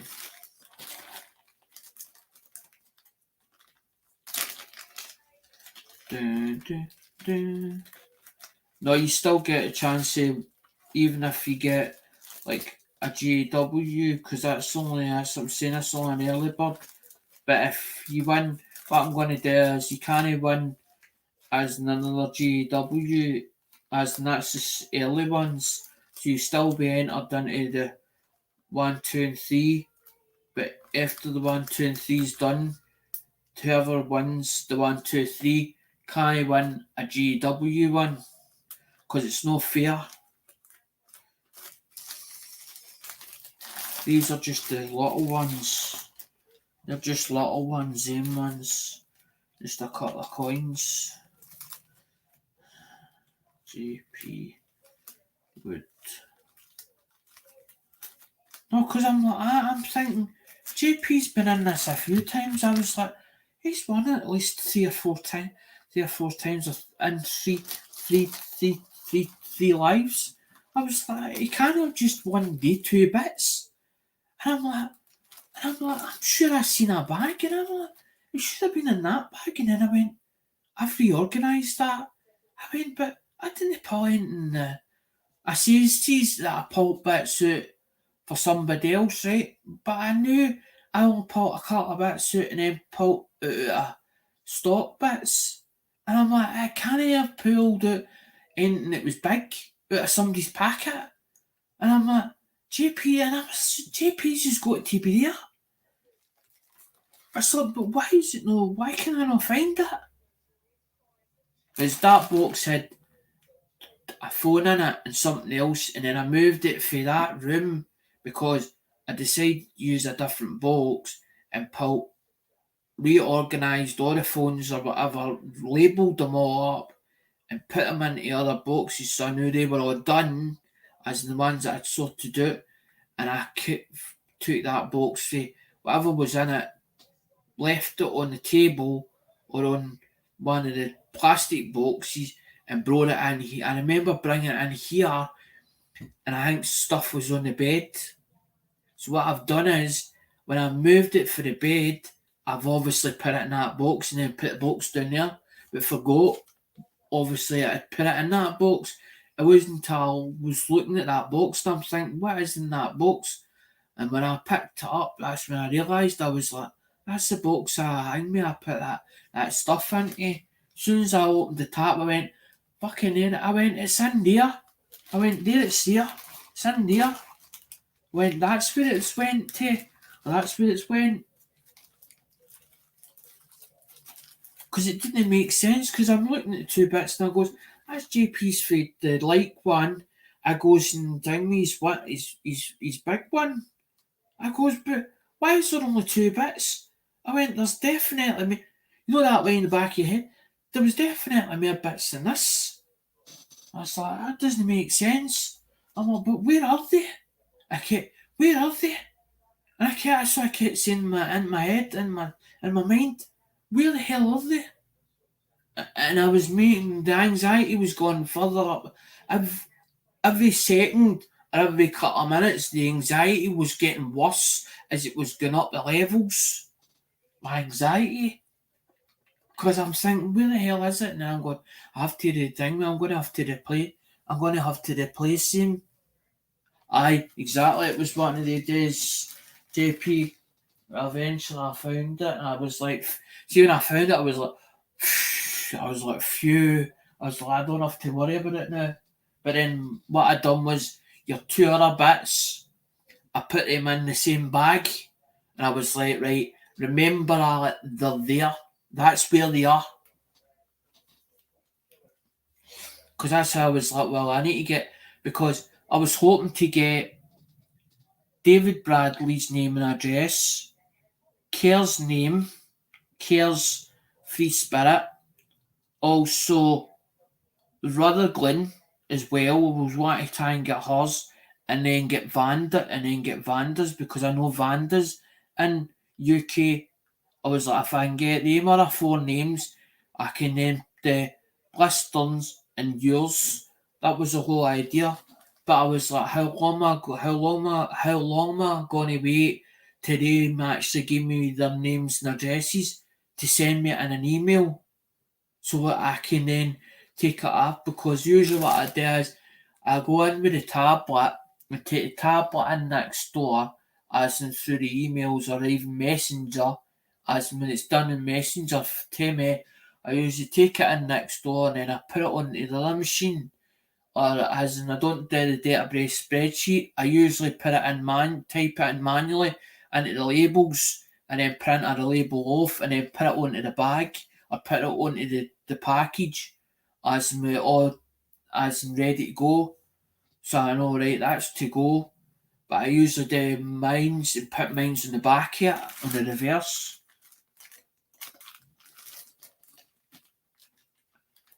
Because it's like, if I take 6 of them or 7 of them up, then that's 6 or 7 done. I can do a tick in my book, or on my bit. Because usually what I'll do is, if your name's like in a book, as in I've wrote down, usually I'll put a tick against it, so I know, right, that's went out, this has went out, and that's went out. Because the last thing in my mind will go, where's the packages? And especially if I haven't ticked it off. Because that's what I used to do when I used to do the books for Betterware. When I picked them up, I used to put a tick against it. But then I would go around the same circle again. Now I've still got books left out here. I've still books to get back in. Where did I finish up?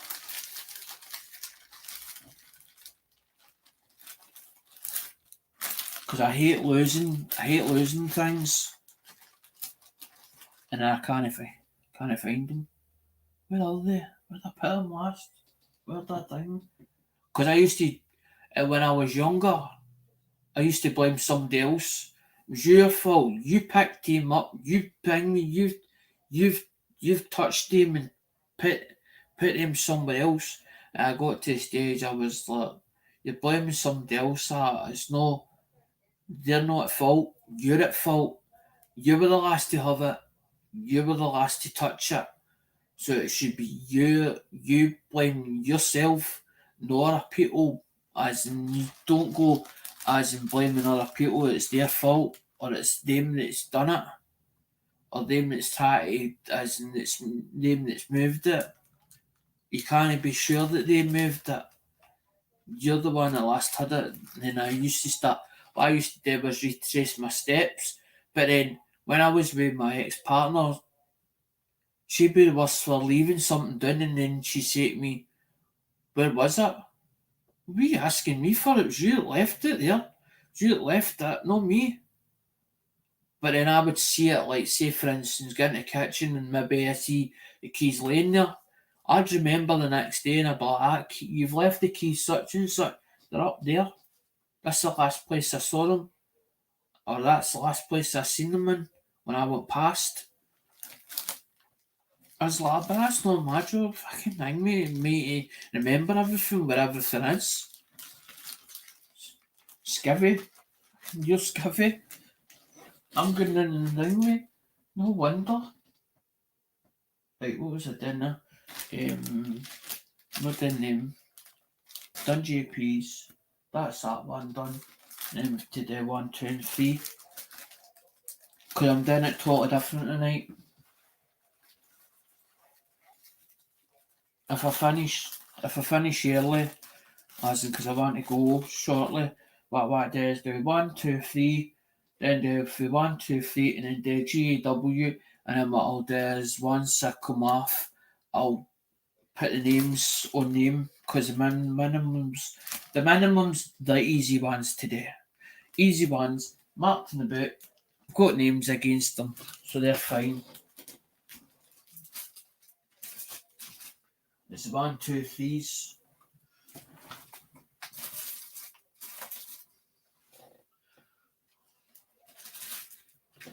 Right, I think we'll go. I'm thinking do we do 3, 2, 1. I'm thinking 3, 2, 1. Oh, we do 3, 2, 1, and we do 1, 2, 3. I think we'll go back the way. I think we'll do 3 first. Do 3 first. See.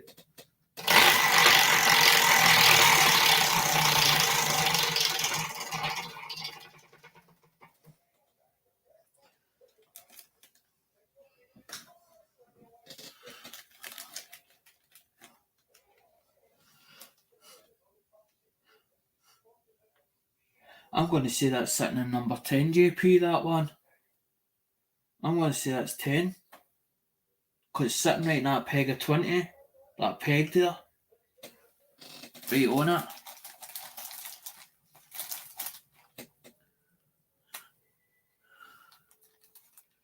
JP Wood.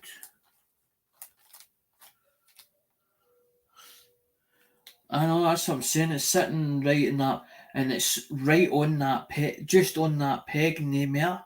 Up there, that tap. It's not in the 11 because it would need to be as in sitting over there, sitting over the peg. It's actually sitting on the peg, on the tap. That's what I'm saying. You can't win a GAW this time because you've got number 3. Because you've actually got. I'll show you what you've got.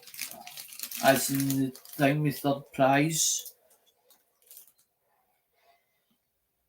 you've actually got a 1950. There you see it, 1959, 5 cents, and it's an NGC slab. That one, that's an NGC one. There's a PF. That's proof 67. That one. That's what that PF is. Proof 67. That's quite a good grade, that, as in 67, because just as in top grade is 70. That's your top grade. The only thing is, once you start collecting the old American stuff, it ends up that you've got to keep. It's like an addiction. You end up, it's like you start. It's not like some people go, right, I want to crack that out. Some people crack him out and put him in an album. There's other people who's like, I'm not cracking that out, but they'll get another one as good as that and they'll stick it in like an album. But it starts that's what starts them off. It's something they get for America and they go, that's really nice, that. I'd really like to collect them. And then they start from bottom of the book or the bottom where it started from with the nickels, and they'll go all the way through.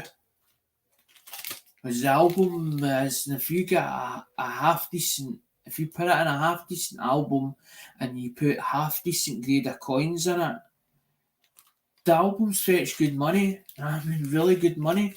But the problem is, some of the key dates become more expensive depending on the grade you're looking for to finish the book, to make a really nice book up, or an album as they call it, because they don't call it a book. It's called they call it an album, so it's called over there.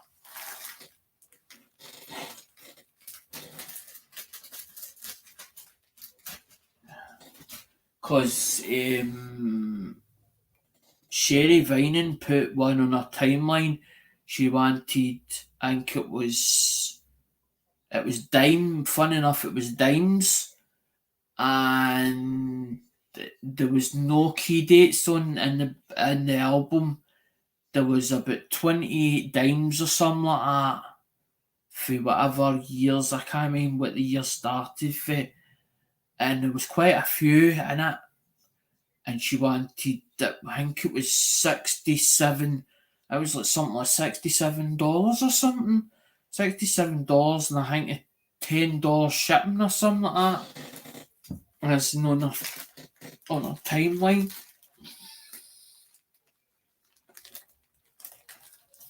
So I was looking at it and I'm like, and I'm thinking, they're Mercury's. I was a couple of some Mercury's and that, and I'm looking at a book and I'm going, I've actually got some of them I went, but they're really nice condition them.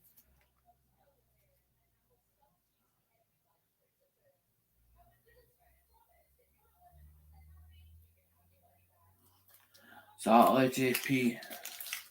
But what happened with me is that I didn't find the UK collectors, and when I went to the UK collectors, this channel, which was the TGBCH channel, which is Ian Lambert, they were making him like a martyr, and the way that they treated me, as in that it was a case of, we don't know you, so you stay there, as in the arm's length. I was like, the way you've just treated me, I don't want to be in your community at all. Even if you're under him. I don't want to be treated like that, but the way you just treated me. I'm more comfortable with the American law. And I was like, no, I'm not. But I did get some bits, as in we going to the auction at Durban's. There's been times where I've actually picked up UK coinage, as in I've got an album. Aye, there it's fun enough. There a cunt there, there a bugger there.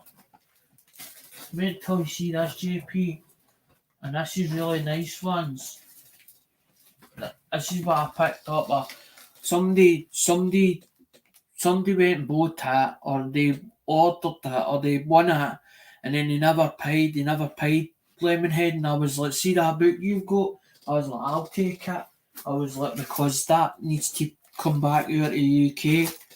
It's called the File Antique Numismatic Covers, and it's actually, there's the, wait till you see this.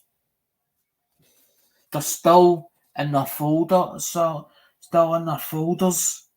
They're between five and up. They're between about £5 and upwards. Some of them, as in the coins, as in because of the way they are. They're actually worth more when they're in their actual folders, when they're actually in the folders. And that's what the numbers I've got. They've all corresponding numbers, as in whatever they're numbered on them. There's also a pound coin. Is that some of the wedding ones, and then there's other ones, and there's a couple with 50 pences. And when I seen that, I gave good money for that. But then I was like, if I split that album up, because it's an actual album, it's got about, there's two in every page. There's two in every page. There's two in every page. So there is.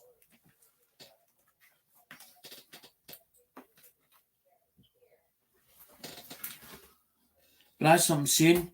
I just keep my eyes out for anything that's UK, as in with Americans, and then just fly it off, and just fly it and then fly it over.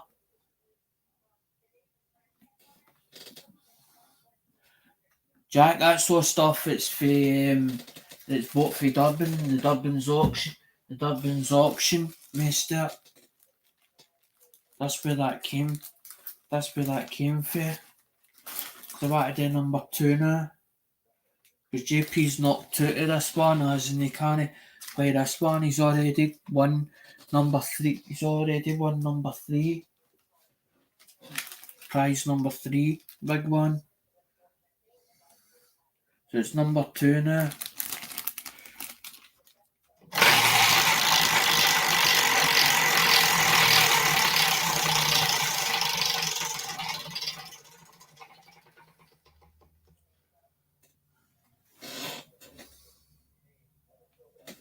Number 3's number 3's Ronda.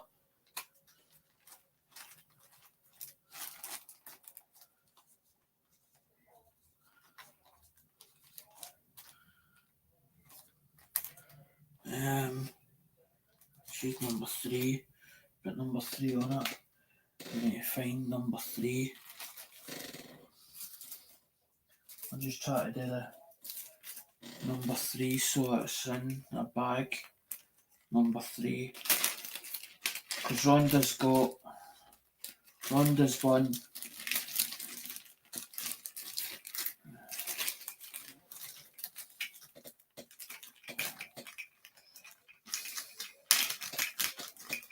Ronda's won that for top prize. It's got a little bit of toning on the top. On top of that, it's a 1 onza with the scales on it. With that on it. On the reverse. Casted that one. So that's Ronda's one. Because that's what I'm saying, JP, the big ones are for the bags. Number 3, because she wins in her minimum prize. So there's her minimum prize. I always leave a little bit of surprise in the bugger. Because I don't like spoiling surprises. But then you can see that anyway, and it's to let the others see. As in that this is it's not a farce. I'm only trying to cover expenditure. As in that's why I says, because I'm buying the coins, I don't mind as in getting the coins away that I don't need from my own collection. Because I bought two of them at the time. Bought 2 of them.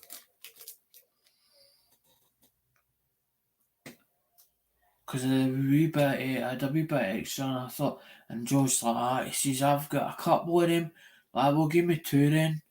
As in maybe Andrew might want one. But then I was like that, and I'm looking through bits and pieces, and I couldn't be going. I'm one of these people that I dig through a box and then I end up I can't be bored, and I'm like, I just treated them like that. Which ones do I really like and which ones don't I? I looked through and I was like, there's 2 of them. I was like, right, throw that to one side. That one can come out.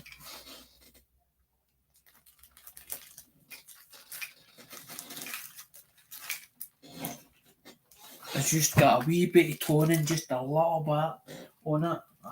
I don't know how that's happened. I'm not going to worry about it. There's number 1. So we're going to do for number 3. So it gets 1 for number 3. Because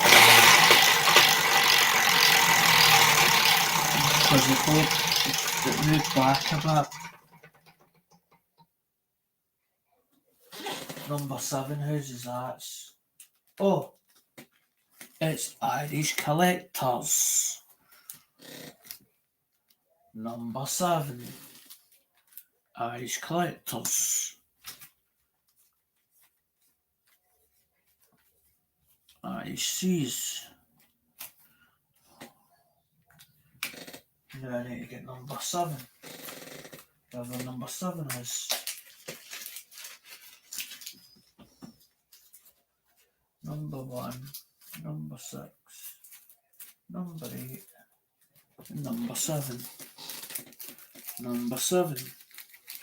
If I put number 7 in there, then I know that's Irish Collectors, and then it means then I have to go and see where his bag is. I'll show what he's got for the top prize. But he can't, that's what I'm saying. If he's won already, he can't be in that the last GW. It's got to go to others as haven't won anything, because there's a couple of good prizes in them as well for the GW. I pull it and all. And he has Queen Elizabeth, and it's a Canadian maple leaf. There you go, 1 ounce. There you go, Irish. And there it's even got the, I've left it in, look, I've even left it in the bag that it originally came in. So there's the,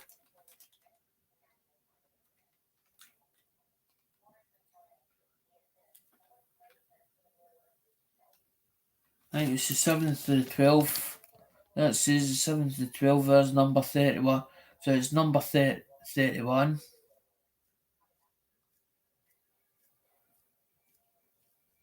You need to go on the next one, Andrew, because the dang many numbers have all been allocated, buddy.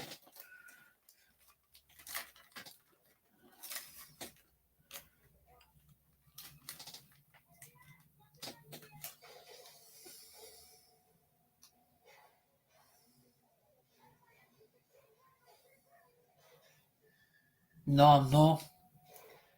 No, you ain't. You ain't getting left out. No, you ain't.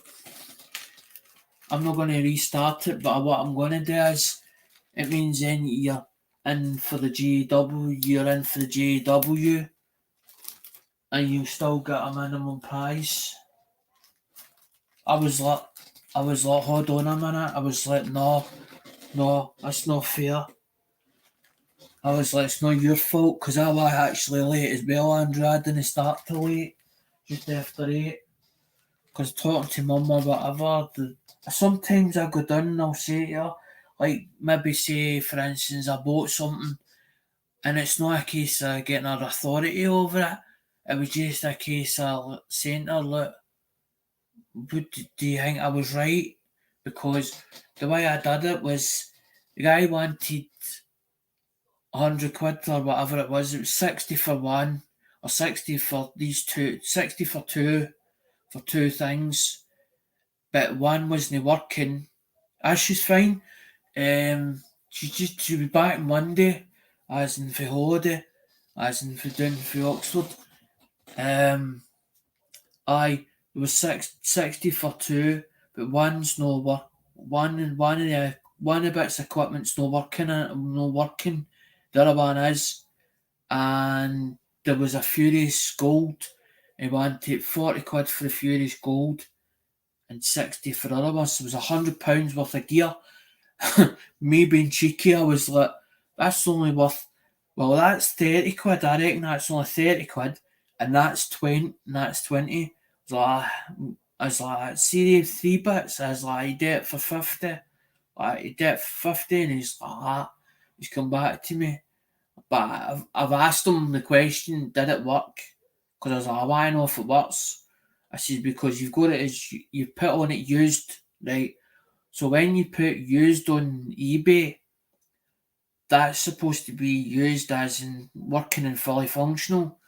I was like, well, if it powers up, there's part of a chance that it'll work.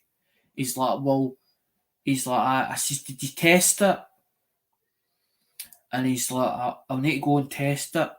So he's tested them out, and he's went, Furious Gold's powering up. He went, and the SEX, he's calling it the CEX, right? ZEX, where it's no ZEX, it's Z3X, it's called. The 3 looks like an E, but it's not, it's a 3, right? Z3X, or he's put it ZEX. He goes, the ZEX box is working. He goes, but the SC tool's not working. I go, so basically it's not lighting up. I was like, so it could be anything internally that's damaged in it. But I was like, well, if the card if the card's working in it, or the card's working, I can easily take the card out it and put it in another box, or as in dump it in mines, because I've got a silver one in it. I don't know if it's a card at fault, but what I might do is I might send it out. I might speak if he takes the deal and wants to buy it. What I'm going to do is I'm going to get a hold of George and see if I can send the two of them to George and get him to test them. And if there's anything wrong in that other one, get him to put new components or whatever it needs in that and fucking get it working.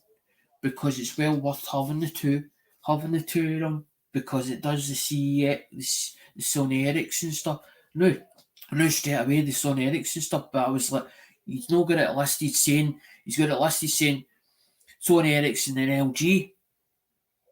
He's sort of right, but he's sort of not in the description.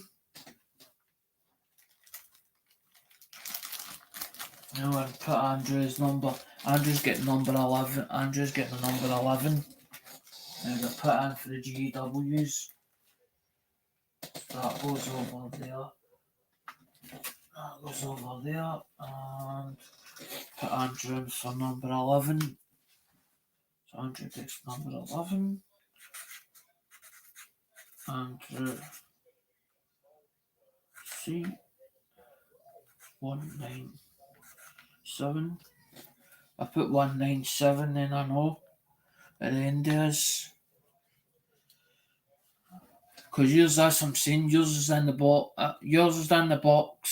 in a plastic box, and double covered on the second shelf.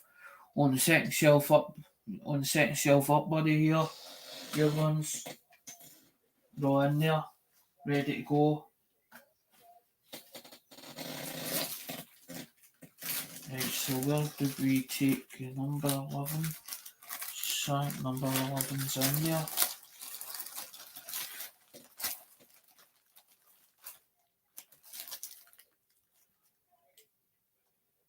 I forgot number 4's Polly. I was like, what's that? It's Dunborn and all that. Polly's. That's Polly's number. Polly's is number 4. So Andrew's number 11. Pull that one out and then leave that one in there. I'll leave that one in there and then I'll know. Because I'm going to go tonight, guys, and after this is pulled out, I'll just get one. And then what I'll do is I'll bag up them. Because I've got them on the book anyway. I just want to pull Andrew's out and put his there. Put Polly's, I might put Polly's there. I don't know what Polly's is. 3 others to go. No, I haven't. 1, 2. No, that's the like one. I said about the like. Andrew, what's the like sitting it as in the actual likes on this video or this live stream? Because I was like, how far are we up?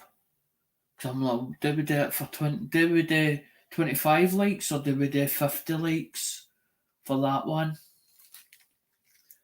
Because there's a Canadian road canoe boat in there for the 50 one. For the 50 one.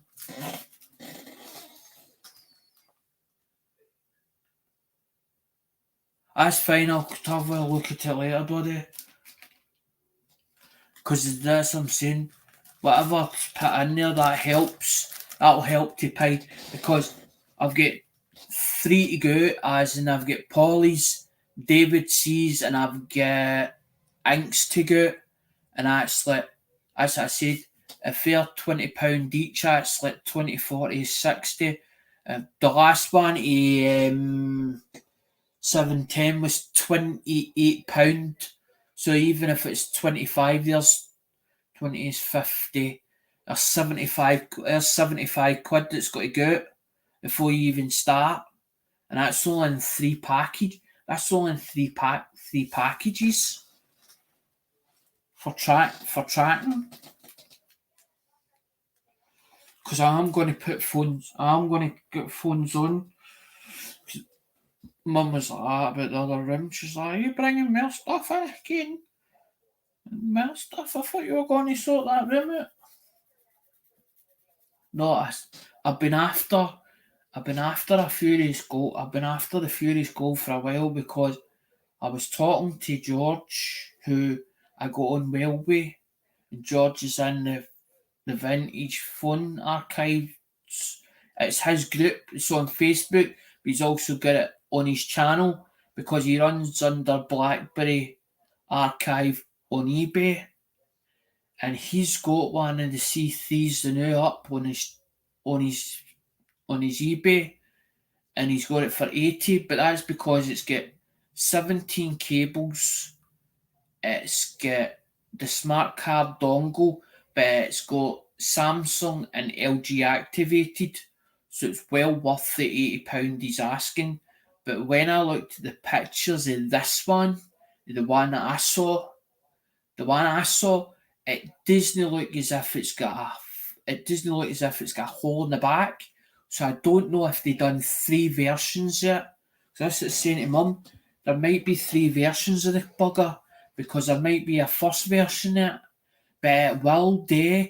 It should update itself if it is. If it's, I think the smart card might be inside it, and if it doesn't have a smart card, it'll be on the PIC chip. As in it means then that if it was ever, if that serial, because the serial number usually corresponds to the activated, and when you put the software in it or run it on the software, and if it is activated, it'll pick itself up, which means then it'll reactivate itself because it's a lifetime. I think it's got like a lifetime. They've got a lifetime thing on them, like lifetime upgrade or something on them. I don't really. JP, the one that used to get me was the double-winged eagle or the double-headed eagle, and I think that's what made me start collecting them as in their coinage because he known about that eagle. I think that's what started it off. We want to see it. We want to actually see that on that coin. I think that's what started it off in the first place. Did I have 4 there or did I only have 3? I thought I had 4. Alright, that was the likes. That's why I'm like, why is there only 3 bags and there should be 4?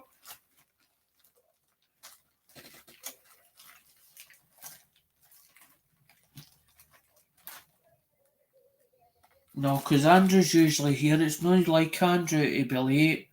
But then I'm thinking he's probably been somewhere else, or he might have been sleeping because it's been Andrew, it's been scorching me, as in I bet you any money you've came home and it's been roasting, and you've been like that, as in just conked out in that chair, sparked out, probably watching something and sparked out. Because I tell you something, roasting. No wonder Mum had the windows opened when she come back in. It's warm up here now, man. I don't think I'll sleep tonight. It's going to be one of the nights and a toss and turning. Tossed on, tossed on, tossed on, tossed on, tossed on. You see me anyway as all night. End up with I'll have a t-shirt. End up having a Almond t-shirt. T-shirt will come off and all probably. Why not? True right. I was there Friday night. And then I telling the story about the hangway time at high school. I thought I should have never have told that. Never have told that story at all. Should never even went there. But I thought everybody'd see it. I thought everybody knew about the story. And then she's like, you were talking to such and such. As in, when she went to school with you. It was like Karen. Karen, and I was like, Karen. And then I thought, I was like, Friday night, I was like Chippy, around that Chippy. I was like, I wonder if that was Karen and the thing with that I was done talking about in the Chippy. I don't drink rum. I do like. I like that. Oh, the Captain Morgan one. As Natural Captain Morgan. I like that one. I've had a taste of it before. I was down south one time. I was going. Was I going to meet somebody? I got to meet somebody. I think was that at the time in Barrow Furnace. I think if that was the time in Barrow Furnace. Into a hotel or something like that. It ended up, and I went and got a can of that. As in it was a can, as in already mixed. Fucking enjoyed it too. Yeah, I'm waiting to do these numbers because that's on number 7 this time. So whatever it falls on, that's that person's number. Is it going to do number 11? No, it's no. Bloody bugger. Didn't do it. Number 1. Number 1, David C. David C. David Carlisle. David C.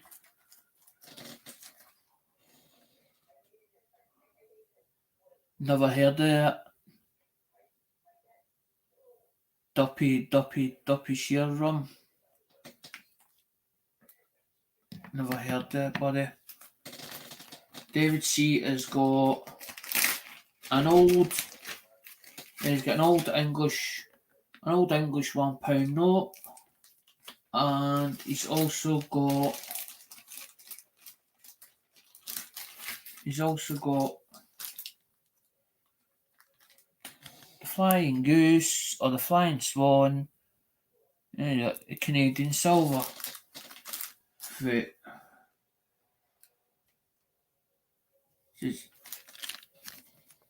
1967, and it's even got this. I'm saying I started leaving it in the.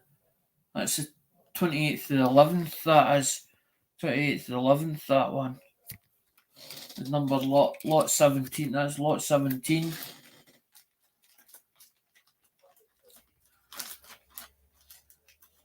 Rum Forest Rum. I need to remember that's David's, so that goes back in his bag. That's David's. And that's his. That. And he needs number 1, wherever number 1 is. Number 1 is there. That's his in there. In his bag.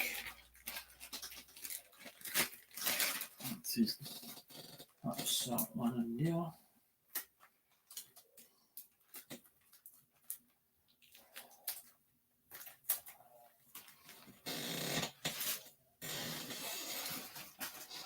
No, I'm going to ask you. You couldn't get a box like that. After you know how you get. You know how you used to. Do you still deal with Shib? Do you still deal, Andrew? Do you still deal with Shibby? Does Shibby do a box like that, as in a World Coins?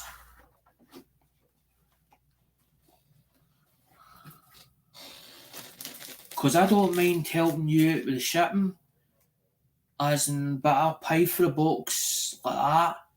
I need a box as in like that, as in a mixed assortment, or even if he's got a bag, even if he does a bag, as in a bag of loose, but I want them quite nice ones, as in if it's a bag of loose, for minimum, so we've got minimum prizes, because I'm gonna run out at some point, because I think I've only another 2 boxes.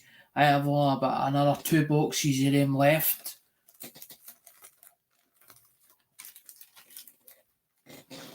For minimum prizes. Because Dublin don't do anything like that. Because everyone's come off a cheapskate, and he's no, as he said, because of the carry on we had with the last one. He's like, I'm not doing more international shipping now. Oh, I did it because he dang me as, and because he you.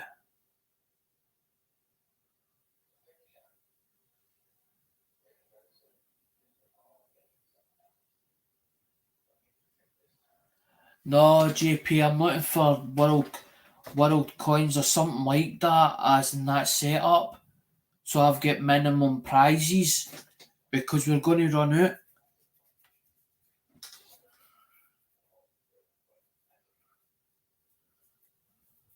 I haven't bought from Shibby for a long time. So you buying for somebody else then? As in other bits for somebody else?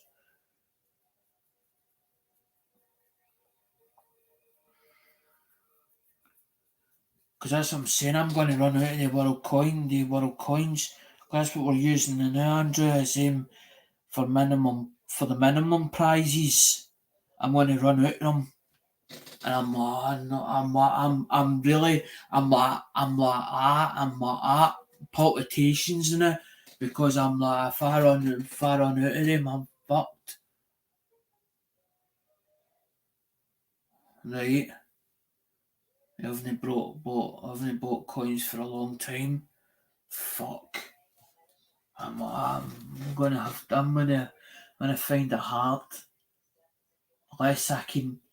Unless it might be worth going on eBay as in for the there was a full load, a 2k, I think it was 2 kg, it was 2 kg or something, 2 kg of coins, but it was like mixed lot.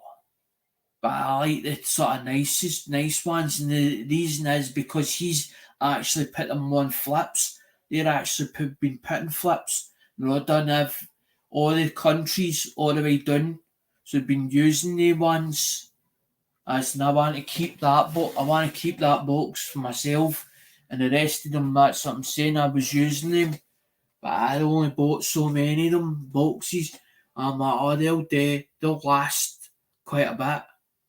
But then I've no realised if I'm putting 5 of them in at a time, it goes half, that box goes pretty quick, as in the full load, when you're doing 5 at a time.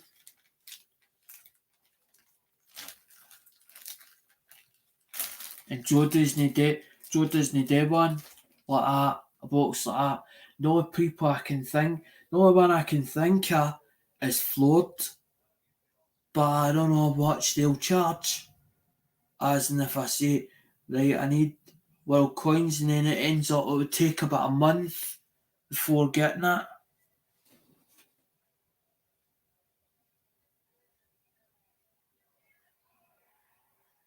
As long as they're in good condition, as long as they're in decent condition, so we can use them for minimum prizes. That's what we're doing, using them for minimum prizes. It means then that they get something. It's not as if you're getting nothing. I didn't want that because I was like, right, we'll use silvers, slabs, doublers that I don't need, we'll tell them. And I forgot to say is, as you'll get one of them and one of them. So you get the 59 that I showed you, and the 59 and the other one. And it was 59 and something else. And 1969S, and you also get 1959D. You'll get one of each as well. I just decided tonight because I was like, right, you've had dimes last. I was like, you had a dime and you had a penny last week. I was like, right, so you're getting, and I was like, I want to pull them out, let people see them, let people see how good the pennies are, as in the pennies themselves. And I'm going to explain what the difference is between the wheat corn, as you well know the wheat is, between the wheatie and the Colosseum, what I call the Colosseum. I'm going to explain the Colosseum itself, as in explain what you're supposed to be looking at or looking for, plus also the difference between as in what a wheat corn should look like on the reverse of it. Good, that's good. I'll pay for him because I gave him $35. I gave him $35 for their boxes, but then I didn't realise. I didn't actually realise how quick I would run out of them. You'll end up having me crying. You'll end up having me in tears for saying that. I'll donate them. Well, I'll just turn around and say they're donated by Andrew then. Do it that way, and then it means then you get a shout out, the same as what Rig just did to me.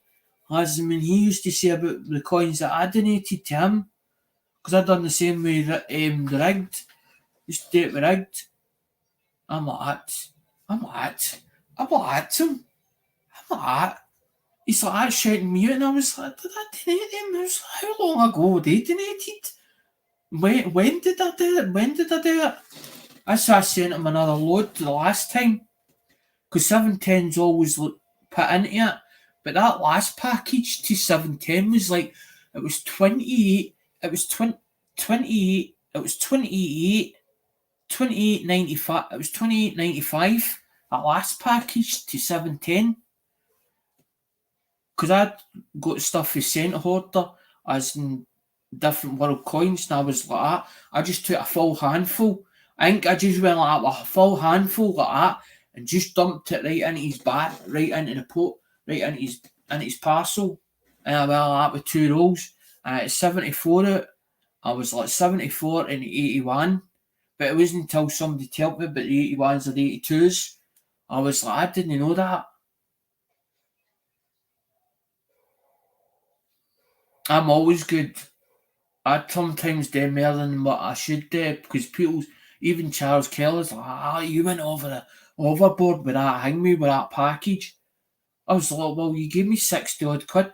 I only asked for 25 because it was to cover the postage. It was to cover the postage on it. I was like, if you cover the postage, and he's like, you seen the post or the timeline, this is a way back, seen the timeline, he's like, how much are there? I was like, 25. Will I cover the postage in it? And I was like, just slapped coins in it, right? As in bits and pieces. They counted some of it out and they went like, right, £2 a pack, £2 a coin, right? And whipped a full load of them in, right? And I goes, you've paid me over the odds. And he went, but you're not getting anything out of the coin. He went, you're getting nothing out of the coins, back for the coins. So you're paying for the coins. What the fuck? I don't care. Charles Kelly. You remember Charles? And then it was people were warning me. It's like, watch him. I don't know, Andrew. I haven't heard from him for ages, man. But the reason why I didn't bother with him, because all the carry on with Charles. As in, everybody's like, I watch what you're doing with him. And I was like, what's going on? They're like, he's asking for his money back now. As in, he's spending money and then he's asking for it back. Done it to a few people, man. And I was like, I never asked for money back off of me. Must have known better. He done it to a few people. Oh, my money got hacked, and he was making up more different stories, Andrew.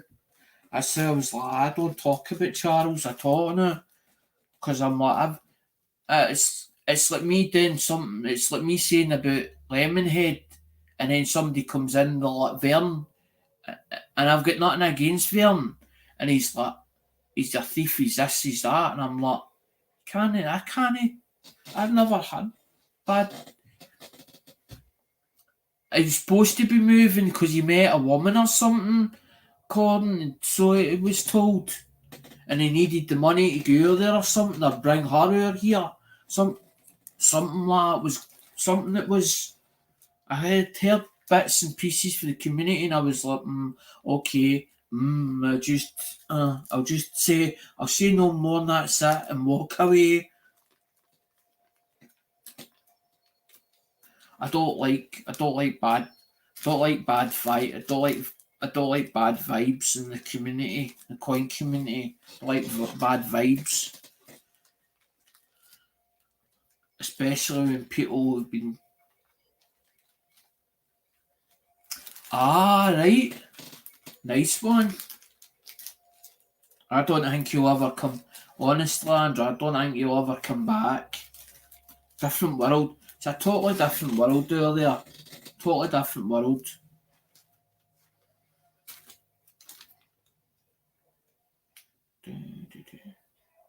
Why did I do that for? I'm thinking, why did I leave them in the bags? Maybe it was a case of a way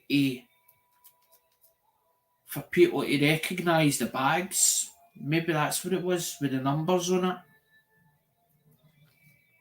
Because what I've done is I've put it in the GWs, and what I've done is the bags that I've obviously took out, what I've done is I've left them in the bags, so they're marked on them saying that was that looks like the 7th to the 12th, because they mark it differently. They mark the month round the opposite way. That's lot 50. That's lot 5. That's lot 15. That one. That's a special proof.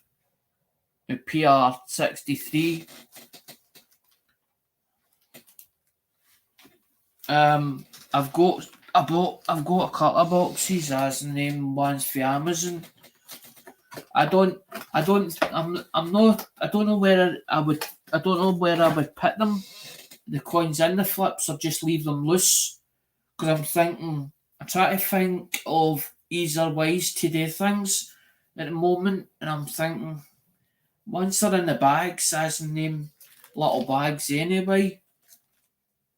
But then I'm like, do we want them sliding about? Because once they're bashing about, they start marking each other, wouldn't they? So I'm like, do we put them in flips?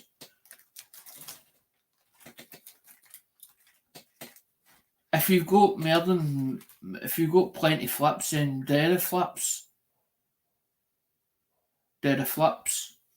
I'll put them in flips, because I'm thinking I don't want them scratching each other or damaging any more than what they are now, because they'll have wear and tear marks on them, and it means then it look, because that's it. Honestly, Andrew, my old man was the worst for presentation. He's like, son, the better the presentation is, the better you can sell stuff, or the better it looks. It looks as if it's properly done. It's as if you love what you do and your hobby. He says, because he goes like that to me one day.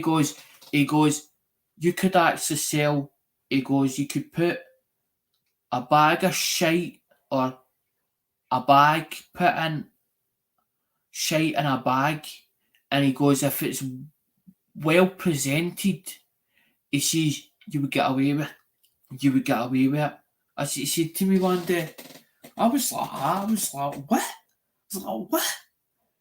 I just heard what you said, right? I was like, what? I was like, I'm telling you. He goes, I'm telling you, son. He says, I'm not joking with you.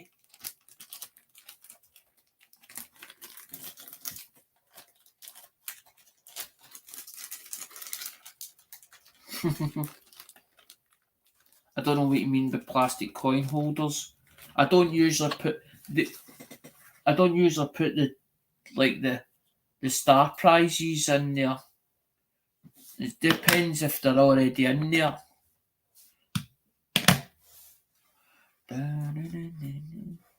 That's what I done to you last time. I was like, bags, all the rest and bits and pieces. Went, right, you get that, bits and pieces of that. Because I done it with 710 as well. I was like that. And I was like extra, as in bits and pieces, like bags and bits and pieces, and put it in this package. Right, you're getting this, and cut some flips, because I've got 2x2s that I used to get for Lemonhead. I used to order them up.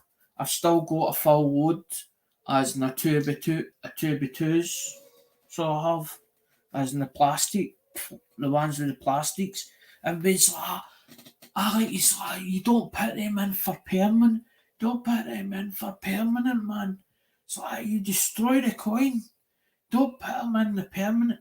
But I tell you what I do is, say if I'm getting you something, I tend to seal it up with a hot sealer, and it's not just so the coin doesn't fall down, but it looks. See, if you look at it, see the markings when I do it with the sealer, it looks very much like. See how when you get the proof sets, you know the ones in the envelopes, and you get the proof sets for the American ones, and it's like it looks like all the dots and all that. Well, when I put them in that sealer, as in it's got like a temperature tape on the top here over the top of the hot wire, or the wire thing, and it actually looks like it when you look at it. It looks quite similar. Looks quite similar to it, but it's only like a thin line about.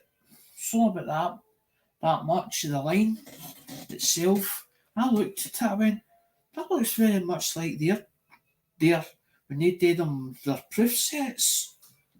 That's not too. I just don't like coins falling out, and I don't like when I'm hoarding coins. I get taught that Lemonhead was like always had a thing, and he put a set of gloves. He'd always have a set of gloves on when it was auction day, and he kept saying to me, as in if you're holding or you're going to touch a coin, touch it around its rim. Don't ever touch it with its, as in fingerprints on the obverse or the reverse, because you'll actually see the indentation of your fingerprints on the actual face of the coin itself. You'll actually see it. It's like an indentation that it'll make on them. So when I take them, because I'll not touch them when I take them at the rolls, because I started thinking about what you said about the rolls. I'm like, okay, right. If I start taking pennies at the rolls themselves, right, it means then that they can't be sold because it's not full rolls, right? But that was the whole idea of then buying the pennies, was so that I could give everybody a penny out of them. That was the whole idea behind them. Because I'm like, well, 50 pennies, I'm like, if there's one good one out of them, there's my money back. There's my money back straight away. I paid for them. But the whole idea wasn't to buy coins to resell them. It was to give everybody one. As in, like you said about wheat, because you went on about wheat, when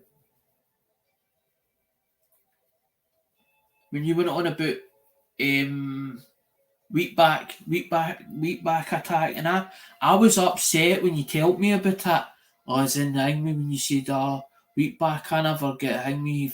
It felt as if, to me, when you explained it to me, it felt as if he'd shafted you.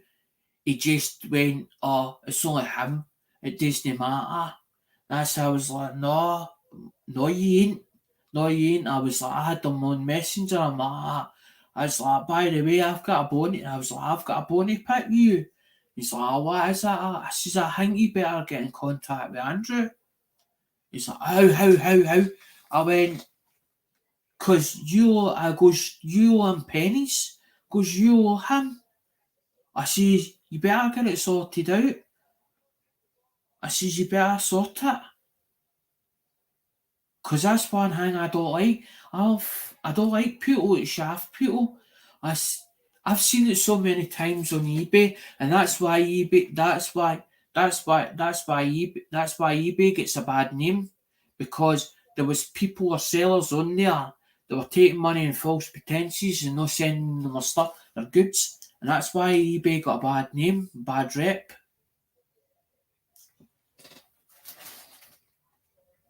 Yeah, soils in your fingers and it messes with the petals. Exactly, JP. Tarnish, and the dynamite tarnishes it. Best to get some cotton gloves when I usually use the surgical ones, but they tend to, you feel it sweating inside them. But I'm always because even my hand starts shaking like that at times. Sometimes when I'm taking a coin out, I've seen me sometimes slipping it onto a bit of plastic, as in there a bit of like one of the bags slipping it on there, and then I'm like that, taking it ever so gently like that up, or I'll get the flip, and then what I'll do is I'll just hold it for a couple of seconds and I just get it so far in and then and just tip it like that wee bit, just to get it in that flip, so that it's no mark, so there's no marks on that coin, because I'm so pernickety as in when I'm giving it to somebody else, because I want them to be able to turn around and say, by the way, that's worth sending to grading, because I'd love to be able to hear somebody turn around and say, by the way, got a coin off you, mate, send it to hang me, send it to grading, and they gave me 60 odd, 65 or 69 for that coin. I didn't expect it as good as that. The only this I said, I don't like the case of when somebody rubs salt in it wounds and you go, I got that wait, how much you want for that coin? You go 25 or 20, right? 20, and then they'll ring me, you could come back and go, by the way, I get 40 odd quid for that coin you gave me. I hate that when it's like rubbing salt in the wound. Don't tell me. I'd rather you just turns it, I sold it. Sold coin. That's it. Sold it. It's your coin. You can do what the fuck you like with it. It's your coin. Sold it.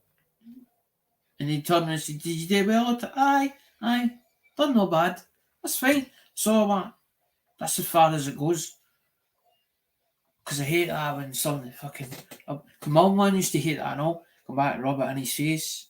Get that for it. I'll fucking get you next time, you bastard, then. As in, I'll put it double. I'll say double next time.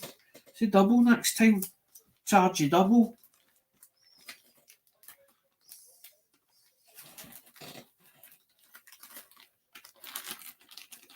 See you later, Jack, if you're gone. So you're on number one last time. I'm sure I'd put it away. Did we do number one? Aye, we did number one, that's David C's. We did do number one. Just checking. Double checking. Done number one. Let's see if it was. I'm waiting to see if it was number 11. That's what I'm after. Oh, for fuck's sake. Number two got it this time.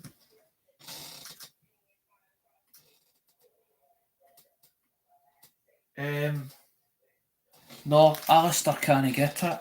Alistair already won. Or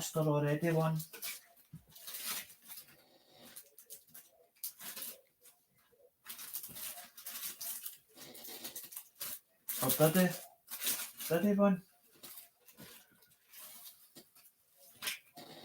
I'm not sure Alistair won.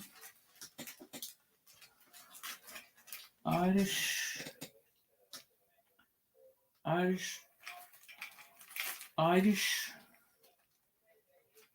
Ronda.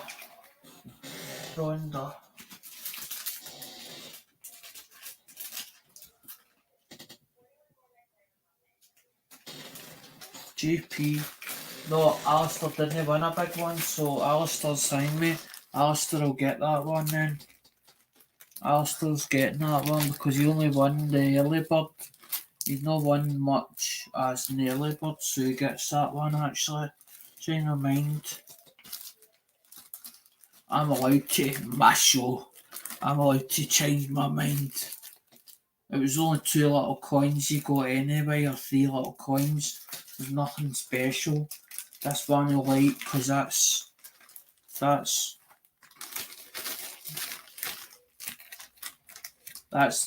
lot number 5. That's lot number 15, and that's can't see.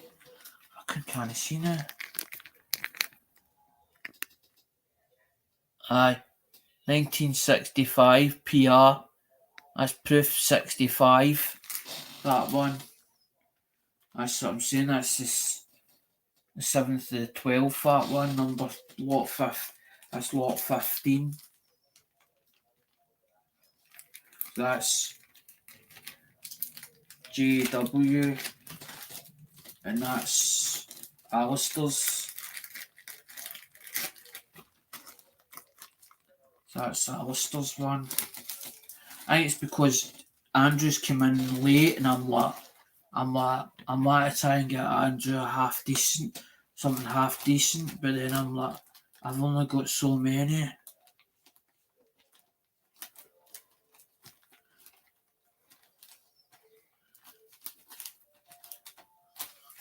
You'll win another time, Andrew. You'll get something half decent. But I've still got boxes to go through yet, buddy. I think I done the third one, the third box down. I done the third box down, so I did. I was like, third box down. And I just like, right, nobody's getting a miss, they're not getting that. And then I was going to show, I've got an AKA 17 on a silver bar, but I've got more stuff. I've got more stuff coming. I've got more stuff coming in because I bought stuff Friday, as in, was it Wednesday? No, I didn't get nothing Friday. Wednesday, I got stuff Wednesday. It's stuff from Wednesday because it was Thursday night. Because their Wednesday goes on to a Thursday. Anyway, Thursday, it's stuff off. I bought stuff out of the auction on Wednesday night. More stuff coming.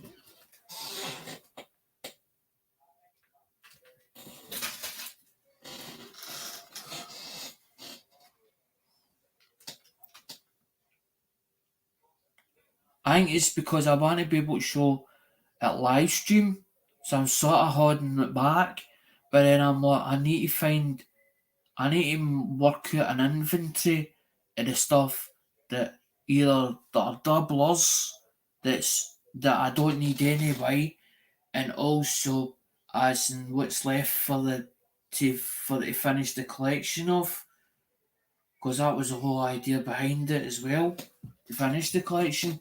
But then what I'm doing is I'm trying to collect Canadian and the USA stuff at the same time, and I think it's too much. I think it's too much to handle, and then trying to get stuff for eBay as well, and no putting the stuff on either.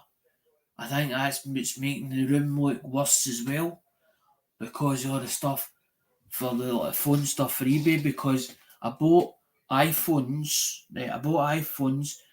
and I never even done an eye check on them, as in like you did a check mend or something. It's called check mend, and it tells you where they're iCloud locked. So I've not even done that because I'm like, well, it powers up, it's been reset, but then I'm like, alright, Hank, see you later. But then you're like, I don't want to have people that turn and say, I bought this iPhone off you. I bought this iPhone off you, and I thought it was. I forgot it was, or I thought it was as in no iCloud locked, because all I want to put on it is powers up okay, screen's okay, phone's been reset. I don't know if it's iCloud activated or not, and just leave it at that, because even if you bought one that powers up okay, they were selling on them for £9 and £10 a piece, as in that guy in London Magic store. There was another boy on eBay as well. They were like, I think it was £11, £11 he was selling that. And I only bought them because I didn't like the idea because the ones that I was getting were either the screens were smashed on them, so taking the donor off of one to another and switching them round, as in putting a good glass on them, as in to make them look better. Plus, also, I will think, plus also if it was disabled, because as soon as you looked, people were shying away from because they were seeing iPhone disabled. The iPhone disabled is a piece of piss. There's a thing that you do, like you do black screen. You had the power and I think it's either the volume up or the volume down. You had it in position and you had it for about 10 seconds and let go of the power button and it'll go into a black screen. Once you enable that, put the cable into it and it'll fire up something bus mode or something like that. And then what you do is you press restore on the iTunes software and then just let it do its thing. But before it finishes or when it finishes, when it goes onto the Apple screen and it goes to load up, pull the cable out quick and it'll not say iCloud activation locked, and it'll not tell you the Gmail number, because I was like, I know there's a bypass for it, because everybody were walking into all the shops or the phone shops, and I'm like, to the guy, and the guy's, oh, you can't take him off. I know there's a way of doing them. I know that for a fact. But if I go to the iCloud activation, the bypass, that's another 20 or 30. It's about another £20 or so onto the phone. And it takes between 7 and 14 days for it to bypass it. Because it takes the IMEI number and then it wipes it clean. I was like, I'm not interested.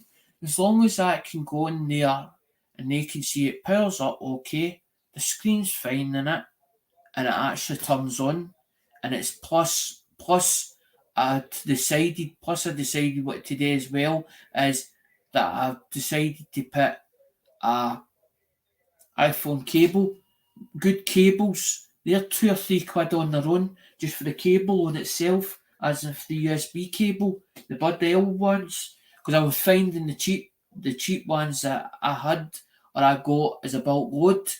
I was finding that I was getting problems with them, and I was like, that's not a sync cable, it's not a synchronization cable. So buying the Buddell ones, the Buddells are really good quality. They're £2.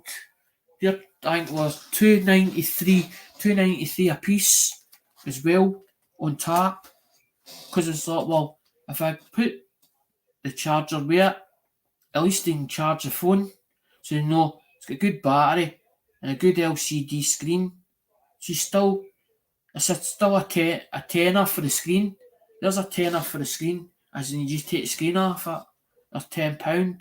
So they're getting their money's back at it. I was like, and they're getting two. They're getting a pair. Because I was like that. Well, I did them for 20 or I did them for £15 a pop. Because I got them on a good deal. I got paid what, I think, 30 quid. I paid 35 quid and I got what, I think I got about 12 of them or something like that. I get 4 or 5 iPhone 4s and I get, I think, 8 or 10, I think it was either 8 or 10 iPhone 5Cs. I like the 5C. I do like the 5Cs. Even my daughter went like that. She went, that's a dinky looking thing, that. And she seen the size of it. That's a dinky little thing. Do you want to take it home now? I'd nick it off Dad. I says, look. I don't even know if it's iCloud enabled. I think that's iCloud enabled. I goes, it's not. It's not going to work. I just like it because of the size of it. That's all she want. Just because of the size of it. I like the size of it. Do you want to take it home there? Out to the unit. It's your number 2. We've got one left. Everybody's fucked off, but there's one left.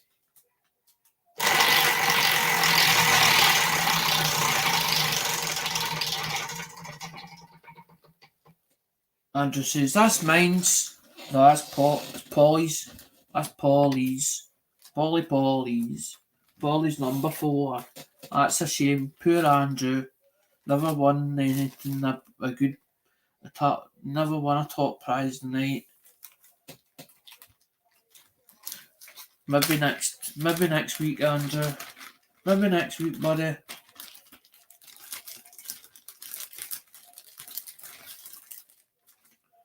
Because Polly's got that one there. So he has. Polly's got one that says special proof on it. What number? What is that? I'm trying to see. That's 19. Oh, don't tell me that's his favourite. That's his favourite ones. That is his favourites. This one. I wonder if that's 63s.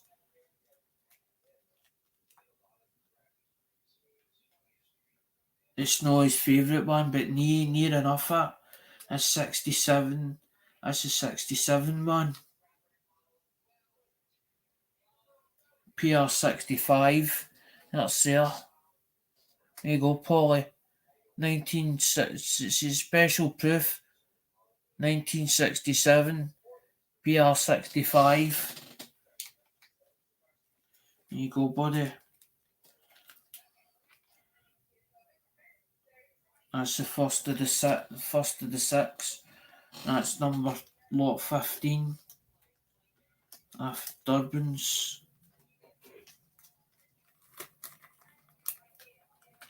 That's Polly's. Polly's one.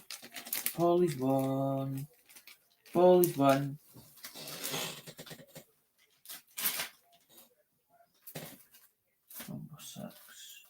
Number 8. Number 11. Number 4. A lot of Polly's. Polly Hampton. Polly Hamptons.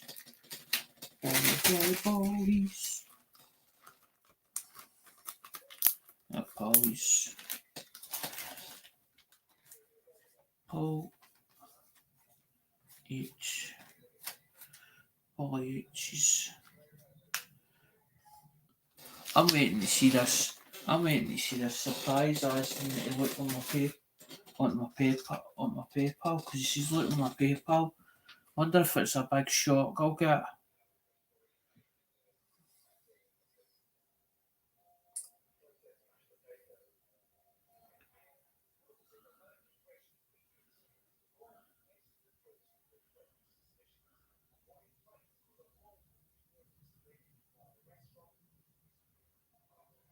I don't see it.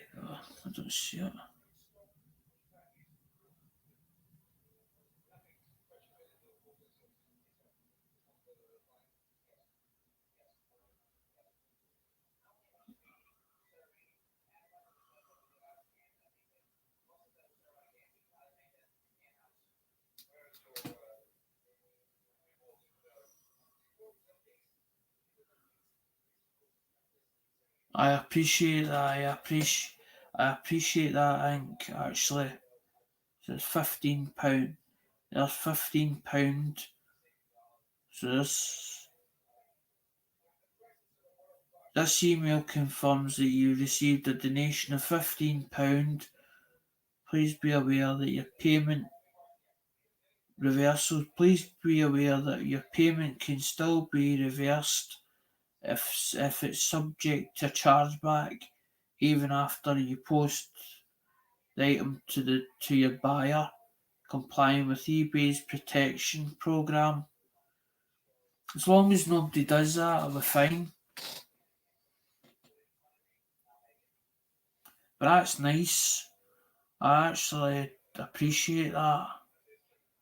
And then there's Andrew's one here. Jesus Christ, Andrew. There's £30 for Andrew as well. That'll well cover the thing, that'll well cover the ones. There's he sent a message back saying about it. £60, £60 plus postage confirmed, no return.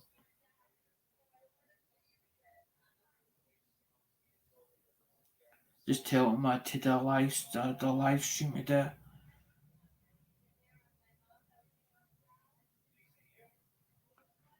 Because the only other way I can think is 710 to do this, as in even if I was going to get something off a cheapskate, the only other way I can think of is as in to send it out yours. But the thing is, I want a couple I'd want a couple of boxes of them. But then Andrew's like, I'll sort something out for you, if you want. And it was nice of Andrew to turn around and say, as in he says, oh, I don't want nothing for it. I'll donate it. Because I'm going to run, I'm actually, 710, I am actually going to run out of as and stuff for minimum prizes, and that was the whole idea, was the world coins, that's what they were for, as in because they're already in flips already. But I want to keep that one. I want to keep that box. But I've got a couple of boxes, but I've only got another two. I've only got 2 boxes left of them. Because it was 4 in total. It was 4 in total because I used the first one I had them as in the first one I had here. Because they were $35. They were $35, but they're really full. But once, if I'm going to use, say for instance, I take 5 a piece at them, so you get 5 times 12, as in at a time, and that's what kills the whole box. Unless I slim down the amount of coins that I put in for minimum prize. It's the only other thing I can come up with, and I'm like, I don't know, I'm like, because that was the whole idea. I'm like, 5 of them, it's not bad. Oh, I forgot I need to do them and all. Them 2 pennies. I'll do them after I come off. Which is because you come back in here. I like a good chat with somebody, but I'm like, when I start getting like my anxiety level, because I'm like, I'm going to run out, and I know it'll not take me long to run out it. I don't know what to do here, and I'm like, what do I do? Because the whole idea is for the minimums so that nobody feels left out. That's the whole idea behind it, behind the minimum. But everybody's like, we don't want that. We're not expecting it now for you. We just want to be friends with you. I'm like, but I like to do this the wheel on a Saturday because I enjoy it as well. I enjoy doing it, being hosting it. But I also like others winning bits. That was the whole idea, because I don't need all these coins. I don't need all the coins. I don't need all of them. I don't need all of them. Sometimes I've not built up an inventory. That's what whoever was saying. You should have built up an inventory to know what coins you actually need for your own collection, instead of buying more and no knowing what ones you actually need and which ones you don't. But then I was like, well, at least then the doublers can go to somebody else to put into somebody else's collection. Because it's nice to actually for somebody to send you it, right? And you look at the quality of the coin and you go, oh my god, that is beautiful. Because, as I said, the camera doesn't do it. We used to, me and Lemonhead used to say this all the time, the camera doesn't do it justice. So when you see it in your hand and you're like, oh my god, that is beautiful, that. Because them 2 I bought off you, they're beautiful lookers. They're totally beautiful. They're beautiful, the one, the peanuts and the thing with the peanuts and the tiger. The tiger's not gone anywhere. And peanuts, I used to watch Snoopy. That was one of my biggest favourites, watching Snoopy, as in with Peanuts. Because Peanuts was the wee dog, and it used to go on but it was It was the one that used to get up to mischief, as in the dog Peanuts. I used to watch that when I was younger, because we used to watch the Looney Tunes back then. Looney Tunes with Bugs Bunny and that. That's how I go daft for Bugs Bunny and shit like that. But then when I seen that, the Bugs Bunny for I never knew Franklin, as in there was a Bugs Bunny in that, and him because of the two front teeth, because he looks like the vampire with the front tooth. I've got 3 of them. I actually got 3 in total of them. At that one I just showed, I done a video on it, as in the one that's like the collector's piece. It's like number 11. And then the one of Williams, it wasn't getting back at him. He asked a question that I couldn't answer. And I'm like, how do I respond to that? How do I respond to that? And I'm like, and I was like, as I said this, I was like, as I said to you, don't take offence to this video, as in it's nothing, it wasn't done negatively.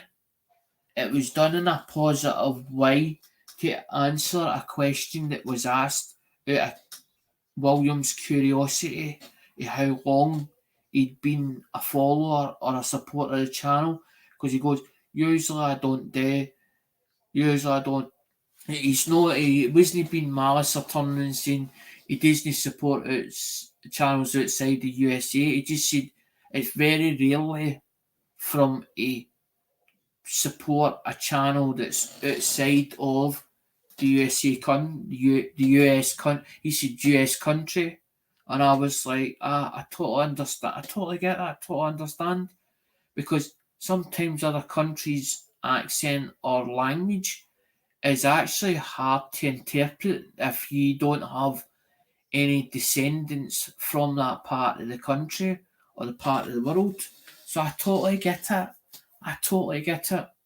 And I was like, nothing against them. Nothing against them at all. I was like, you've won 4-1. Because when I went back through the bags, and I'm like, and I'm going, Williams not just got 1 bit. I was like, I'm sure there's more bits to Williams. I was like, I'm sure there's another couple of bits. I went through the bags, and then I seen Williams. I'm like, that's how I videoed it. I'm like, look. I'm like, you've got 4 bits. You have 4 bits, mate. Just keep going, keep coming to the chat. Keep coming to the chat. As long as if William shows up in the chat and I see it in the chat, I'm going to give him a number. Even if he pops out the chat. It's like you coming in the chat, me knowing that you've come in the chat, I need to give you a number to say, because that's what Ink says. Ink's like, did you give 710 a number? Oh, fuck, you just coming back in the chat again. Because you disappeared. Because sometimes when the chat goes too far up, I can't see it. Because I'm only using the StreamYard, because every time I was using YouTube, I had YouTube opened and StreamYard, it was kicking me out. It was kicking me out all the time. So I'm like, if I only open StreamYards up, so I can only see on StreamYards the chat and StreamYards on the live side of it. So I don't see what's going on the YouTube side until I finish it. Because usually when I end that, I go have a quick look as in how many views it's hit. How many views did that hit? Because I'm like, well, where did I go? Because I'm trying to work out, right, with the analytics. Right, I did that and I said this and that one. What did I do different in this one to hit? Because my numbers were higher there than what this one was. But it's like George saying, if I'm consistently doing it every week, the more people will come, which is right. But it was because I was late tonight, because I was talking to Mum. I went down the stairs and I said to Mum about something that I'd done a deal, but I felt as if I'd been harsh on the deal. I was like, 60 quid. Talking about 60 quid for one item or 2 items, right? Now, one of them wasn't working. right? Because I says to the guy, I says, look, I says, can you send me a message and check it powers up? So he come back and he says, he calls it the sex box, right? ZEX, right? He goes, that's powering up. He goes, but the Z, the SC3 is no, it's not powering up, it's not lighting up. Well, I can steal the smart card out of that. When I looked at the black box, I was like, I don't see a smart card. As in, there should be a hole in the back end of it, or sometimes there's like a black plastic and it sits in like a plastic housing. So it goes in like that, and there's a button, you press the button, it should shoot out and the smart cards inside it. But I'm not sure if there was 3 versions made of it. So you had the first version, a second version, the third version. I think the second version had the smart card on it, and the third changed over. They changed it over. They done a changeover on the box itself. Right. So I knew there was 3. I think there's 3 versions of the cunt. So I was like, well, that's 60 quid in its own. Because I paid, the time I bought the box off of eBay. It was £9 odd for the box. And some bugger had took out the smart card to it. So there was no smart card in it. So it was 70 odd quid that it cost me, as in, because I had to get it for GSM. And I was going to buy just the replacement card, but the replacement card was 15 quid, not including the shipping for the replacement card. But it was another 60 quid for the activation for Samsung. So I thought, well, it's cheaper having it activated with the Samsung on it already onto the card. But it comes in a dongle. So I stole it at the dongle because I was like, well, if the box doesn't work, if I put the card in and it recognises the card, it should recognise the box and it'll update the box to the card that's in it. But I need to pull the card out the dongle that he sent me. So I wasn't worried about the dongle because I don't need the dongle, because with the box it gives you the RJ45 cable, the RJ45 outputs, because the dongle doesn't give you the outputs. You just got to use a fucking cable for your ports, for your USB ports. So I was like, okay then. But then when I seen that, I thought I could resell that and get my money out it. But I was like, well, for the deal, I was like, I wonder if he'll do the Furious Gold, because I'd been looking for the Furious Gold, and I know the price of the Furious Gold itself. But that's what George was saying. He calls himself George, but he's not. He's called Gita Passaria, right? Which me and him was talking a way back, and he says you can only have what they call 3 packs. Because Mum even asked that question: what does it mean by these packs? What is a pack? What is a pack? So I explained it to her what a pack was. Now, what you've got to do is you can only put 3 packs on the boat, on one box. You can only put 3 packs on them. That's all you can put. You can't put any more on them. But I said to George, I said, how come you've got 2 boxes and the 2 of them are the same? And then he explained it when it says you can only put 3 packs on each box. He goes, you can't put any more. He says it can't handle it. He goes, because the amount, it's because how big the package is with the software itself and the software. But a lot of people, what they're doing is they're doing away with the boxes and they're going online. But when the server goes down, when it's online and you're using the online software, when the server goes down, you've got to wait for the server coming back up again to unlock the phone.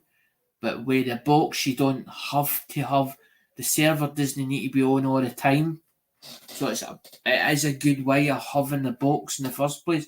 But I can make, at some point, I am thinking of building a remote server.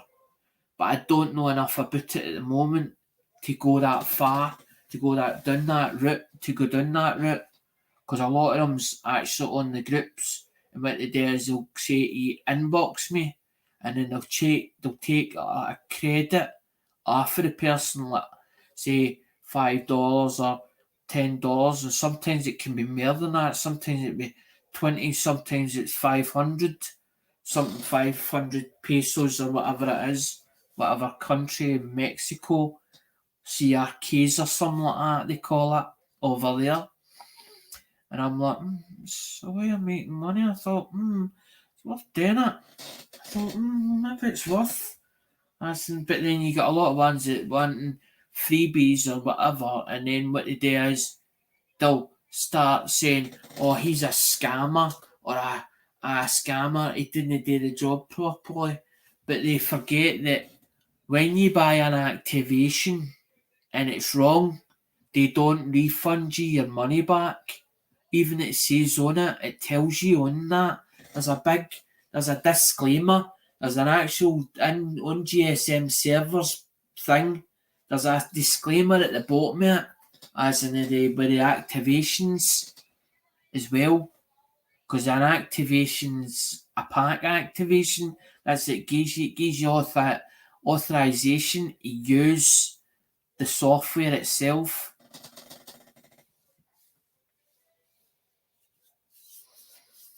Now I'm going to finish up, guys, and I'll see you later. Bye! See you later!